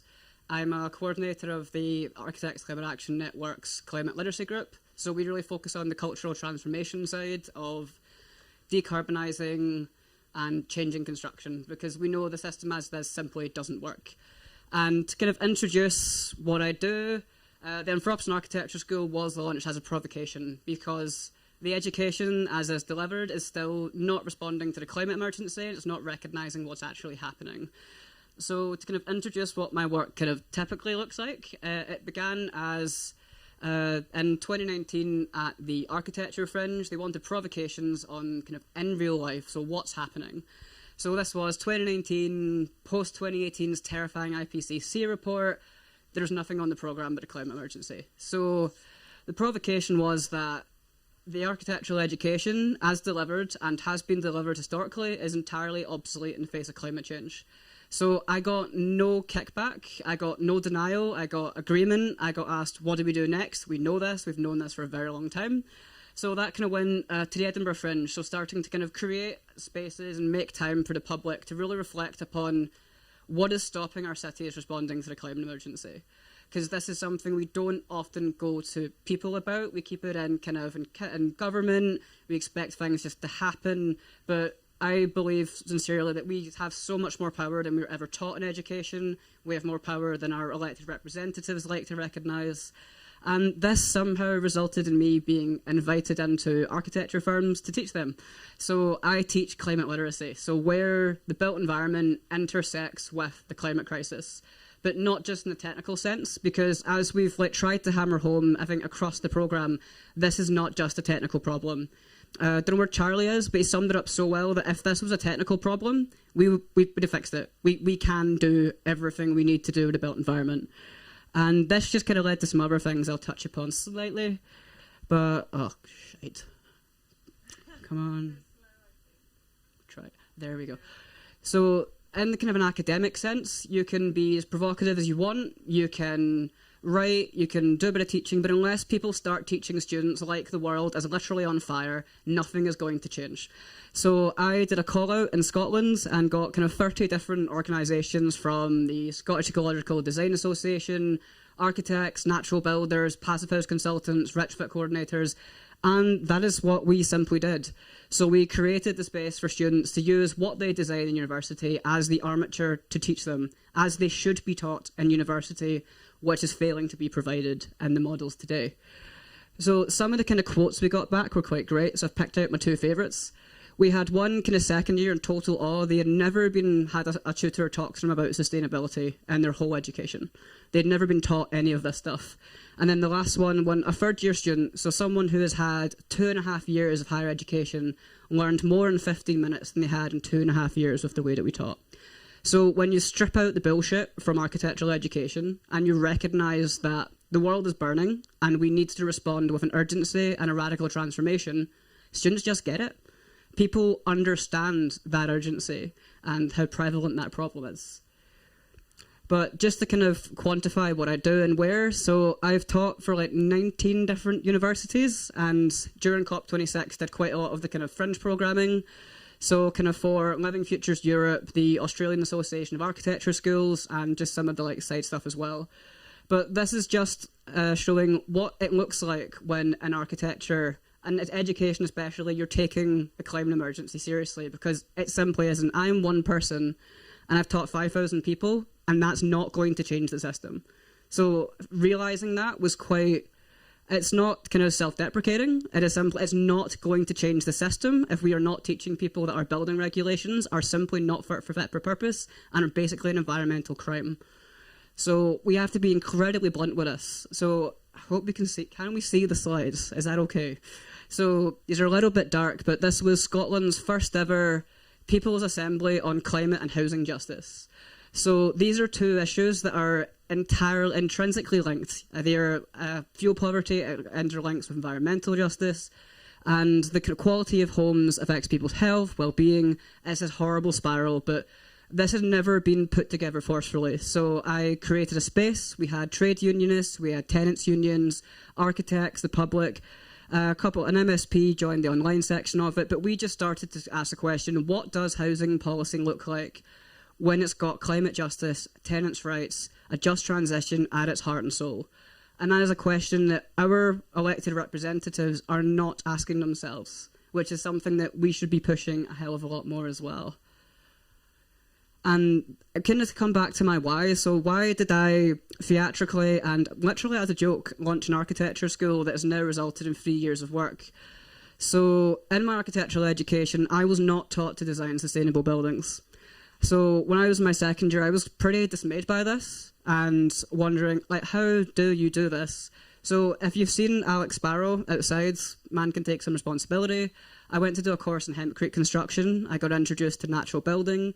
There was a client in Le Contamine in Montjoly in the French Alps, and I got to work alongside environmental engineers, carpenters, lime plasterers, architects, so many different inspiring people, and saw that this can be done, sites can be organised in a really regenerative way, not just environmentally friendly, but how you treat the people on site, how you appreciate their expertise, how you teach people, how you learn.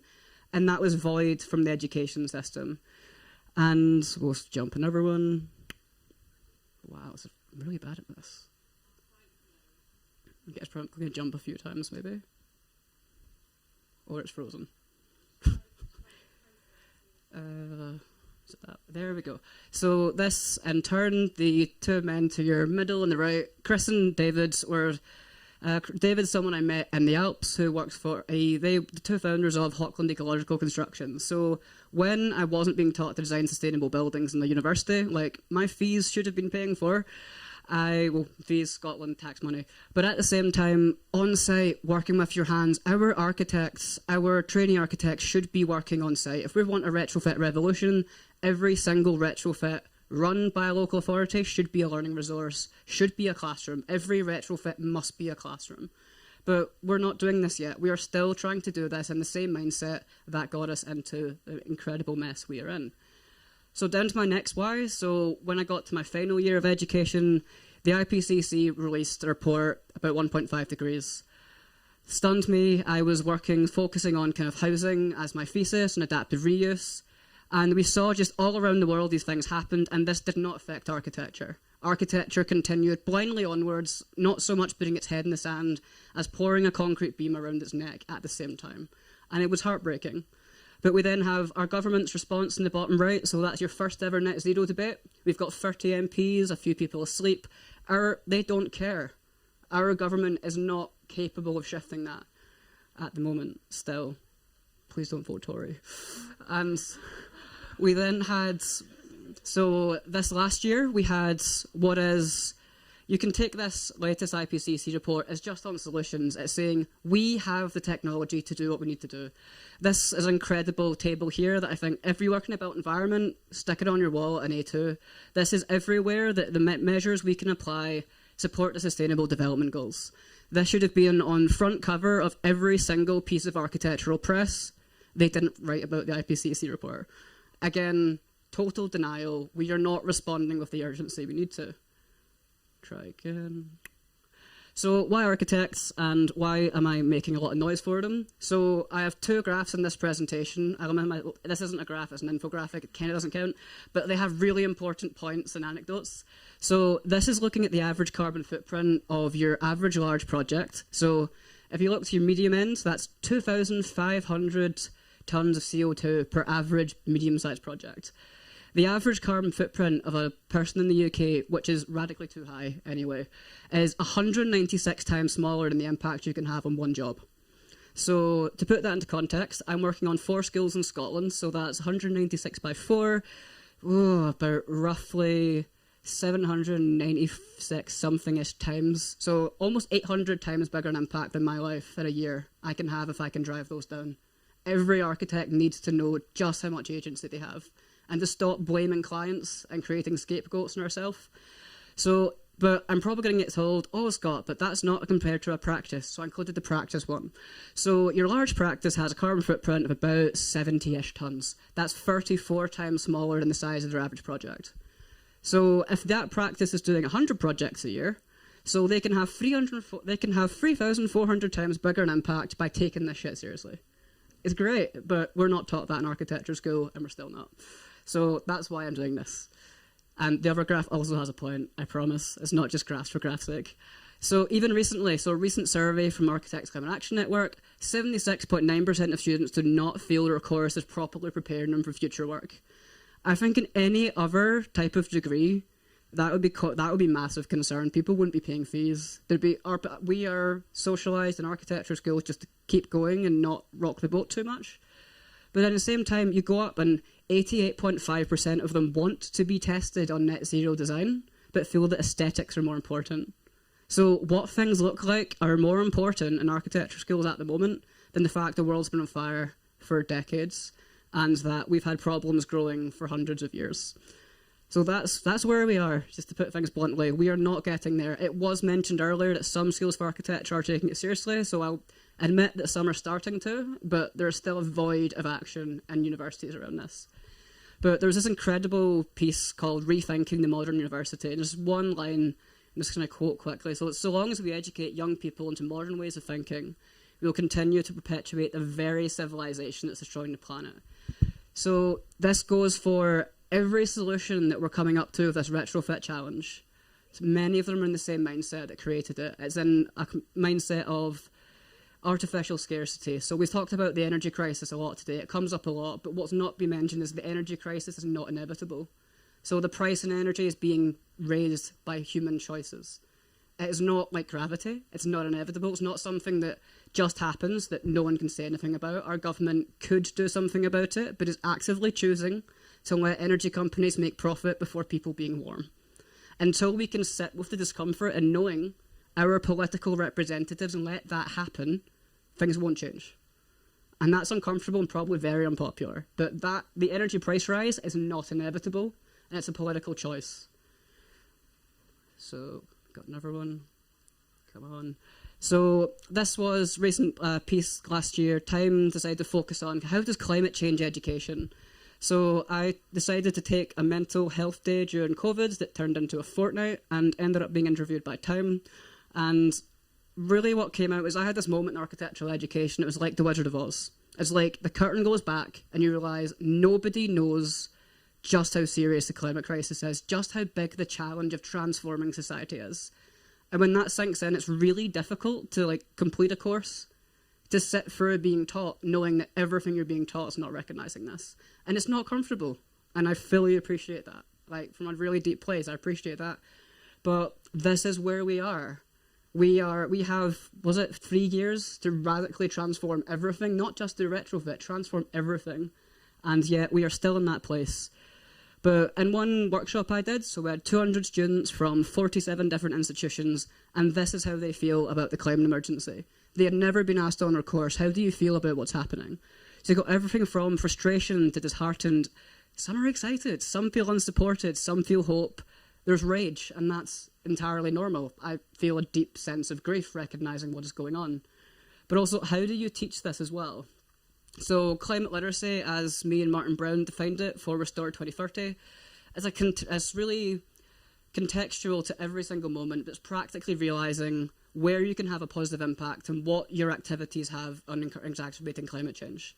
So it's an awareness and a positive response. It's not just static data that we recognise shit's on a fire. We do something about it. Right. So I'm really sorry about the technical thing. I'm actually really bad at this one. Oh, I jumped it. We'll try and get back. So in teaching that through COVID, all the work I did was in person before this, all dried up. So ended up teaching online, which is now why it's about 5,000 people. But you can give people this information. But as is pointed out amazingly in a book I'd recommend everyone in the room read, I threw it at Bobby. It's called The Entangled Activist. So data and statistics have never led to rational decisions from policymakers. The IPCC is 30 years old. We've known this for 30 years, and yet we're still in the same boat. We're still in the same situation. And I know that's frustrating, but that is where we are. If we just keep teaching people how bad things are and not giving them an action, not giving them solutions but nowhere to deploy them, what are we doing? We're just frustrating and burning out people. And I'm not sorry. My generation are not your cannon fodder to put your ideas and leaving it to us on. So if you're going to teach, we need to be doing it in a really different way. So this led to MSA Live, so Manchester School of Architecture does kind of projects where you involve students in a live one. So I was invited to take part, so set students the design brief of, if you're going to teach this, how do you do it in a way that's replicable and can be read by anyone? So not just architects, how do you teach anyone on the street, anyone that walks up? And I set them no parameters, no format, and just said, all I want is this. And they went away and worked on it. But the thing is as well, we need to recognise one person's voice is not enough to teach about climate literacy. So I brought in 2 fantastic guest speakers as well. Simeon is somewhere outside, probably not hiding, his face is on the screen. And Sam Turner, who I do work with through Anthropocene Project CIC as well. And we'll try again. And this was their output. So when students are asked, how do you teach people about the climate emergency? They make it a narrative. They go day to day. So when does climate change intersect with the built environment? When I wake up in the morning here, till the end of my day here, to how it affects my transport, my home, my neighbours, everything. So it's fantastic. You give students the space and they will amaze you. Our education systems do not create enough time for that. So that's the intervention I make whenever someone decides to invite me and ask. And if you get the opportunity, definitely give Simeon's game Climania a play. I had the joy of interacting with the students and running a workshop for them. They decided retrofit was the biggest problem with climate change with no prompting. So people under university level understand this. We are not going to go and tell them, by the way, you've got to retrofit all your homes. They know it. They embodily know this. When you give them the information, they just take it and run. And they will surprise you with incredible things as well. And so we're talking about retrofit a lot, but we've not really gone into kind of how do we do it? We've got examples, but we talk about the circular economy quite a lot. But you can put circular economy and retrofit under the umbrella of stewardship. So we don't talk about the good stewardship of our built environment. Our building regulations are atrocious. We have landlords that are being allowed to let things fall apart, and we are not properly enforcing building regulations. We all know this. If you work in construction, we know these are not fully enforced. They are enforced to a degree that's legal, not healthy and ethical.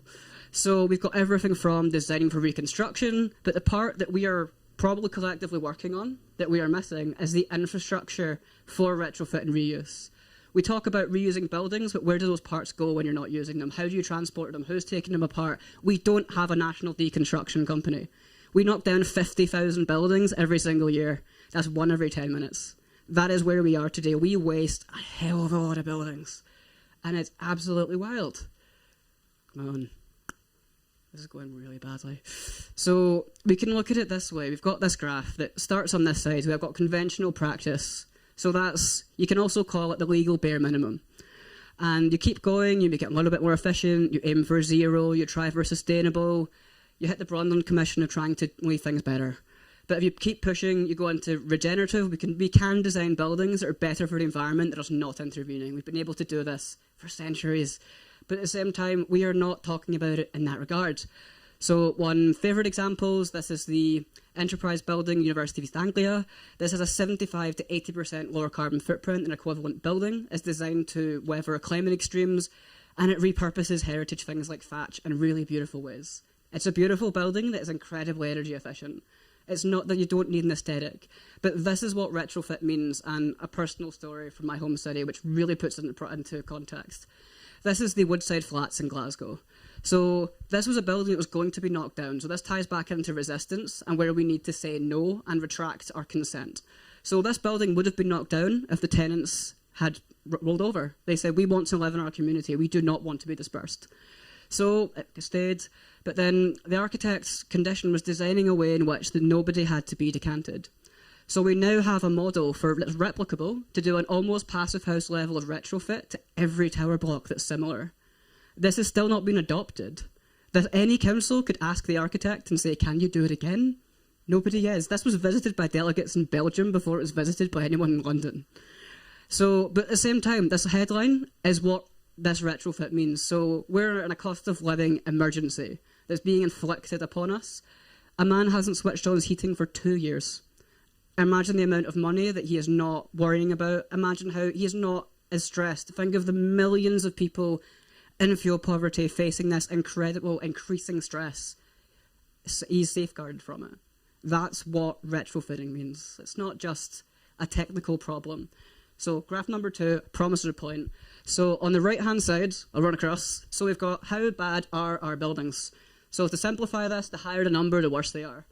So we've got millions of them, and our typical new build building has a unit of 90 of how good it is. So 90 is the best our government wants in 2022. So I'm going to jump across. And the best that Passive House has been able to do since the 1990s is 15. Our building regulations are 6 times worse than a Passive House. Why is this legal? Where is the outrage? This is being, everything going through as volume housing is that shit.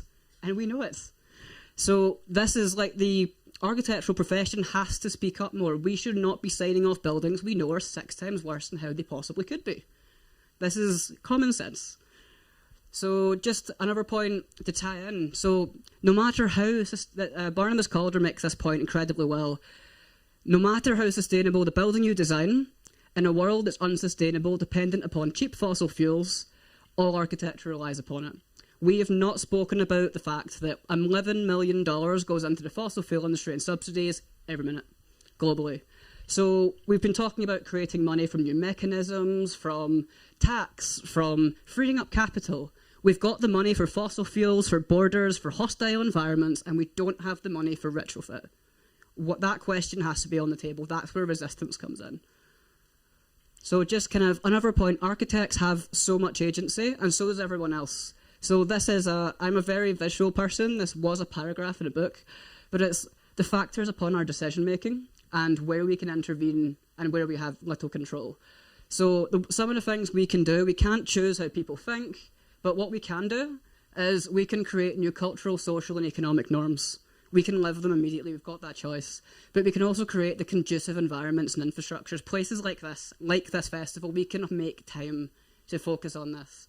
We might not be able to change people's emotions, but we can change how we present the information at the same time as well. So in architecture, we actually have so many stories of people doing incredible things that we are not teaching our students and inspiring them with. I was really blessed to be asked by the RAS, would I like to, with Andy Summers of the Architecture Fringe, really dive into this before COP got delayed the first time. So we had tenants unions, we had housing co-ops, we had architects, we had conservation, retrofit, we had ACAN. It was fantastic, and we just shared these stories. So anyone who works in architecture, I'm not biased, I did edit it, but I think you'll enjoy it a lot. It's fantastic. I made sure I kept a couple of copies. But just to end as well, I talked about we have more power than we know. So if we're going to teach, we don't need to just teach with an action, we need to teach with empowerment. So this was a project, part of Some Kind of Nature, which was at Manchester School of Architecture. So I was asked to teach students about activism and provocation, because I do both quite a bit. But I said, I'm doing it on condition I can talk about agency, because without agency, we don't know what we can do. So I went through with students multiple times when cities were changed, not just by political choice, when the public intervened, when architects made an effort. And the students blew me away with the response. So this is beyond what I'd asked for. So they came back and they'd analysed why they chose this, why they wanted to reimagine the future and why things had to change. And they all came with different offerings from incredibly different backgrounds, different disciplines, and this blew me away as well. So we went through how empowered do you feel at the moment? So they feel they have a little control over their own life, but not much beyond. So if you are not educating students to feel like they can change the world, why are you in education? What are you doing? We should be teaching every student, no matter what discipline, not just architecture, every student should graduate from every course feeling they can dynamically and radically reimagine the world. So they started in this little section, and we kept going and we went through things. We had a really lovely seminar. They then got really frustrated and said, why are we just talking here? Why are we just on Zoom? Why are we have all these conversations in university, we don't apply them. Why are we not talking to people on the street? So we flipped through the whole project and said, all of your research is not allowed to be online anymore. Go and talk to people. I want to know how the people you're proposing are going to feel about what you're doing. So they went away and did research, did surveys, compiled it, and then they came back with the jump.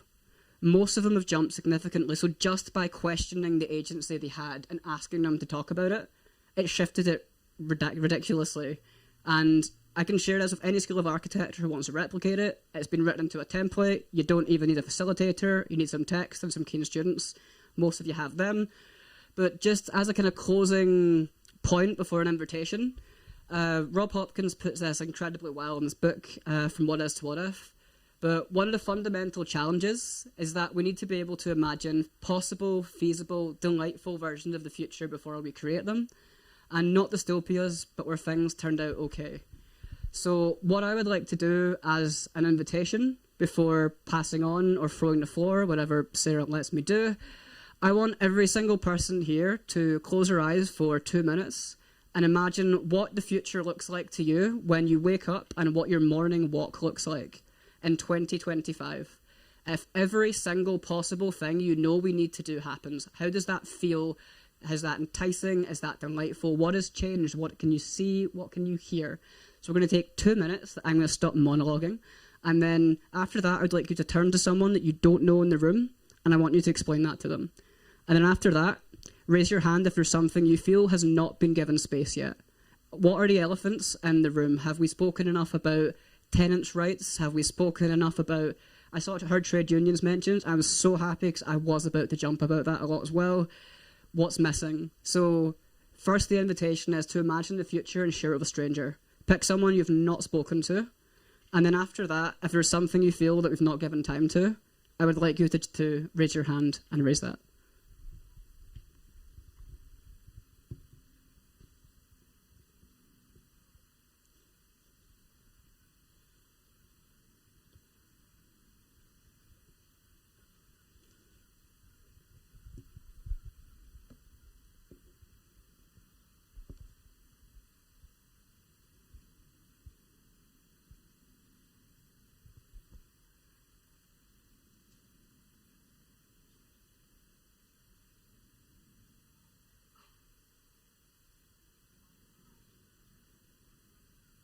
Right, and everybody back. So everybody stand up. Everybody up. Find someone you don't know. If you don't know their name, you get extra points. And what does that future look like?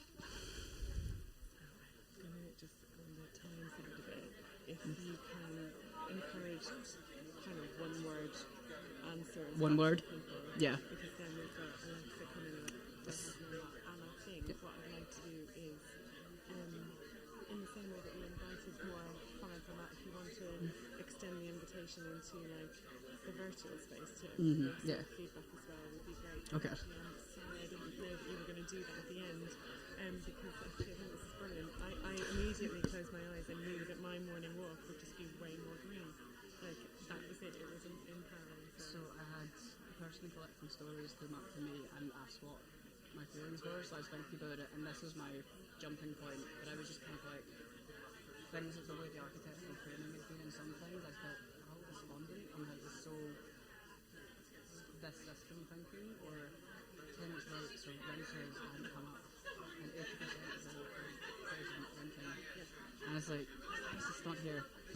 No, I'm glad of it.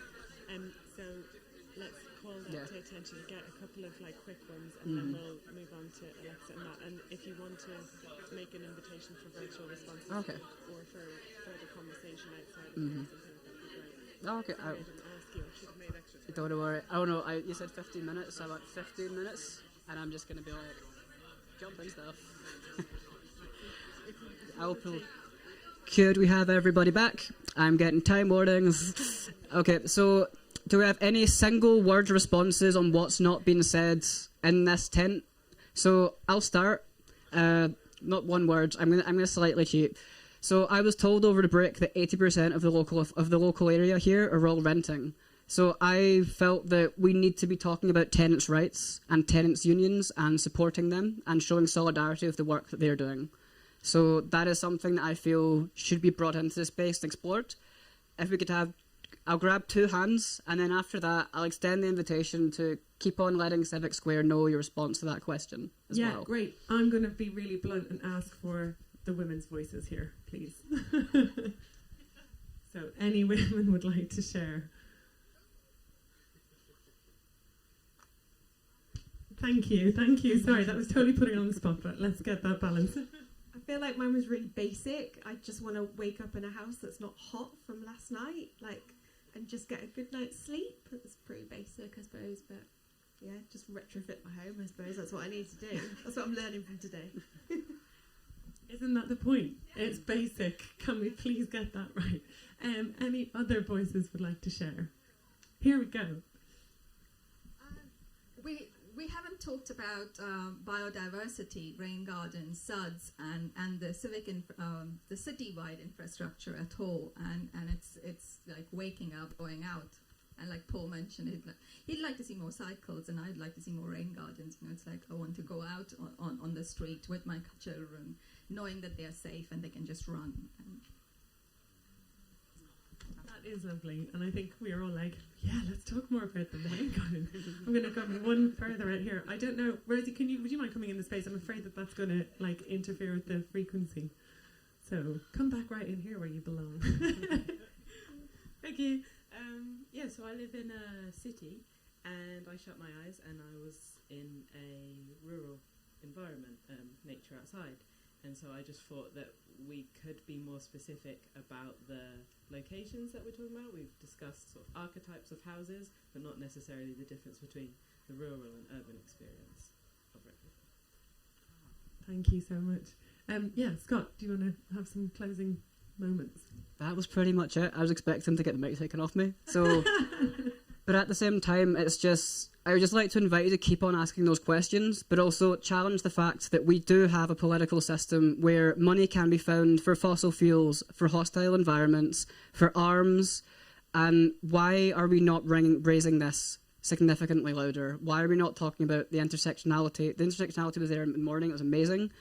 But money is effectively made up now. It's money, numbers on the screen. We have the money for this. The thing lacking is political will. But also we need to challenge louder, and resistance is absolutely critical. So every single person here, however you can, in any way, shape or form, if you can resist in some way, or if you don't have the space, can you support other people to, or make the time for other people as well. But thank you for indulging me as well. Thank you so much, Scott. That's brilliant. Yeah, I just feel like jumping up and down. I have to say, I know Scott well, and I've heard Scott speak before. And if I'm really honest, after what was like a very moving day yesterday, I hope he doesn't mind me saying this, but I was a bit worried about sitting down and listening to Scott, because I wasn't sure I was ready to go back in there. But I have to really say thank you to Scott, because sort of following on from Salma's invitation before that, that felt like another invitation for agency, action, let's go next space with that. So actually properly lifted me up, Scott, and I'm really, really happy for that. So thank you. Next, we're going to hear from Alexa. We haven't actually met, so we're meeting here. And Alexa is from an organisation called DemSoc. All about, I suppose, connecting people in power and the decisions that are made around the lives that we all live. But I think I will let you tell everybody more. Thank you, Alexa. Great. Thanks for having me. I also don't have any slides, so my apologies. You'll just be with me and my voice. Yes, I work for an organization called DemSoc, Democratic Society. In some of my spare time, I organize with a group called Fuel Poverty Action, and I'm also active in the charity workers branch of the IWGB trade union. And I bring this up as the opening because I think it's a good demonstration that so many people, most people, wear lots of different hats. I also live in a privately rented flat that is of a very, very poor quality in London, where my landlord is right now trying to currently raise that rent. In my day job, I'm also trying to fight for a salary increase in context with the cost of living crisis, and I'm not going to be able to do that by myself, but only amongst my colleagues and other members of my trade union. So what my talk about today is just some of my experience doing housing, energy, climate organizing, but also some of this work, I think trying to link that up with the more strategic work of what our houses, our buildings can look like. And not necessarily, I guess in my day job, the DemSoc one, when we say that we do the people part of some of these transformation climate projects, whether that's retrofit, whether that's circular economy, whether it's another transport issue, oftentimes we're met with technocrats who are like, oh, so you do the engagement bit, like you can convince the people to sign up for the stuff. And then I have to exhale because that is not at all what I do, nor is it something that I would want to be doing, because what I want to be doing is I want to be fighting along with other people who are already demanding to live in houses that they want to live in. And there's a lot of voices there already. And so it's about building power, I guess, through tenants unions, we'll bring those up again, through trade unions, through community groups, whatever groups that you're a part of, and the building power to fight the fact that those standards aren't going to be met. So I think one of the stories I wanted to talk about was my introduction to the UK and housing stock and cladding and insulation. You'll hear from my accent that I'm not from here, I'm Canadian.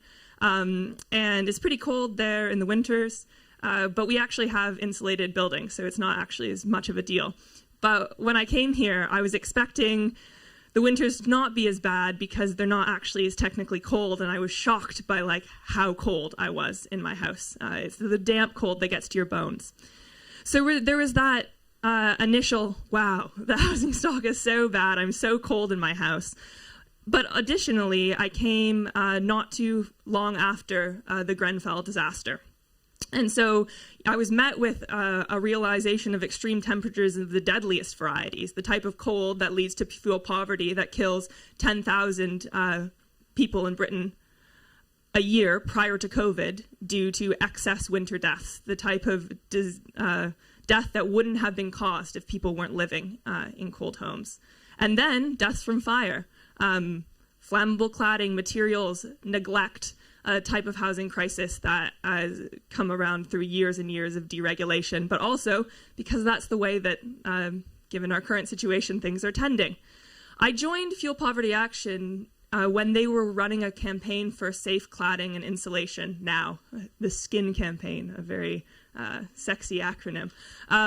But in the wake of the Grenfell tragedy, when tower blocks across the UK, it was clear that they were covered in very dangerous flammable cladding.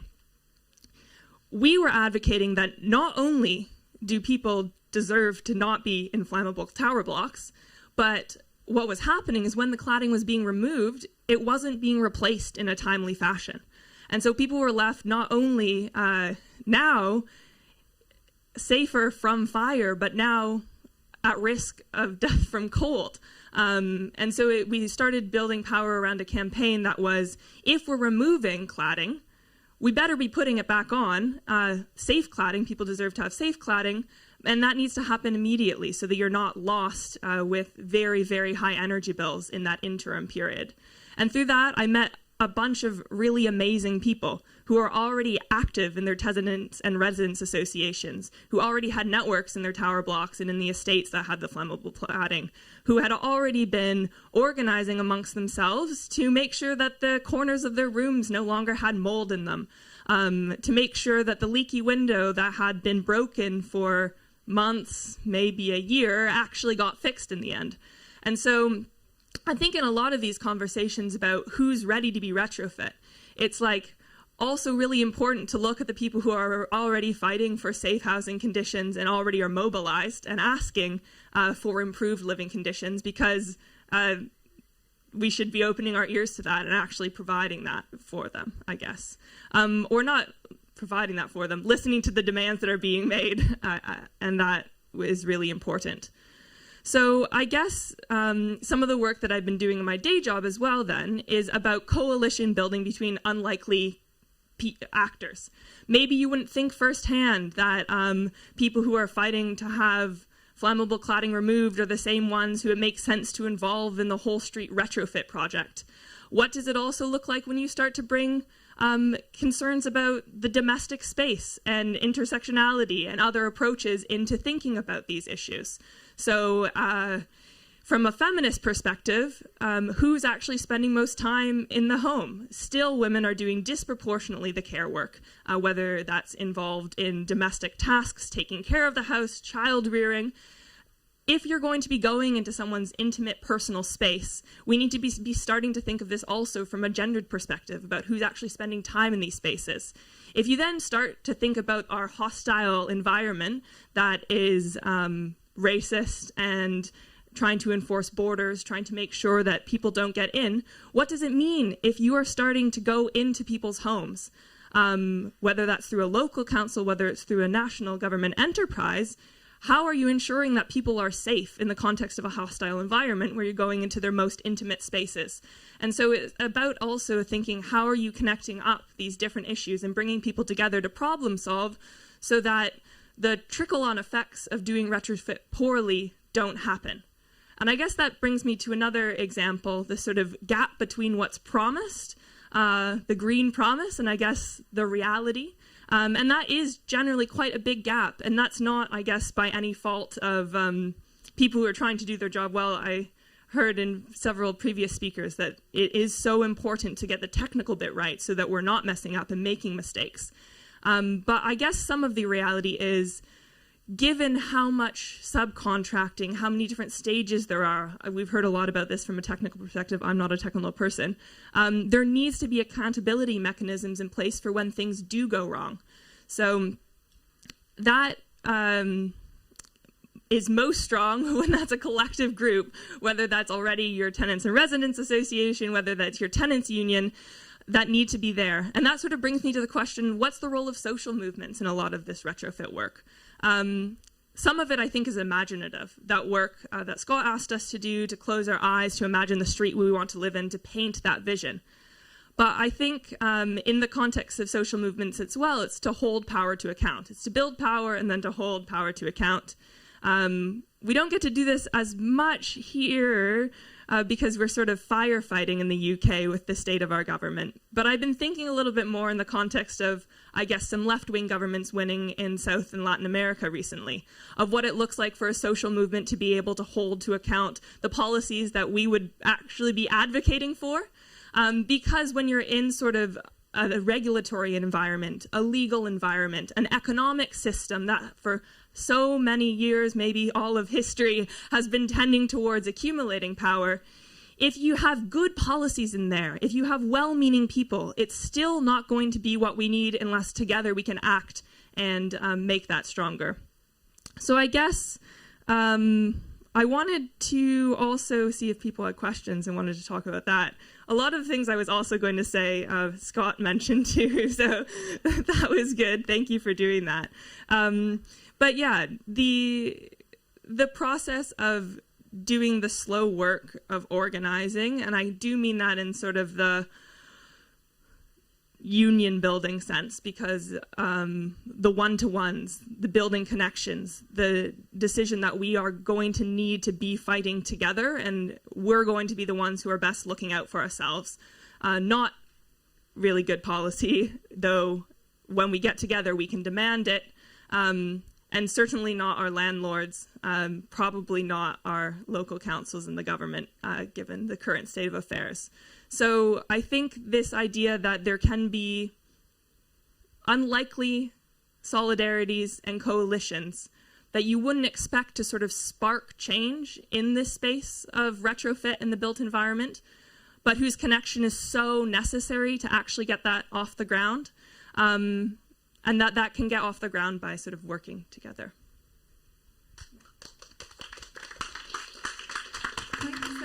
Thank you so much. I think there's a massive amount to like dig deeper into that. I mean, you were so engaging and like so many. I was scribbling wildly, just thinking like, yes, that's. I mean, just even like to maybe land on a point that's maybe very specific. But you said the promise gap, and that just like knocked me kind of sideways because like from the technical side, and I'm sort of emerging out of that technical side into something that I don't yet know how to define, but we call it the performance gap in architecture or in retrofit, where the buildings that we think we're building, you throw out into the wild to be constructed and you walk away, and then, oh, lo and behold, they don't perform. But like the promise gap just is a different way of like thinking about that and actually personalizing that, like making that landmark, as the performance gap is like, you know, a little bit dry a term. So, I mean, thank you for like sharing those sorts of reflections, but shall we open to the floor and see if anybody got some questions for Alexa? And I think she said, here we go. I know this is going to be a good question. Great questions come from this man. I love putting the ordinary person hat in. I feel so good. Okay, got my ordinary person hat again. There's a campaign, you mentioned social kind of organizations. There's a campaign, I'm not sure if they're here, but they're from Shelter, who work with the homeless community, and it's about fair housing and what does a fair housing kind of look like. So it's about a set of kind of principles or kind of values, and it covers everything as a foundation. And we talk about foundation in terms of buildings, but I think alongside that we need to talk about foundations in terms of, let's say, you know, like what is a home, like, you know, the bigger issues, like, you know, what does a home constitute, what does it mean? So you need to have those discussions as well. But I think like you said, it's about kind of the bigger picture as well, and there is never one fit all. But the wonderful thing about what CIVIC SQUARE have done is that we're all here in this space, we are building relationships. So I'm an optimistic person, so I believe that change always comes from within yourself, but change always comes from kind of being supportive of each other. So yeah, so I'll just share that with you. Thank you. Thank you for sharing. Did you want to respond to that while we see if there are other questions? I think it is good to point out that this is one of the things that we're doing here.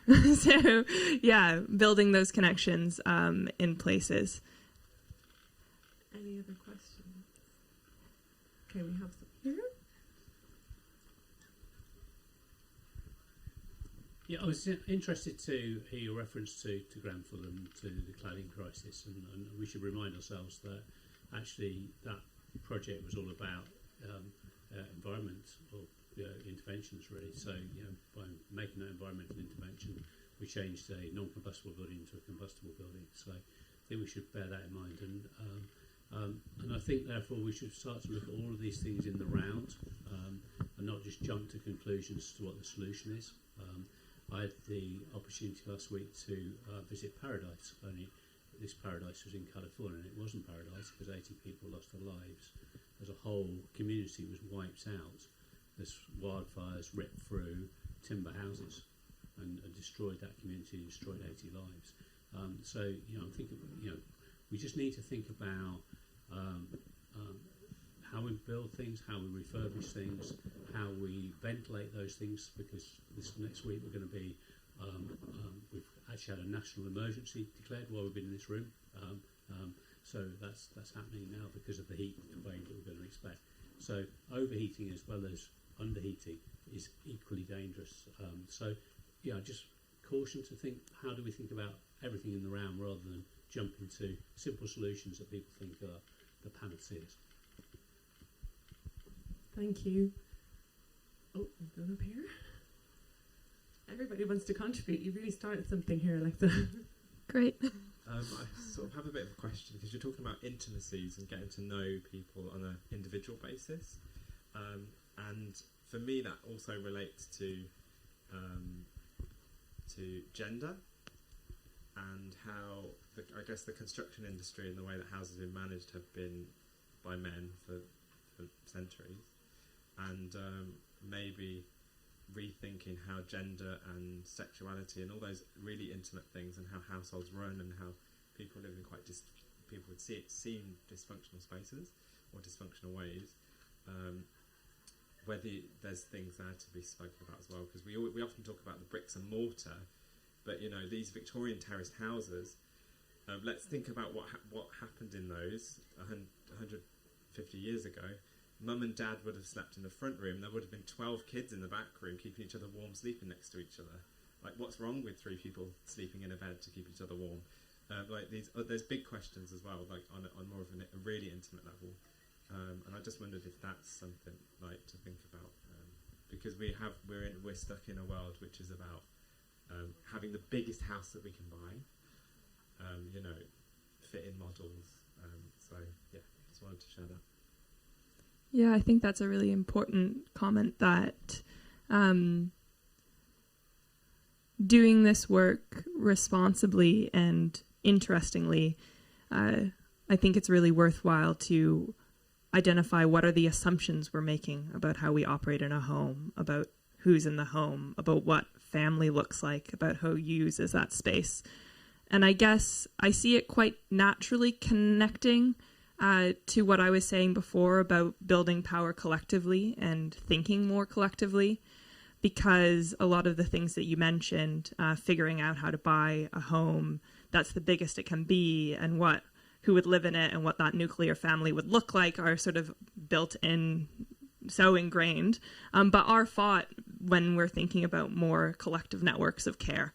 And I do think there's so much interesting stuff out there. I can't name a particular author or somebody, but about that sort of more intimate, as you say, aspect of this work, and it's really important to bring up.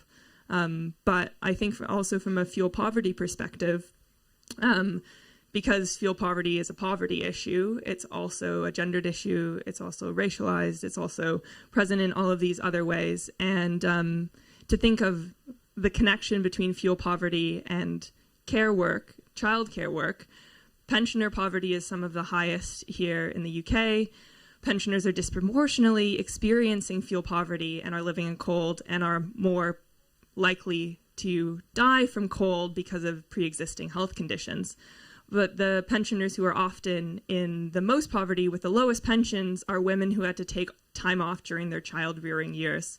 And so there's also this gender dynamic of who spent time in the house and is now cold in the house, more especially because of the way that it's interacting with the economic system. So, yeah, good points. We're going to have one final question, if that's okay, and then we're going to slightly change things just a little bit to make sure that we've heard from all of the voices that we'd hoped to hear from. So, last question from Scott. Yeah, just you said what kind of social movements, and how could people here best be of service with what they do? So you've got people who are experts in retrofit in different parts of industry, all different backgrounds, all different roles. How can people show up practically and like take the burden off of social movements for things and support them? Be a part of them, I guess. I wrote my notes on the back of this UVW flyer, so I think you should join UVW, the architecture section. United Voices of the World.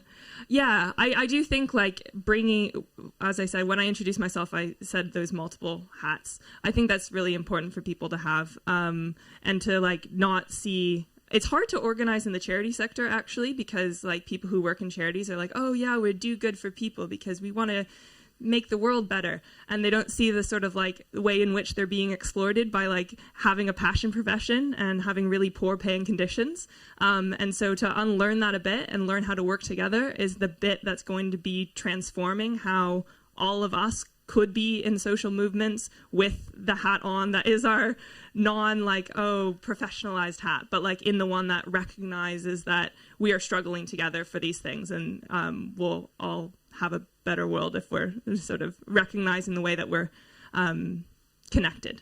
So I guess, yeah, if you're an architectural worker, you could do that. Join your tenants union if you're a private rented tenant or a social tenant, and like actually just do the work of listening and seeing what's already going on. Thank you so much, Alexa.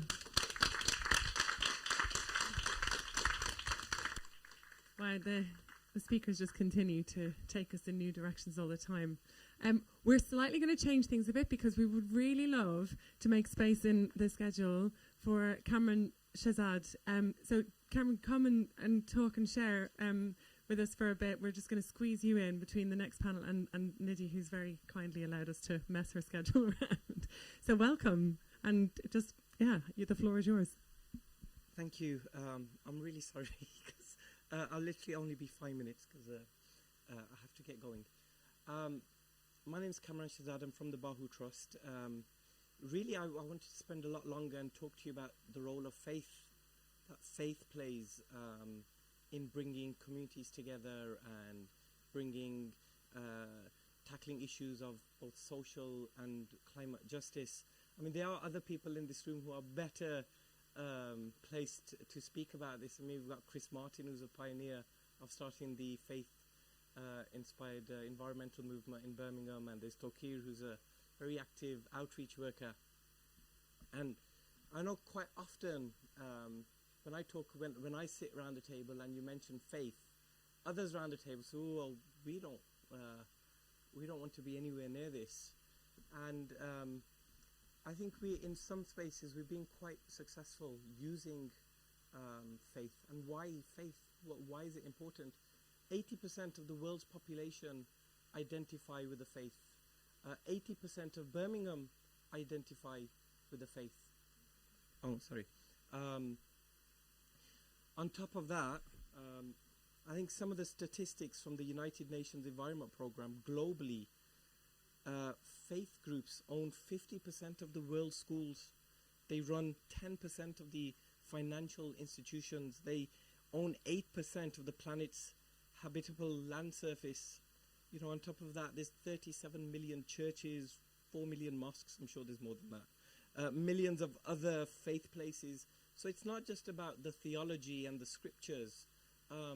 They also own assets that play a role in the kind of climate crisis that we're facing. So when I talk about 80% of the population, you know, there's also an issue that we have to tackle, because if we're all people of faith and we care for creation, then clearly we've lost our path somewhere. But the great thing is that faith groups are now starting to play a role. You know, you see them on, I've seen them on global platforms. Footsteps in Birmingham is a great example of doing the kind of energy work, which I'm sure if we have time, Chris, if you can explain to everybody later, around making places of worship more energy efficient, making their congregation more energy efficient. But for us as a mosque in particular, one of the things I wanted to highlight, so we have 3 objectives. One was around modernizing our religious services so they're more relevant to people. The second objective is around doing the outreach to people, so we're not expecting people to come to the mosque, but for us to go out and provide them with community support. And the third one is around social and climate justice, because we can try to bring around, because faith, we're very good at behavior change when it comes to whatever issue we want them, but we need to start getting people to become more environmentally friendly in their behavior. But there's only so much people can do, because there's social barriers that people face to changing their lifestyles. But where places of worship have a very big role to play is bringing about change on a systemic level, because they can influence governments. You know, the churches have they have seats of power. They can influence the council. Again, Footsteps and other places of worship in Birmingham were instrumental in pushing for the climate emergency. They can. I know whenever we want to threaten a councillor, we'll tell them we'll do a protest outside the office, and suddenly they're on board. So we have a responsibility to use that influence. And like recently, we're involved in the Balsall Heath retrofitting, which for a mosque is very unheard of to be involved in something like retrofitting. And why we're involved in things like that? Because we see whenever there's social injustices, people turn to the place of worship for support. They'll turn to the mosque, they'll turn to the church, to the Gurdwara, to say, oh, please help us, how do we get support for this? And it's not good enough for us now to just keep giving out, items from food banks or supports. We have to tackle the other issues that stops them being there in the first place. And I wish I had more time to be able to go through some really great examples in Birmingham where faith places have played a really good role, and where they can also be an example, because they're faith inspired rather than faith based, because the work they do is generally very universal. So it's just me making a case for faith spaces, and I'm pretty confident that as time goes on, you'll find more and more people from a faith background involved in the wider social and climate justice movement. Thank you very much. Thank you. Thank you so much for that contribution. Yeah, can we take any questions for Cameron? Here we go.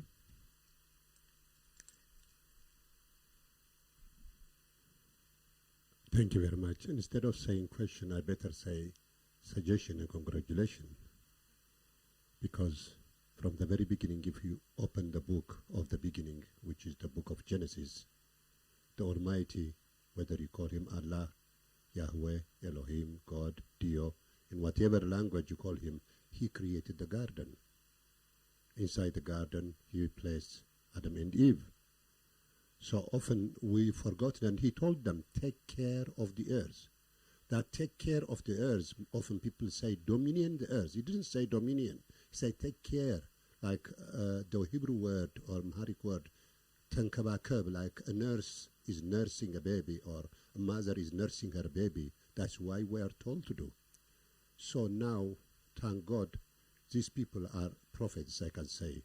Prophets to turn us back. The work of the prophets were turn back to your creator, turn back to the original.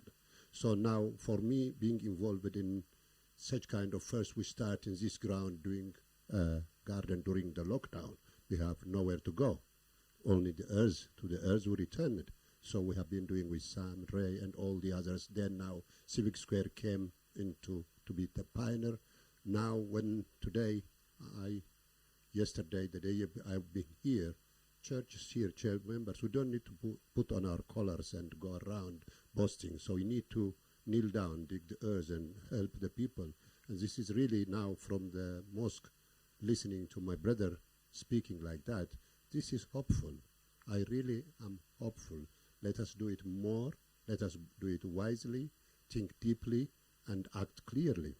I'm just saying thank you for inspiring us. That's all I want to suggest. Thank you so much. Any other questions or reflections or additions to that? Oh, so many. Oh, my goodness. Hello. Very interesting. I've been working with Abba, and then through him I got to know what was happening here. And it has been a vision. So all of a sudden, is this an answer to prayer of what the big man up there has shown? That after COVID, it's a wake-up call for all of us. That from Earth we came, and we need to make sure that we manage this world, this earth, for our own good. That is the responsibility of every human being, physically alive after COVID. So I believe that this is what the eye-opener is. That will catch the dream and move with it. Because there are two things that the human being does to ourselves. We're either cursing ourselves with what we say or do, or blessing ourselves with what we say or do. But this is the time we are blessing ourselves with CIVIC SQUARE, and all that I've come to see here is a prayer come true. So let's push it as much as we can. And you see, when we have done that, the sages have been said that there's a heaven on earth and there's a heaven in heaven. But we are now starting to live the heaven on this earth to make it, which guarantees us the heaven in heaven. Thank you. Thank you. Does anybody want to dare follow any of that? Hi. That was very, very inspiring from everybody that's spoken so far. I don't mean to reduce this down, but I wonder if it's something to do with a faith group or the groups that have been spoken about previously being non-transactional spaces. So places where people don't feel they have to buy or sell anything, or places where they don't feel they have to do anything necessarily. They just need to sit in, like this. And I went to John's house, the open house, on was that Wednesday? Yeah. And there was a moment, so it was a recognised talk as such, and then it sort of disappeared and disintegrated into a sit-down, everybody chatting. And the day sort of stretched out and opened, and I think within that space people could then feel free to speak openly, and there was any hierarchies or, incorporated from transactions and such disappeared, dissipated, and people felt that they could speak their mind. So I wonder if these sorts of groups just allow people to sit and be with other people, because I think making those connections are quite difficult in a world where people go to work, go and do entertainment things, come home, go to bed at a certain time with a certain app, and all that sort of, the sort of transactional, structured nature of our society means that we don't have those connections. So I wonder if there is a increasing space that's fulfilled by faith groups, these sorts of groups where nothing is expected necessarily of you. You're just allowed to be and be with other people. Thank you for that contribution. I think this has taken us somewhere that I'm so glad of. It's again, it's just building us up. Did you want to have a closing comment, Cameron? No, I'll just comment on that last point, because I think it's a very valid point, and faith isn't the tool, it's a tool in amongst so many other spaces. And I think faith groups are changing. We're going through a different generation. People question, like my childhood, we were taught just to follow and listen. Now my children are very different. For instance, they question a lot more. So I think that space is changing, and you win some, you don't win some, but people, I think we have more spaces that people can do. So my case was just to say that they also have a role to play, not the main role to play. Like within our mosque, we've hosted so many all sorts of loonies who would never ever, we hosted not long ago was the Extinction Rebellion, the Camino walkers.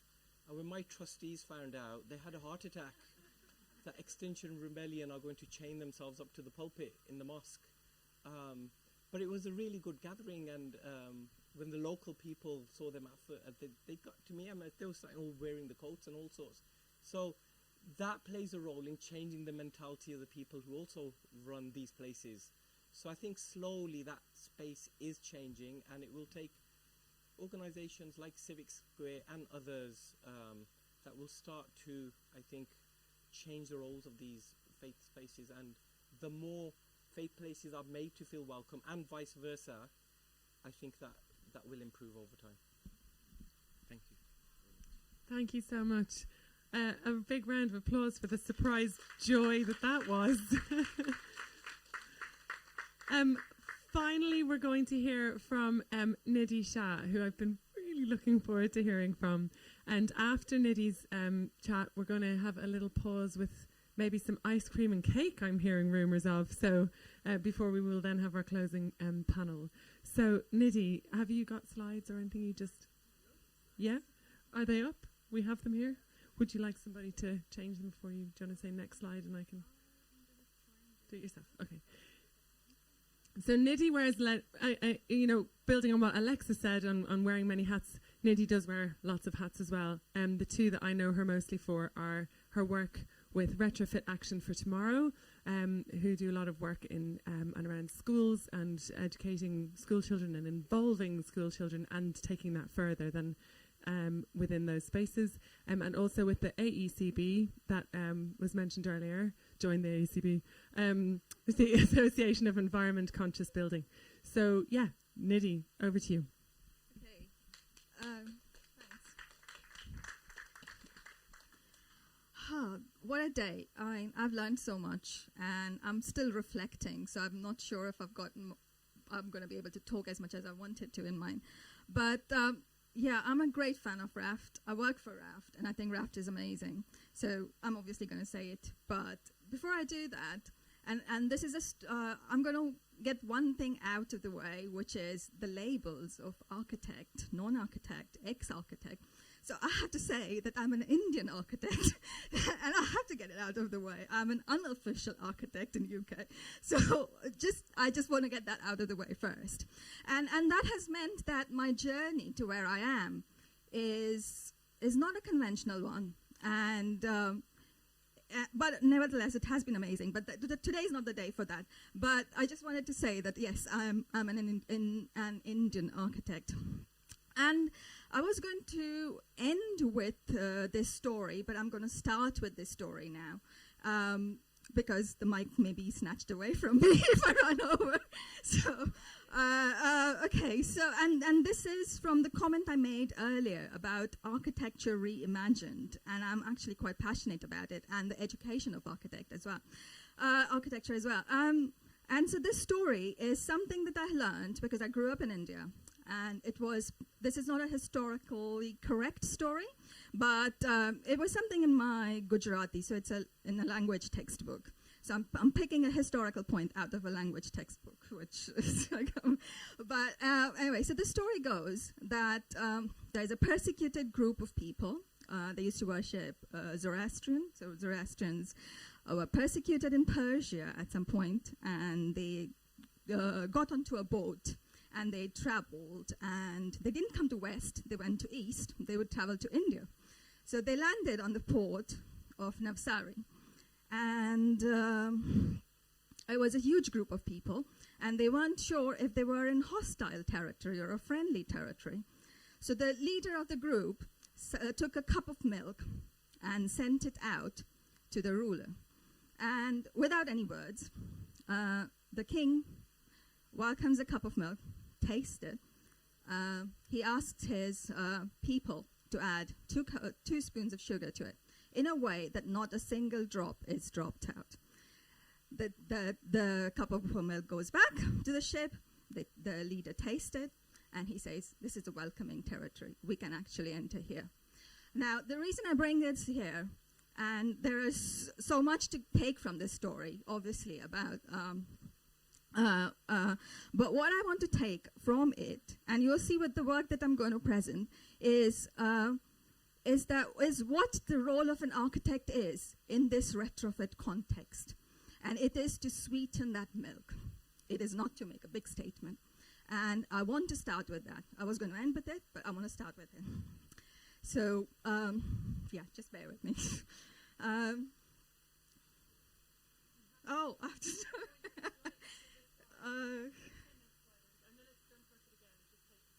okay, so this is Raft. We are a group of trainee architects, non-architects like me, and Harry. And we're 5 of us are passive house designers, and we're all on the Carbon Light Retrofit training course as well. So that's us. I think it's an amazing team, and we're all joined together with this common purpose, common values, and common outrage. And I think we have to emphasize the outrage that we all feel and take forward. So what is Raft? Raft is a formula of what we do. And the formula is very simple. It's deep retrofit. It's not just buildings, but the community. It's engagement at the school level. And I'll explain a little bit more about it. And okay, I've jumped. But yeah, it's zero carbon. So it's planning the zero carbon plan and setting targets and goals. So this is just to kind of emphasize that we come with decades of experience, mostly in residential sector, but now in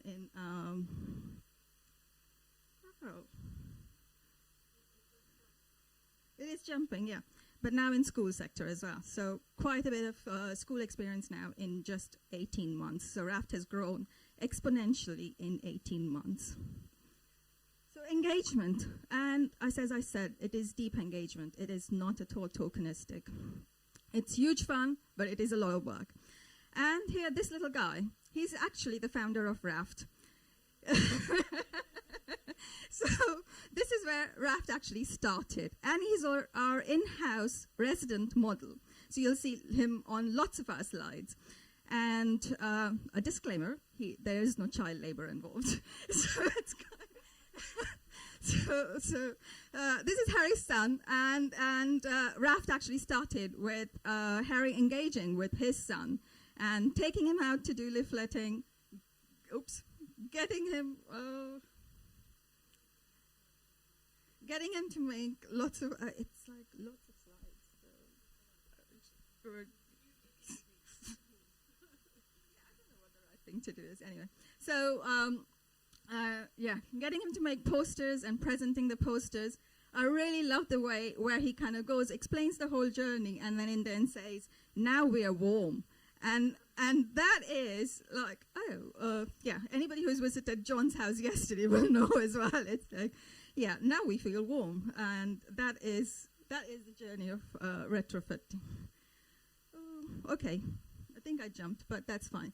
So, okay, so this is also another thing. So retrofit and Raft, and we've talked about lots about action and activism, and we have to. I mean, we have to resist. We have to get into action. We have to get into activism, and retrofit your home, retrofit your life. You know, it's not just about the building. It's actually about our lifestyles.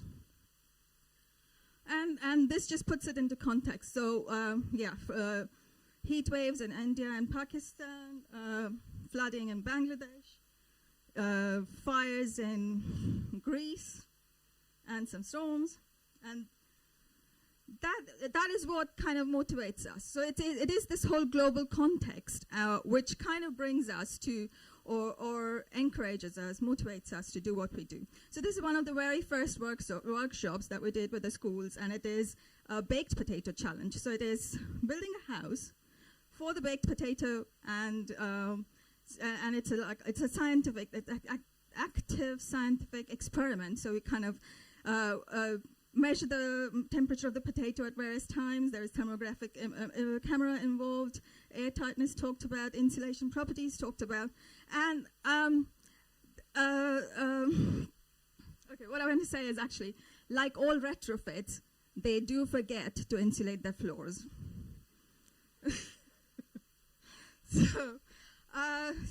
So this is one of the very first assembly. And we've talked about a lot about funding as well, and I'll kind of mention the funding as we go along. So this was funded by the Community Energy Fund, and it was a zero carbon action plan for the school, and this is the first assembly of it, and this is pre-pandemic. We go around in terms of workshops. We do loads of workshops at school. We go around learning about the building is one of the workshops. History of the area and the building is another workshop we do. And schools have huge archives, I mean boxes and boxes of photos, which nobody ever actually looks at, but we try to get them out and look at.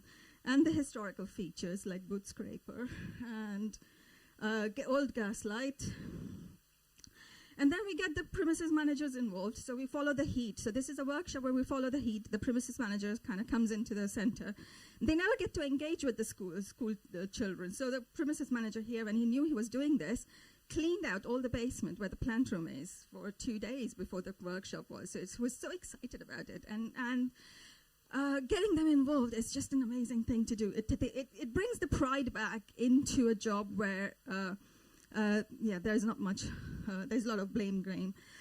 Another thing about, high-vis and goggles, thermographic camera, so just touch and feel the building, actually learn about the building.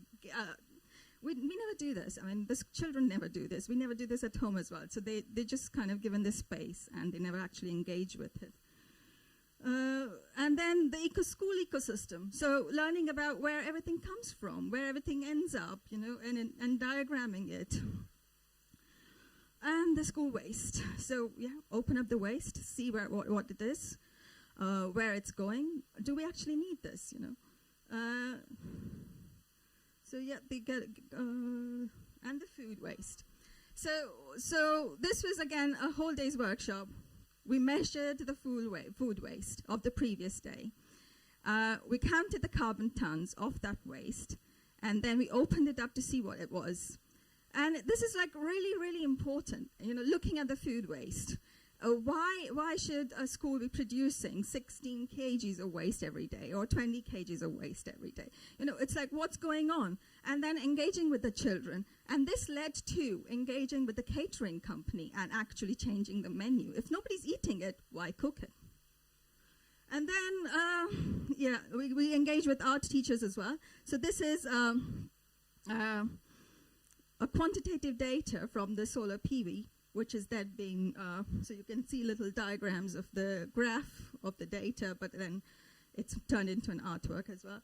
And then we had a music composer come in to engage with the air quality data, and they created a whole piece around that. And then suds. We talked about where the rainwater, the drop of water that falls on the roof travels, and how would they like to see that. And then what do you want to grow in your planters? Once you have got the rain planter, what are you going to do in that? And then this was a workshop where we actually managed to teach a group of 10-year-olds how to draw a section in 4 hours and retrofit it. And what amazes me is that this group of people, they're from 8 onwards to 13, 14. They're incredibly intelligent people who are never given any agency at all. And we should give them a lot of agency because they will always make the right decision. You give them facts, they will always make the right decision. And that led to a project. So now this is I can never say this. This is the first hyperbolic paraboloid, a Pringles roof. And we're going to retrofit that building now. And then engaging with teachers, parents, senior management teams, the clients, everyone. Get them together. If we can't get them together in the room, we get them on Zooms or Teams. There is no going away from us, so they have to. So school communities, what is school communities? So in one teacher's word, it's why schools? We use schools as launchpad to create this retrofit ripple. And why? Because according to one head teacher, it's you do some action or activism in school, and you can actually reach 5,000 people just by doing that one activity in school. And so this is just us mapping out the school community. And this is Lewisham. We're working with 5 Lewisham schools, but there are about 67. So if we worked with all of them, we'd probably try and probably reach every corner of it. So 5 Lewisham schools, I'm going to just give you a very quick flavor. Darmain School, Downderry School. Okay, Torridon, this is like 1906 Torridon School. And Myatt Garden with a profiled roof. I'll go into a little bit of detail of all of them. So this is an octagonal tower with a concrete band in the middle as well. So these 5 schools, very different schools, have got different layers and layers of alterations, additions. And why is that important when it comes to retrofit? It is extremely important in retrofit scenario. So yeah, these are the dates. This means that the construction technique will be different, the build-up will be different, and hence the retrofit approach for different walls will or different elements will have to be very, very different. We have to look out for the many, many repairs that are done in the school as well. And then we've done 3 step 1 retrofits. So these 5 schools were funded through the Low Carbon Skills Fund. The Heat Decarbonisation Plan or the Zero Carbon Action Plan was funded through the Low Carbon Skills Fund, and the first tranche of retrofit was funded through PSDS, Public Sector Decarbonisation Fund. So what is the retrofit approach? Site analysis, forensic site analysis, thermal modelling, option analysis, and then a retrofit plan, or step-by-step retrofit plan. So we've heard from many, many speakers now that retrofit is very, very disruptive. There is never going to be a space or we're never going to have a chance to decant the whole school, put it away, and then retrofit the whole school. So we are going to have to find ways to do it with children in there. And so this is one of the ways. So just a little... Okay, so this is just a section of the house and just how we kind of analyze it. But what these blue bits are the moisture risk. And that, in retrofit context, is extremely important and one to watch out for. And then just how the recommendations are done. So we've spoken about EPCs. I mean, we deal with DECs, which is Display Energy Certificate. And you'll get a Display Energy Certificate. It will say that the roof has insulation.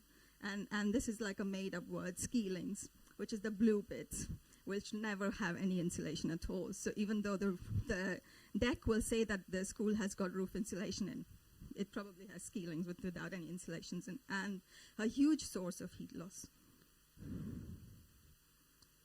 So yeah, engaging with staff. And just thermal images, noting the areas of high heat losses. So this is a concrete band. And then we do the heat flux analysis as well. So just to make sure that there will be no condensation and mold after the retrofit measure. So every measure is kind of analyzed. And yeah, so this is us drilling holes in each wall to find out what the wall makeup is. And this particular school had, I think, 15 different wall types, and knowing it is very, very important. And then this thing about having a building retrofit ready. So none of the schools right now are actually retrofit ready. They've had years and years of not attention, what's the word? Neglect. Yeah, they've had many years of neglect, and they're just not retrofit ready. So yeah, to try and get them retrofit ready is, and this is another thing we find. You go into the school roof, and this is hundreds of meters of school roof, and it's got a deck, and it says it's got insulation in it, but the insulation is like this. This is like an electrician and plumber having an insulation fight in the roof. And the whole roof was like that. What was worse was also on that picture, it's like a little bit further away, you have the electricity kind of wire with a little tape on it, with a big cardboard box and paper underneath it. So, yeah, just waiting for a disaster to happen. And then this is 2016, and no insulation in it. So, yeah, we pledge. We've joined the pledge and gas now. Well, all our work is towards decarbonising buildings, so that has to happen.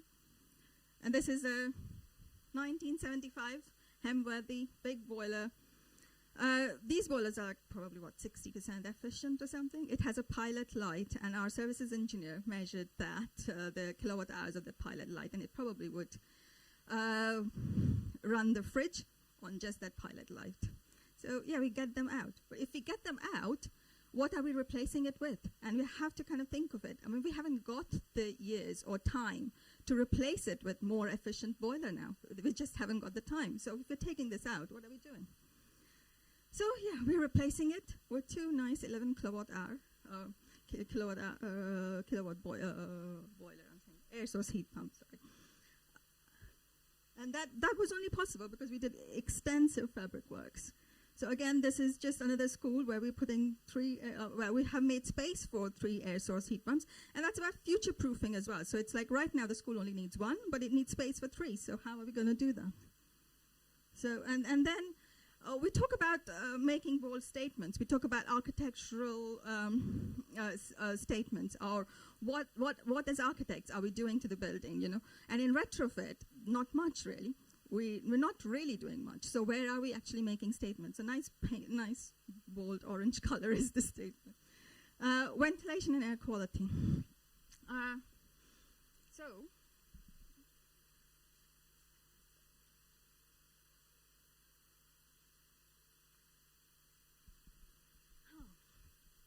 Okay, sorry, just felt really dry. So ventilation, I mean, this is the ventilation strategy of this building. So what has happened to it over the years? It's actually quite good. And notice the bottom hung windows, so you can actually use the sill space. What have we done to that now? So this is what we've done to it. Nice double glazed windows, very energy efficient, all inward opening windows. Sills, blocked. Are we actually going to open the windows in the school? Do you actually ever mind any windows are going to be opened? The top ones are also openable windows. Are they actually going to open it? Nobody can reach them. What is there on the opposite side? A fixed window with a trickle wind, which is blocked. So what happens to the ventilation in that classroom? So that gets monitored, and we see this again and again and again. So we monitored so many schools now, and there is still monitoring equipment in every school. And during the school hours, so for between 9 and 5, they're usually over 2K. The CO2 in the classroom is over 2K. And that leads to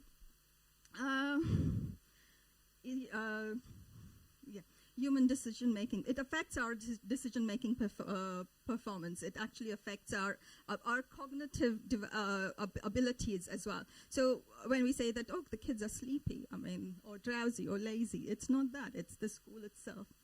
So this is just us preparing the thing and installing all the monitoring equipment.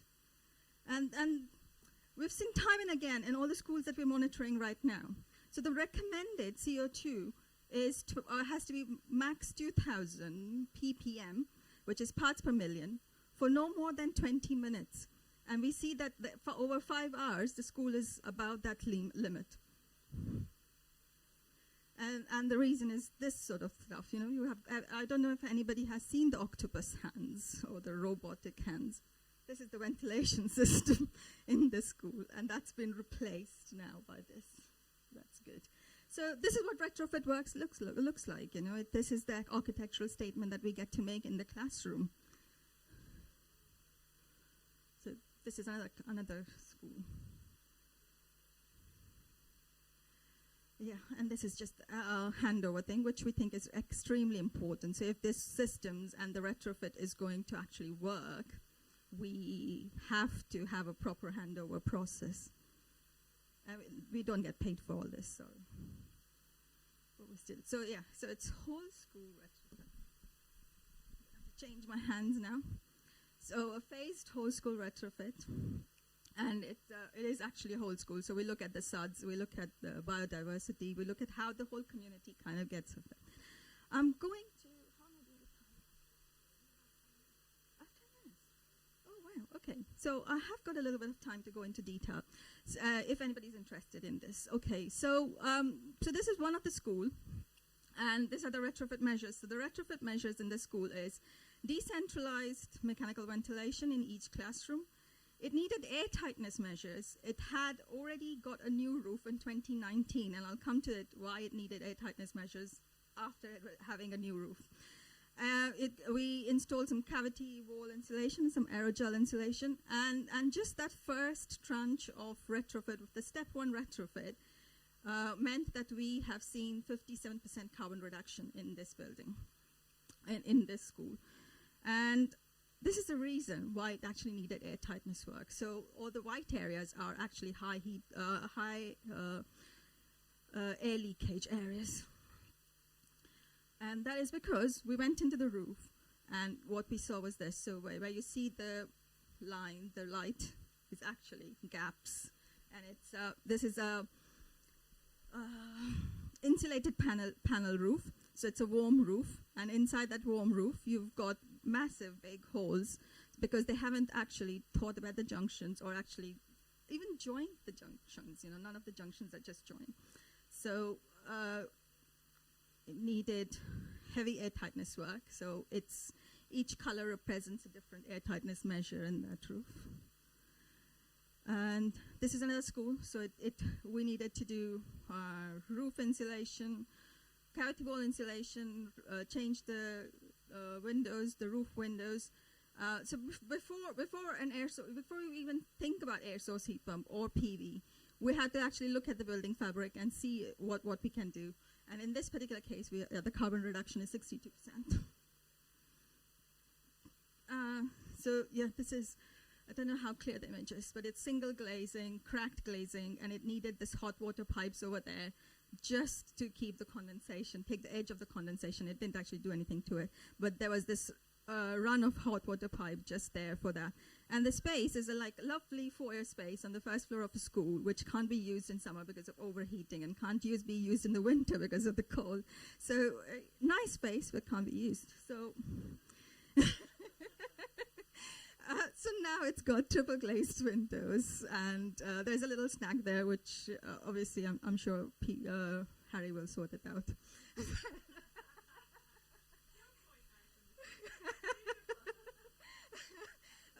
But the important thing is that this means now that the space can be used. And it's nice openable windows, so yeah, it's great. It's in summer, I mean, right now in this weather, the space can be used. So again, retrofit ready, and I can't emphasize the importance of things being retrofit ready. So the amount of holes, the pointing missing, it's just in a wall.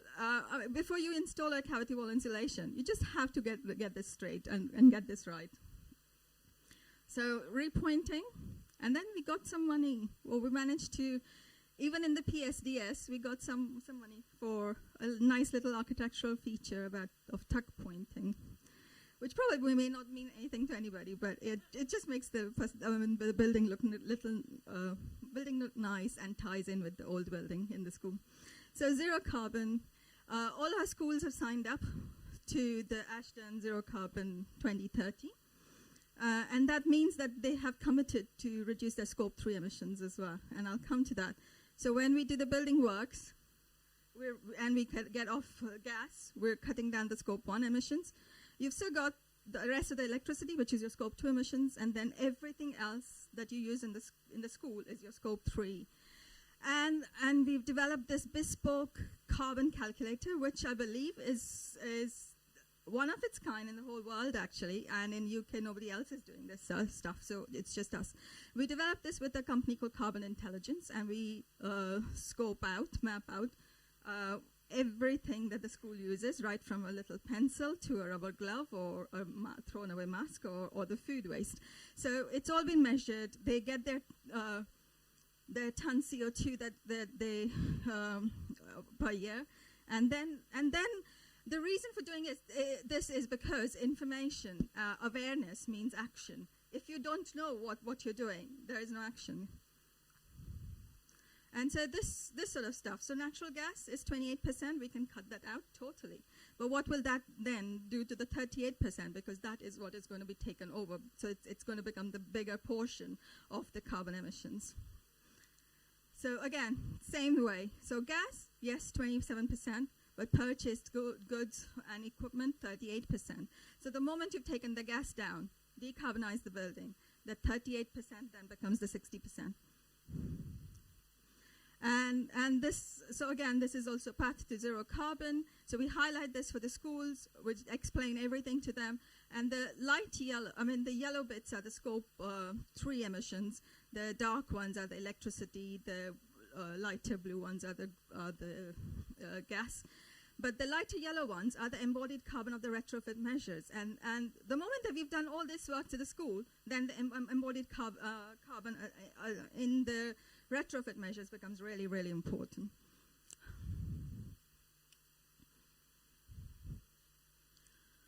So step...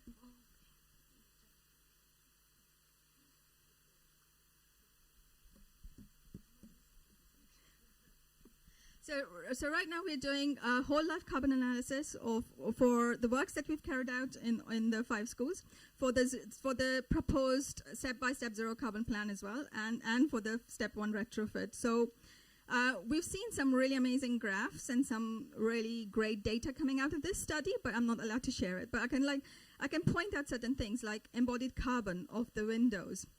It's just huge, and choosing the right product makes a huge difference, because if we are doing a life cycle analysis over 60 years, you don't want to be replacing things soon because it's going to add the carbon in that 60 years. So if you can find a product that has got a life cycle of 60 years, then you kind of it looks better on your thing. Oh. So, sorry. Oh. I don't know how that happened, but yeah, when I was actually making it, it was upside down. So this is my daughter. And I wanted to, again, end with this now. So the reason we do this is obviously our in-house, our founder, but also this little thing over here as well. And she did a climate change speech in a recent assembly in her school. And all her teachers were gushing, and they told me they were really, really moved. So like a proud parent, I have to come and share it with everyone. So I'm going to share what she said. I videoed it last night, but I'm not allowed to share the video because I don't have the permission from her to share her video. So I just thought I'll share her picture, and I'm allowed to share a quote, which is... We must change for the betterment of the planet, we must change for the betterment of all life on our planet, and we must change for the betterment of humanity. And that is a little quote from my little one. And that ties us.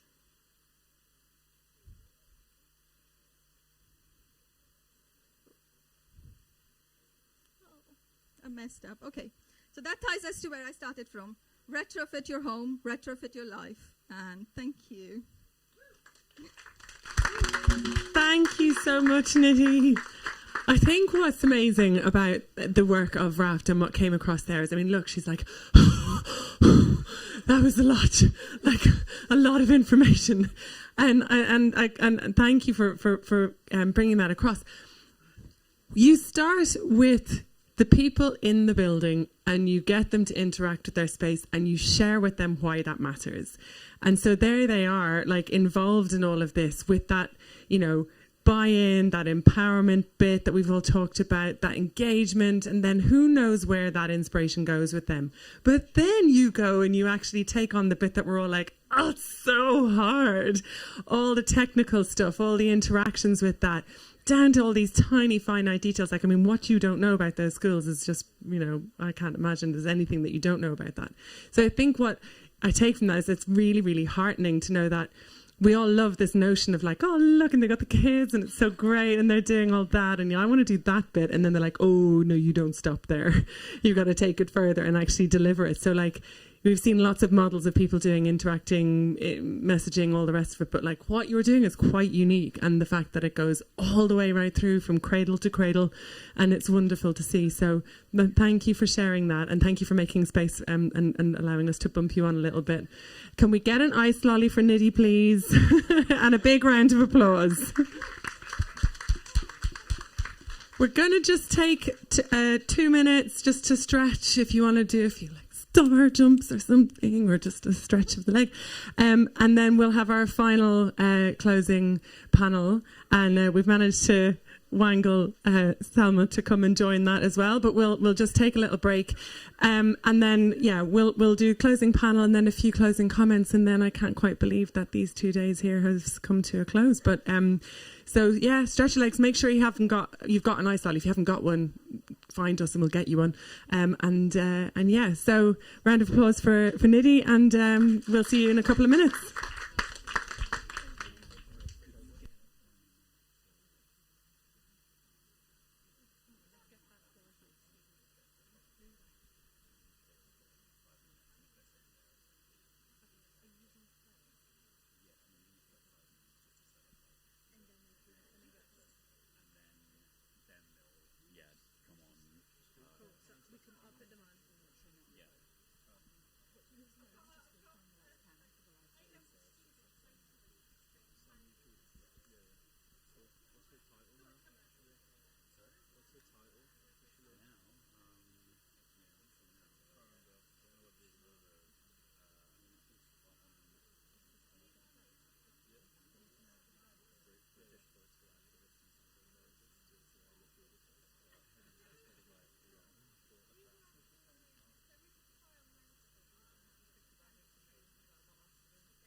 What's the score now?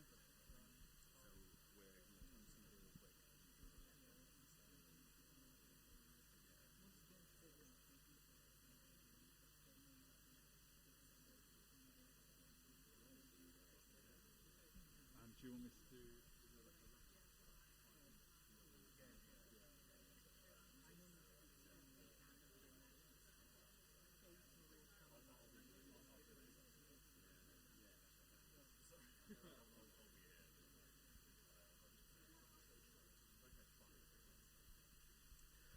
Okay, I think we're going to get into the very, very, very last part of this busy 2 days that we've been involved in. So before we get to the in conversation part of this last event, I just want to do a quick sort of framing of the conversation, roll it all the way back to the very first premise for this event, which is Retrofit Reimagined, right? So hopefully you will have had some time to read the 6 shifts that we have laid out on our boards outside. So these 6 shifts are 6 examples of how we think that we need to start reframing the conversation around retrofit.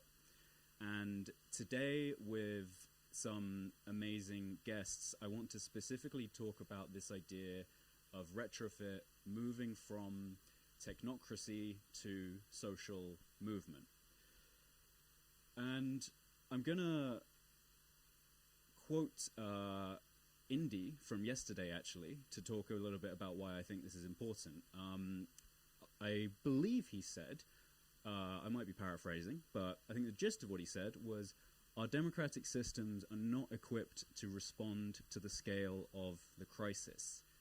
And this is compounded by the fact that we exist within a political hegemony.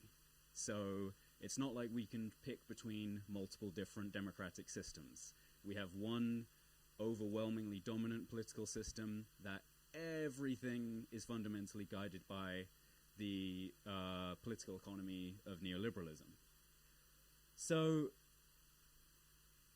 I think this quote from David Graeber and David Wengrau's book, The Dawn of Everything, is really, really appropriate to consider in this moment. So I'm going to quote very, very liberally from them. They say, if human beings, through most of our history, have moved back and forth fluidly between different social arrangements, assembling and dismantling hierarchies on a regular basis, maybe the real question should be, how did we get stuck?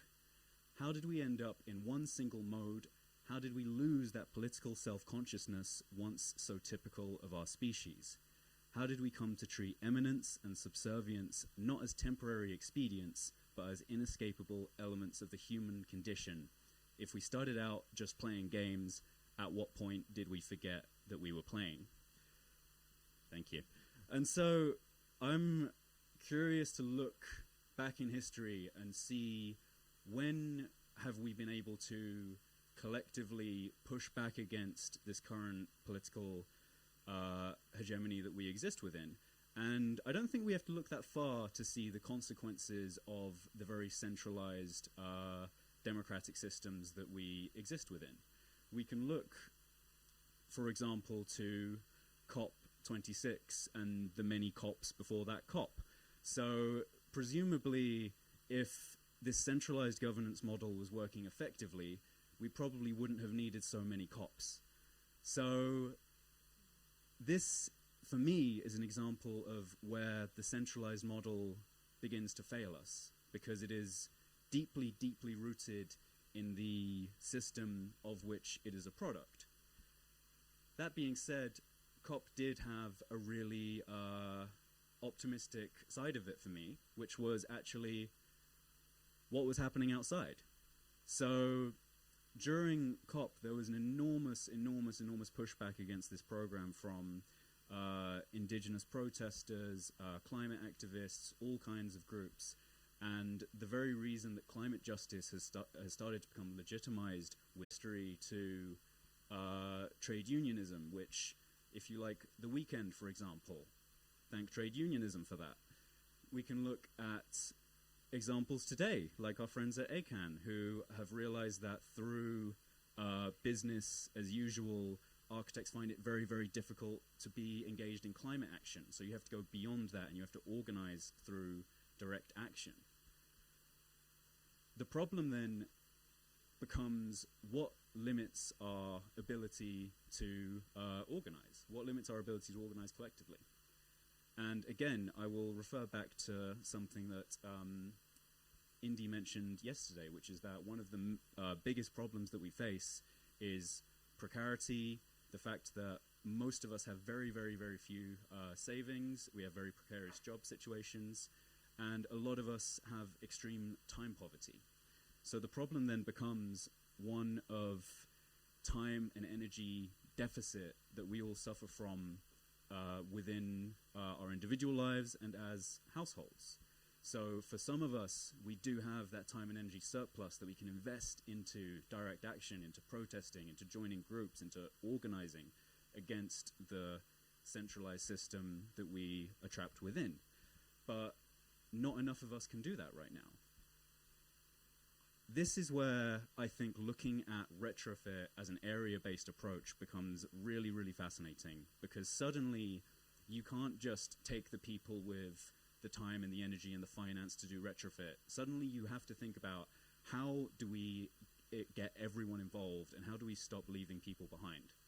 And that forces you to consider how you start to push back against this time and energy deficit. And I would argue one way you can do that is, like we heard from Cameron earlier, is through an attempt at decommodifying the way that we operate, see our lives, see our relationships. And in that situation, it's done through faith. But you could also equally do it through old ideas of the commons. Before the Enclosure Act, before land became privatized, we had this idea of commons, not only in the physical sense of land, but in the sense of governance as well. We had hyperlocal governance of land, so that we didn't need building codes necessarily. We didn't need very strict timetables of who can use the land at what time and how many cows you can have on it. We had nuanced hyperlocal governance that was part of the commons. So what I'm really curious about is how we can use ideas of the commons to identify common factors that limit our time and energy, that contribute to that time and energy deficit. How can we collectively manage those according to this idea of the commons? And how can we use this idea of the commons and social movement within the built environment to create a surplus of energy and a surplus of time collectively through this idea? So I think the reason why this is really important is because, especially in the field of architecture, for example, we generally tend to see retrofit as a technical challenge that must overcome social problems. And I would argue that one of the most significant ways that we should reframe this is that it is actually a technical task, because we know exactly what needs to be done. We've had the technology for decades, so it's not really a technical challenge, it's a technical task that has to be implemented. And it isn't faced with a social problem, it depends on social movement. It depends on social organizing in order to actually implement the technical tasks. Well, that's not one of my slides. There we go.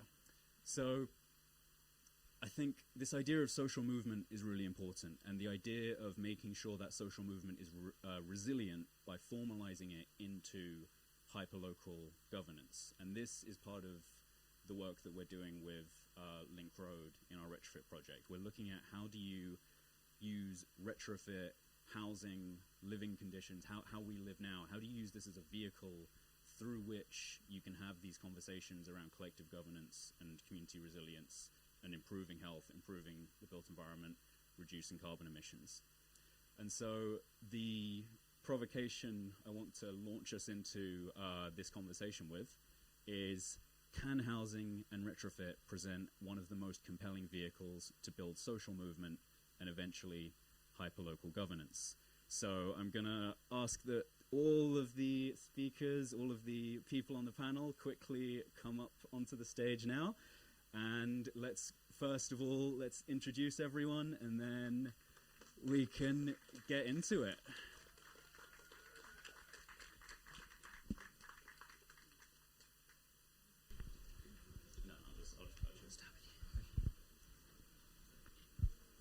Hello everyone, my name's Gavin. I'm a link roader. I'm also an artist and a teacher, so I might bring lots of things about education and what it's like to live on Link Road. Thanks, Gavin. I'm Phil Beardmore. I help people to develop decarbonisation strategies for individual homes, businesses, public sector bodies, and anybody that, well, almost anybody, because there's only one of me. So, yeah, that's me done.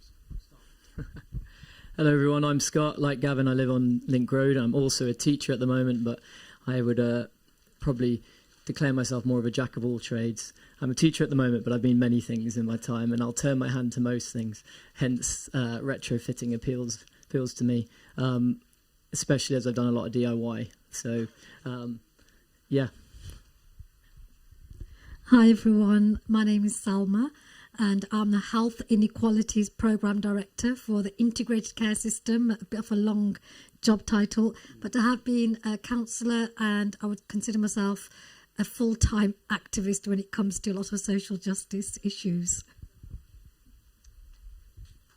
Yeah, thank you. Applause definitely for these four. So, I guess what I would be really interested to start this off with is maybe to just have a sort of brief reflection from each of you, perhaps starting with you, Salma, on how you see this balance in the sort of housing and retrofit space between the technical side of how we talk about this and, throughout a number of the events that we've had over the last 2 days, from the panel this morning with ACAN to talks yesterday, this sort of seemingly emerging idea that this isn't just a technical process, this is something that is deeply, deeply social.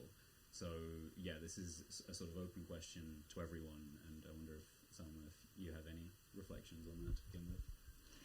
Well, first of all, I just want to say how humbling and inspiring it is just to be here with everyone. It is absolutely amazing. Wherever you go, people think the locus of power is somewhere else. And I now sit on those strategic bodies in health and local authority. And it's amazing how disempowered those folk who we think are they're all powerful beings. And they talk about, the grassroots and neighbourhoods as this foreign land where magic happens. And the magic does happen at the neighbourhood and grassroots level. And what I want to reflect on really is what my role should be in helping those connections. I don't want to sit here giving a lecture to people on issues which you are far more informed on. So I always think about, well, what can I do here? And for me, I look at the data, that's part of my job, and I see the figures. So when we say 1 in 3 kids in Birmingham are living below the poverty line, that's choosing between heating and eating that parents are doing. When we talk about a housing crisis, we're talking about hundreds of thousands of people who don't have a secure roof over their head. And of course, then things like the climate emergency seem far off. And to put my activist hat on, I don't think that's surprising. I actually believe that the powers that be suits them to keep everybody so insecure that you don't have the space and time to address or challenge the big issues. And it didn't surprise me when they brought in tuition fees, because a lot of this thinking and the energy comes from young people. So when you put debt on young people at the start of life, and a system, by the way, which is far more expensive to administer than actually carrying on the free university education that people my generation enjoyed. So I don't think it's accidental.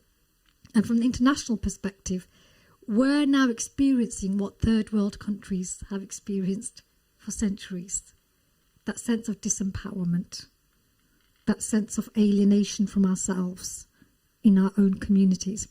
And of course, the irony is that on a global level, we are still one of the richest countries in the world. But you go and ask majority of Brummies, that's not their experience. And the work that I'm doing is for Birmingham and Solihull, and even Solihull, leafy, lovely Solihull. There are pockets of deprivation there which have the poorest neighbourhoods of this country.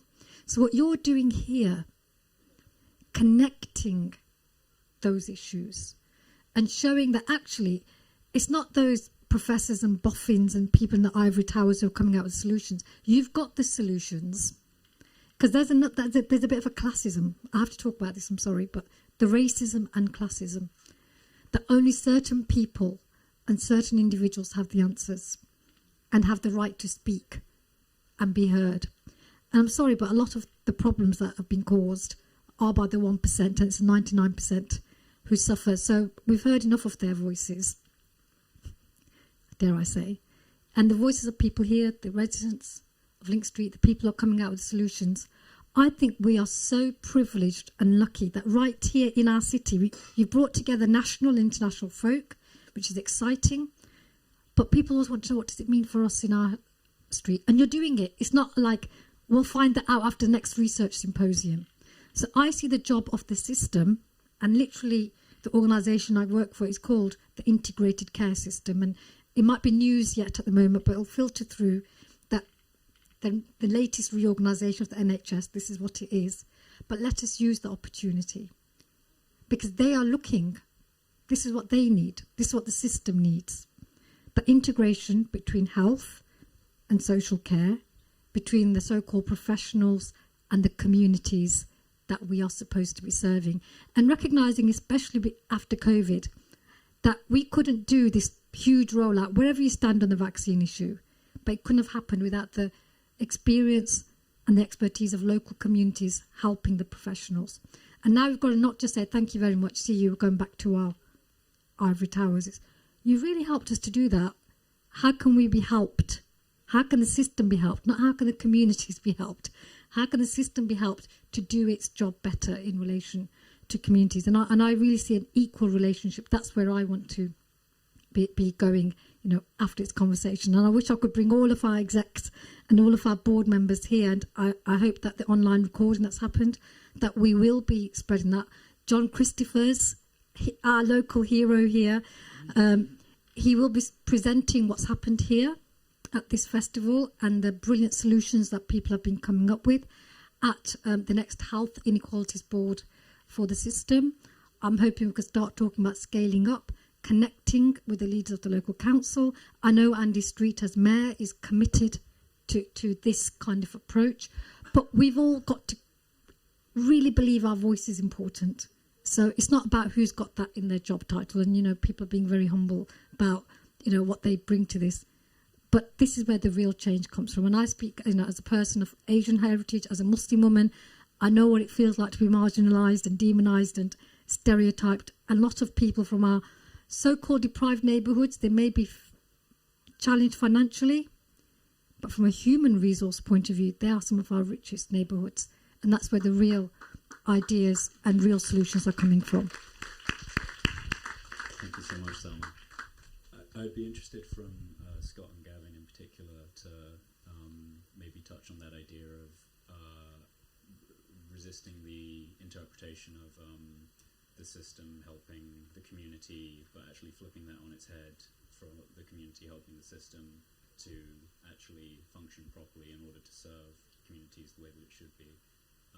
Does that reflect the two of yours experience being on Link Road and sort of like starting to learn about this kind of built environment, housing, retrofit work?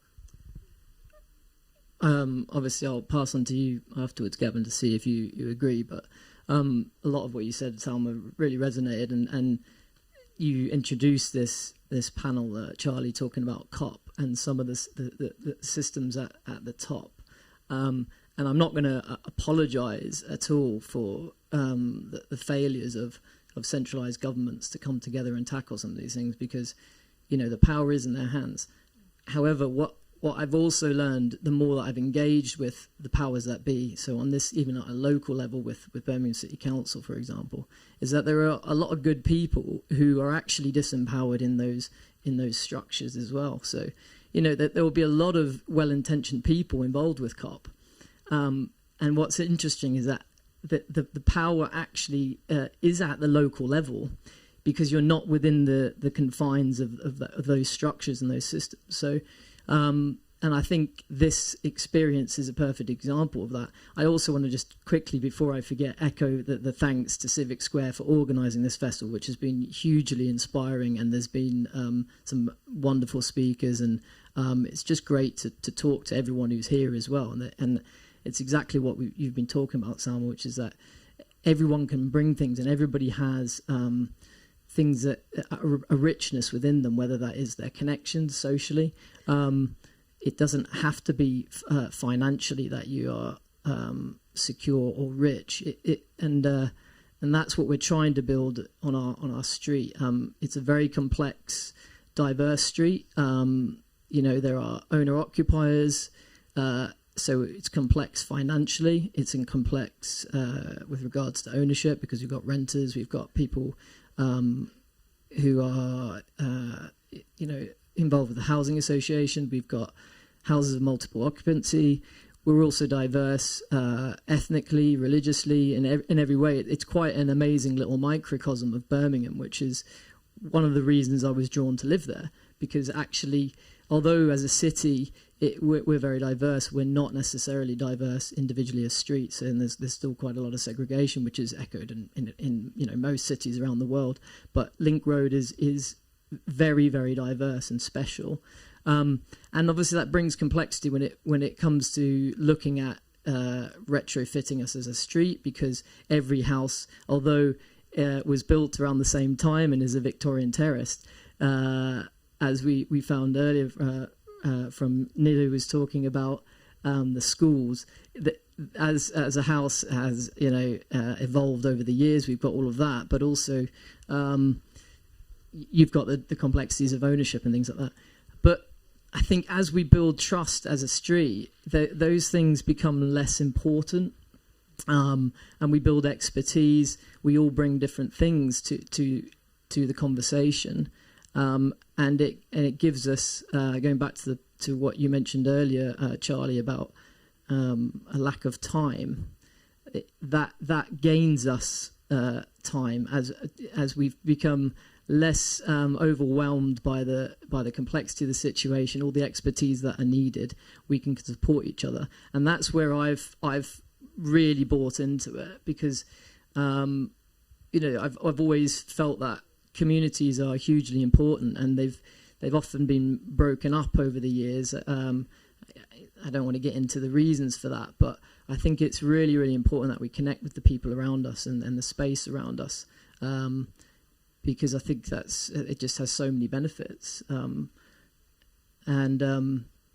That's I know one of the things that we were talking, that a lot of the talkers that spoke yesterday were beginning to touch upon, is that often when retrofitting is spoken about, it's just from a financial position and looking at how many years it will take to repay, and the other benefits, the social benefits, the kind of non-transactional benefits to air quality. We're not just talking about improving your home in terms of its cost of heating. We're also talking about biodiversity. We're talking about taking cars off the street, or certainly petrol and diesel cars, and all of this kind of stuff is hugely valuable, but isn't necessarily considered. And I think when we go to that local level, that's when we can bring all of those factors to give them equal importance as the financial factor. And I think you can only do that at that local level. At the national level, it's just focused on the money, and that's why things aren't happening, because it is costly. Thank you, Scott. I'm going to have some wild statements here. I think Birmingham's the greatest city on earth, number one, over woo. And I think Link Road might be one of the best streets in Birmingham. So that means maybe I live in the best place in the entire world. And the reason I think it's the best place is because it's not perfect. And it's because it is complicated. And I feel at home there. And this is the first time I actually feel at home. I've always felt like I've been slightly outside or othered or different. But the last 4 or 5 years have been the best of my life, partly because of Link Road and because of the people that I live with and the people that I work with. So I just want to go back to some of the things we talked about earlier today, which is like intimacy and respect and care, and I think, and dignity, okay? Because home is something that's private, it's also maybe something that's public for some people, it's something that's communal. Home is something that's quiet, it's something that's loud, it's something that is daytime, it's also something that's nighttime. Some people are awake at 3 a.m, you know, doing stuff.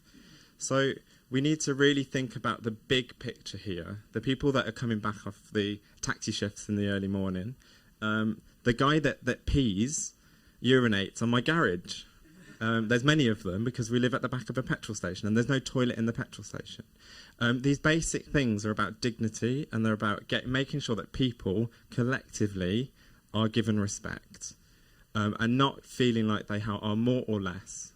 And I guess the issue with retrofit, and I think it's been brought up a lot today, is that retrofit seems to be for those that are able to do it.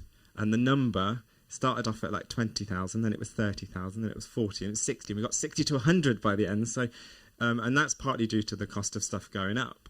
And that will terrify people, those sorts of numbers. And you might say, well, you can get a green loan, but some people already have big mortgages. Link Road is not just the wonderful things, which there's many of. I could sit here all day and talk about that. It's also the credit card bill that comes through your door.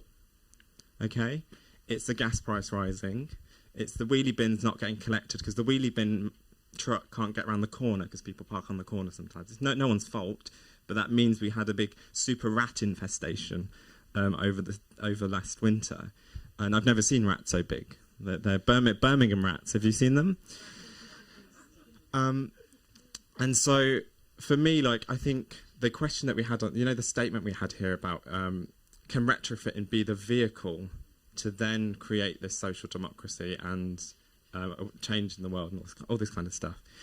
I think actually what we maybe should do is work out what our core values are, and that's about respect. That's about making sure that no one from a protected characteristic is at a disadvantage, whatever that might be. That is about making sure that the foundations of our street and what we want and what we care about is sort of found out first, and then maybe we can start having those conversations about retrofit. So I think maybe the first stage is to do some, I often call it deep listening, which is something I do in teaching, but it's really to listen to each other, to get to know each other, so that we don't just have intimacies in our houses, but we have a street intimacy, and we begin to hear each other's heartbeats quite literally, but also mentally, and like in a sort of moral sense as well.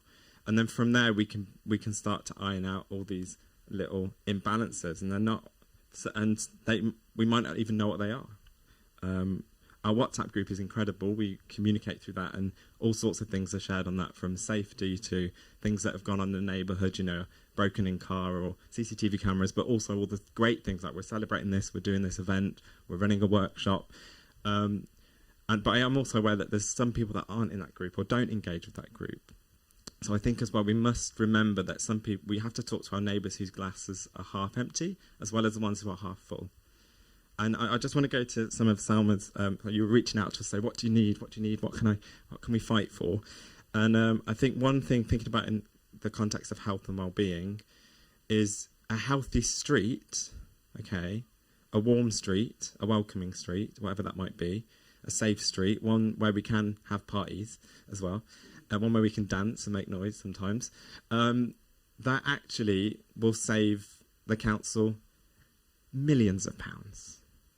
But it's really hard to quantify this on paper. So just things like if the house is warmer, someone's less likely to be ill, very, very simple, basic things like that, but also dealing with child poverty, dealing with communal eating, you know, like these things actually, I was thinking about this, childcare is a really important one on our street, I think, because there's lots of families. If we collectively were responsible for feeding each other and helping each other with childcare, which is what happens in most parts of the world, it's only in the West where we trap our children in bedrooms and like put up fence panels. Like if we start to collectively raise children and collectively be responsible for how warm we are, then I think we stand a chance of actually addressing that power balance and the energy levels that we have and the time that we can commit. I'm not a builder or a brickie, but, you know, I'm really good at painting. So, you know, I can add to this energy. I'm quite good at babysitting. Kids seem to like my funny face. I'm a bit like Mr. Bean. So, you know, like trying to find those little things that we're good at and that we can contribute and bring those together in some way. And I think the new super hospital, the Sandwell West Birmingham Hospital, I think actually having a relationship with our hospital and seeing prescriptions in a whole new context, like I prescribe you retrofitting, I prescribe you hemp roof insulation or something like that, is just as effective as something else, arguably. And I know that sounds like some sort of weird dream or something, but at the same time, be really pragmatic and really practical. And we still are in a system, and we have to fight it. And if anyone on the street is really good with forms and Birmingham City Council stuff, we need to be aware of that. I know we've got people who have been town planners on our street, but it's like trying to find a way of getting them engaged and involved as well, because we can't start a revolution without poking holes in the other stuff, you know. And then when people start to see, basically we want to show them that it works as well, or that it doesn't work and that we can improve it, and then it works. Because then if it's working, then people might actually start to listen.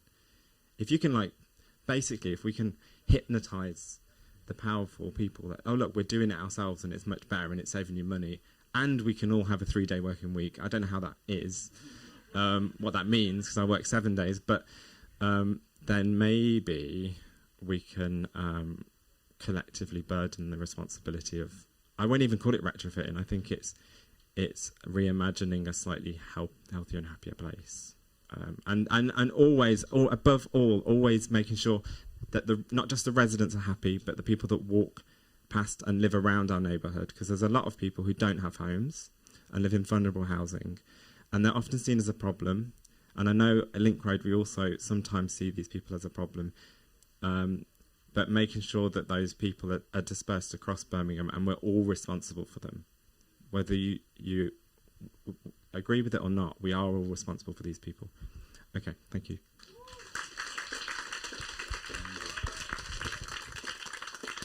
And definitely, if you know the big festival prompt is Retrofit Reimagined, so if that to you is reimagining it as something bigger and you know, even more societally ambitious, that's absolutely responding to that in an amazing way. So I think for the last sort of question I have for this group, because although I do, yeah, no, it will be for Phil, yes. Because although I feel like I could talk to you guys for about 3 hours, probably many more hours, and never run out of really valuable things, sadly the festival does have to end. So we're going to end, I know, yeah. I'm glad we've got this kind of like pantomime vibe going on. That's fun.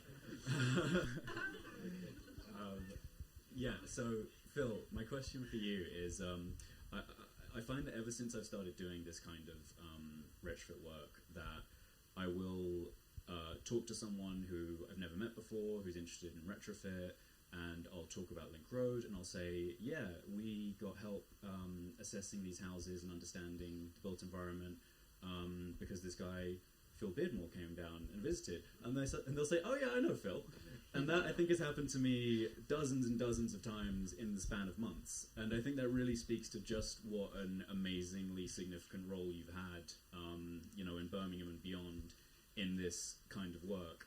So what I'm kind of, I guess, particularly curious to hear about from you is, during that incredibly rich experience, what does it feel like to, I guess, be in a situation like this now, where we're trying to talk about things in seemingly very different and maybe ambitious ways? Do you feel hopeful, or do you feel like this is nice, but yeah, we'll see. I'm curious to hear your thoughts on that. Well, first of all, thank you, Charlie, for those kind comments. I feel the same way about people like the Carbon Co-op. So, yeah, it's true that I play quite an important role in the West Midlands, but to acknowledge that this is a national and, in fact, international event. And hello, everybody on YouTube. And, there is only one of me, but there are other people that know at least as much as I do. I think what's significant about Link Road for me is that you've succeeded in engaging people locally at a number of different levels, and so the relationship, and if I can be allowed to use the word retrofit, the relationship between the retrofit industry and communities is usually a transactional one, and it's usually one that is based upon the individualisation and privatisation of the way people live, and also of knowledge. And so one of the things that has been thrown into sharp focus by Link Road for me is the fact that I've met a group of residents who clearly want to do something, but up until now they've been trying to do it on their own, and Link Road is trying to get them to do it together. And that's important, because one of the things about an individualistic capitalistic economy is the privatisation and individualisation of knowledge. And so at the moment, knowledge around retrofit is in the hands of a few experts, and that cannot be allowed to continue. We need more people that understand these things, because it's not the best use of our knowledge to do that. I mean, it's not just a Link Road problem. I had a phone call this morning from somebody who said, I saw my neighbour having her house insulated. She told me she'd got advice from you. My house is the same as hers. Can you help me as well? And I'm thinking, why do they all? Imagine if every house on the street came to me. That just isn't workable. And so we need to find ways of broadening knowledge of retrofit. And I think Link Road has helped to do that, because you've got common problems. So you've got houses on the same street that are tackling the same problem, but from an individual point of view. And I think what you can do on Link Road is, going forward, is to develop a common understanding of what the problems are and what the potential solutions are to them. And those householders on that other street that phoned me this morning, that they need to do the same. And an example of this is what you've done around thermal imaging. So at the beginning of the project in March, when it was still cold, then I came along and did a thermal imaging demonstration with a number of households, which was really useful, and it taught them some stuff about their homes, not just because it's not about thermal imaging, it's about the houses and the warmth and the ventilation, and it was a learning experience in terms of ventilation, because there is a ventilation. I mean, we heard Carbon Co-op this morning say, build tight, ventilate right. That is absolutely correct, and we've learnt a lot about ventilation on Link Road, which is a really important part of retrofit. But they're learning it as a group, because I get slightly bored. Well, it's not boring, but I get frustrated with going to people's homes and helping them to understand ventilation and also the importance of ventilation in retrofit. And if you're thinking of retrofit in your home, then you need to consider ventilation.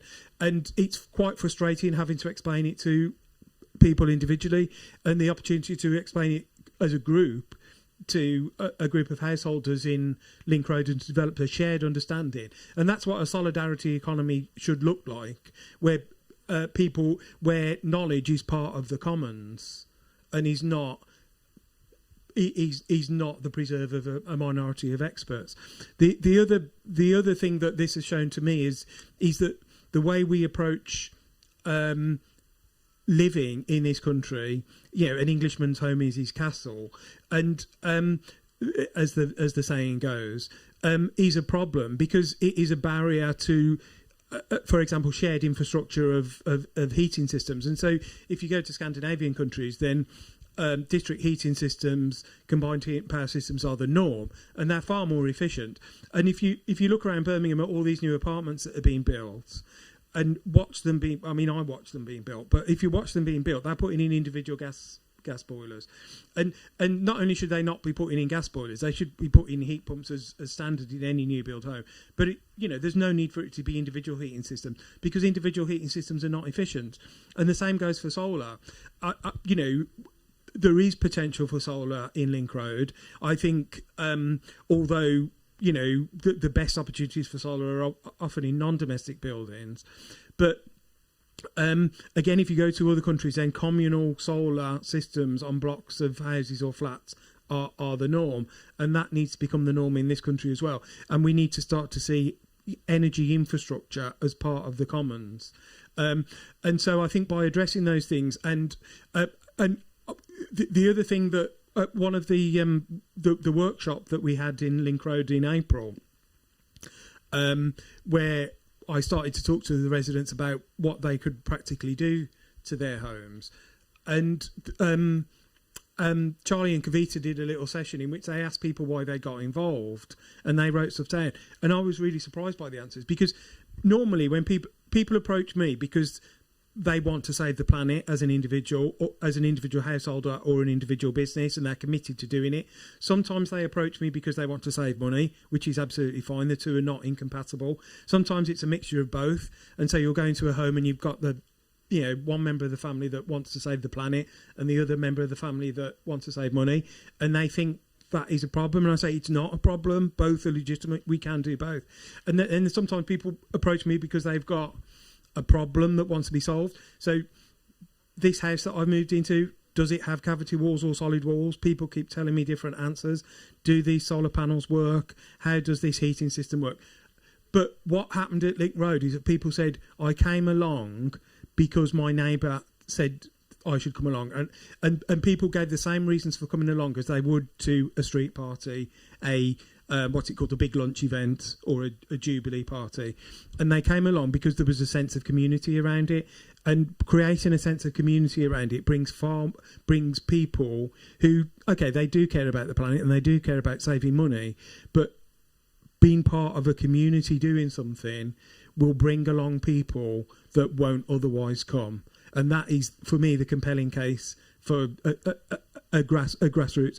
And you hear, I'm going to finish by saying there is a difference between an area-based approach and a place-based approach. So an area-based approach, anybody can sit down at a computer, draw off some data about energy performance, draw off some data about deprivation, and say, we'll target this area. And there is a need for those things, and that is an area-based approach, but it's not a place-based approach. A place-based approach recognises a place as being made up of people and assets, individual assets in terms of, Gavin can paint, Scott can do DIY, but also community assets in terms of organisations. WhatsApp group. When we started talking about retrofit a few years ago, never would I have thought that a WhatsApp group would be pivotal in a community retrofit project, but it is. And this is something that government and local government policies can't substitute for. And so local government, all tiers of government need to think about how they enable people like CIVIC SQUARE to work with the community on a place-based basis, using local community assets, and not just seeing it as a postcode, but seeing it as a real place with people and assets in it.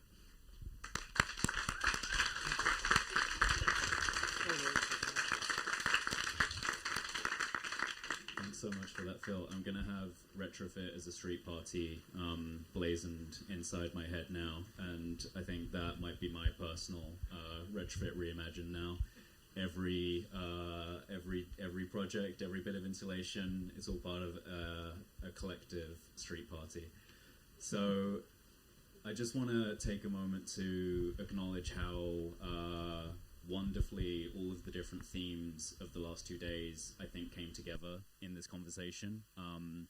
We touched everything from intergenerational knowledge to the commons to ideas around housing as healthcare, and these are all things that were spoken about during the last 2 days, and I think it's really incredible to see how these ideas are not just sort of fringe now. They're things that are emerging organically through this kind of organization and this kind of social movement. So I have found this incredibly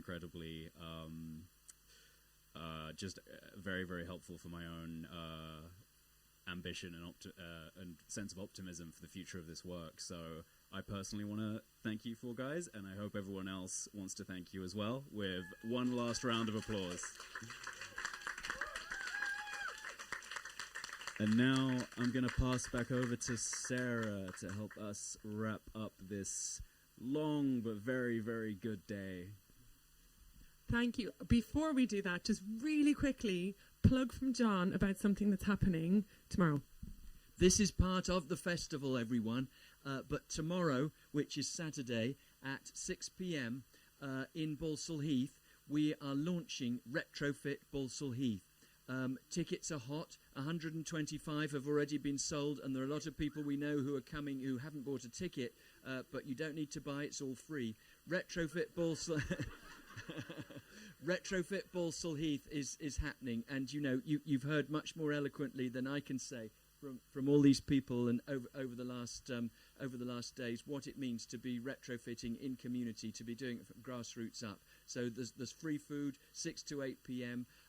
Do come along and join us. I feel such a buzz from this festival. It's like, you know, what was the energy when people decided the NHS was going to be founded? Boom. What was the energy when Chamberlain decided that there was going to be proper water coming to Birmingham? And I feel, you know, we're at this moment in this space. This is the world's first ever Retrofit Reimagined festival. You were here.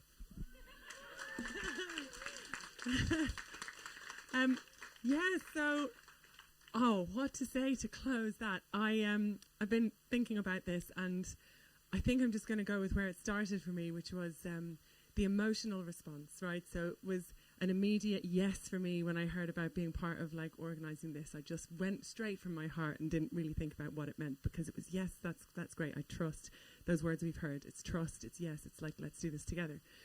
And then I'm going to own the fact that there were a lot of tears yesterday, definitely from me.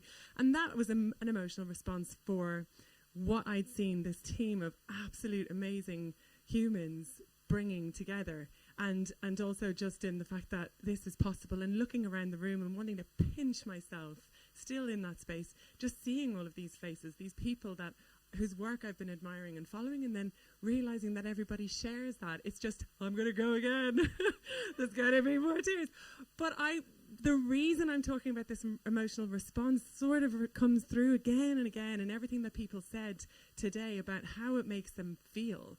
And I mentioned earlier when Scott finished his talk that I was a little bit like nervous about going down again, but he just took us from yeah to yeah, like, and it's that it. But what I really want to say is, when you're working in this space, volunteering in this space, living in this space, and something happens in it, and you feel an emotional response in yourself, and it might feel inappropriate in that moment or in that space. You might feel like, oh God, like I'm really angry, or I'm really sad, or I'm really happy. Stop and recognize that emotional response and name it and allow it to be in that place, because I think what we found is that emotional response sort of sets out our next step together, and I think that's maybe what's been missing before in some of the work. So have the emotional response and let that emotional response guide you, and find and tell other people about that emotional response, because I guarantee other people are going to be feeling that same way. So yeah, take that emotional response from what has been an absolute joyous occasion. I don't know how long it's going to take me to like unpack and remember. There are things even from yesterday I'm like, what? Yesterday? So amazing, and huge thanks to everybody. I don't know. We have got a little final bit of homework for everybody though. So Kavita and Magda have got some of the painstakingly cut out homes that Indy spent his time doing yesterday. So let's use them. And here are the prompts from the wonderful Matilda. We have, what shifts in our current approach are needed, or what do you think is possible, or both? And just scribble on there and let that emotional response guide you, and let the energy in the space lift you, and let's see where you think we want to go with those questions. So what shifts in our current approach are needed? What do you think is possible? You know, and if you need to close your eyes and follow what Scott said and just imagine, just dream for a minute, what do you think is possible? So please do that, and then when you've had a scribble, hand them back to Kavita and Magda and make Indy happy. So we can take it further. So I think maybe Dan, were you going to add to the wrap up? Yeah, just a couple of reflections from, no? Okay. Whilst everyone is having a little draw, I just want to say again, can we also thank and celebrate Sarah, who I think has been incredible today and the last couple of days. Sarah, thank you. Thank you. You're amazing. Well done. Really, really honoured to be here again. I will literally just say one thing, which is the last 2 days has felt like every time someone's got up and talked or made a point, it's like there's a little spark of light. A little spark of light of hope, of the things that people are doing, whether it's a technical thing or whether they're thinking about indigenous backgrounds or the finance or any of these different elements. There's all these people across the country, not just here in this amazing neighbourhood in Birmingham, but across the country thinking about how this space could be a better space, and how we can be brought together around the theme of our communities and our homes. Someone very movingly said yesterday that the home is this fundamental space where we feel warm in our hearts. And I felt like the last couple of days has been where all those little sparks of light have all shone together and actually illuminated, for me, a more hopeful future. So there's no sort of, again, it's a bit emotional response perhaps. I could have gone on about some of the more technical aspects or some of the more kind of theoretical aspects. But that's how it's felt to me, is that this event has been conducted in a spirit of generosity and where sort of a sense of collective potential and hope is there for us to look forward to. And I really hope that we're going to this won't be an event that we just sort of finish and we'll feel great about for a little bit, but not only we can look at all the material produced, but actually we'll be coming and thinking about the next even bigger and better Retrofit Reimagined festival. And thank you all for coming. I don't know, are you going to say thank you all for coming at the end, or shall I? Yeah. I mean, I don't know where we would stop when we start. Just an end. Thank you to everybody. I mean, I don't know how this vision has appeared back in front of us, but like, where did she come from? She disappeared to London and she's back, and here she is. I mean, you can't not mention Imi in this space because, what an absolute experience and honour it's been to be working around you. So thanks to Imi and the whole team at CIVIC SQUARE. Just incredible. Everybody who's been here, it's been great. But we're sounding like this is it. Like, I mean, I get to skip off, but there's a Link Road event happening tomorrow. You gotta like follow on from what's happening. Those of us that have been here for this more kind of really retrofitty bit, off we go. And it's only week 1 down of the festival of 3 weeks. So Link Road tomorrow. There's more information on the CIVIC SQUARE website. Is there somebody mentioned a film. Somebody has made a film. So we have lots of events on the street. We've got a film at number 1. We've got some gardening advice and tips and stuff at number 8, and there's something else at another number. So just come along, and some of the houses will be open and the gardens, and you can come and find out about who we are and what we do and what we're hoping to share with you all and the world. So thank you. Smashing, brilliant, amazing. Big round of applause of joy for all of yourselves.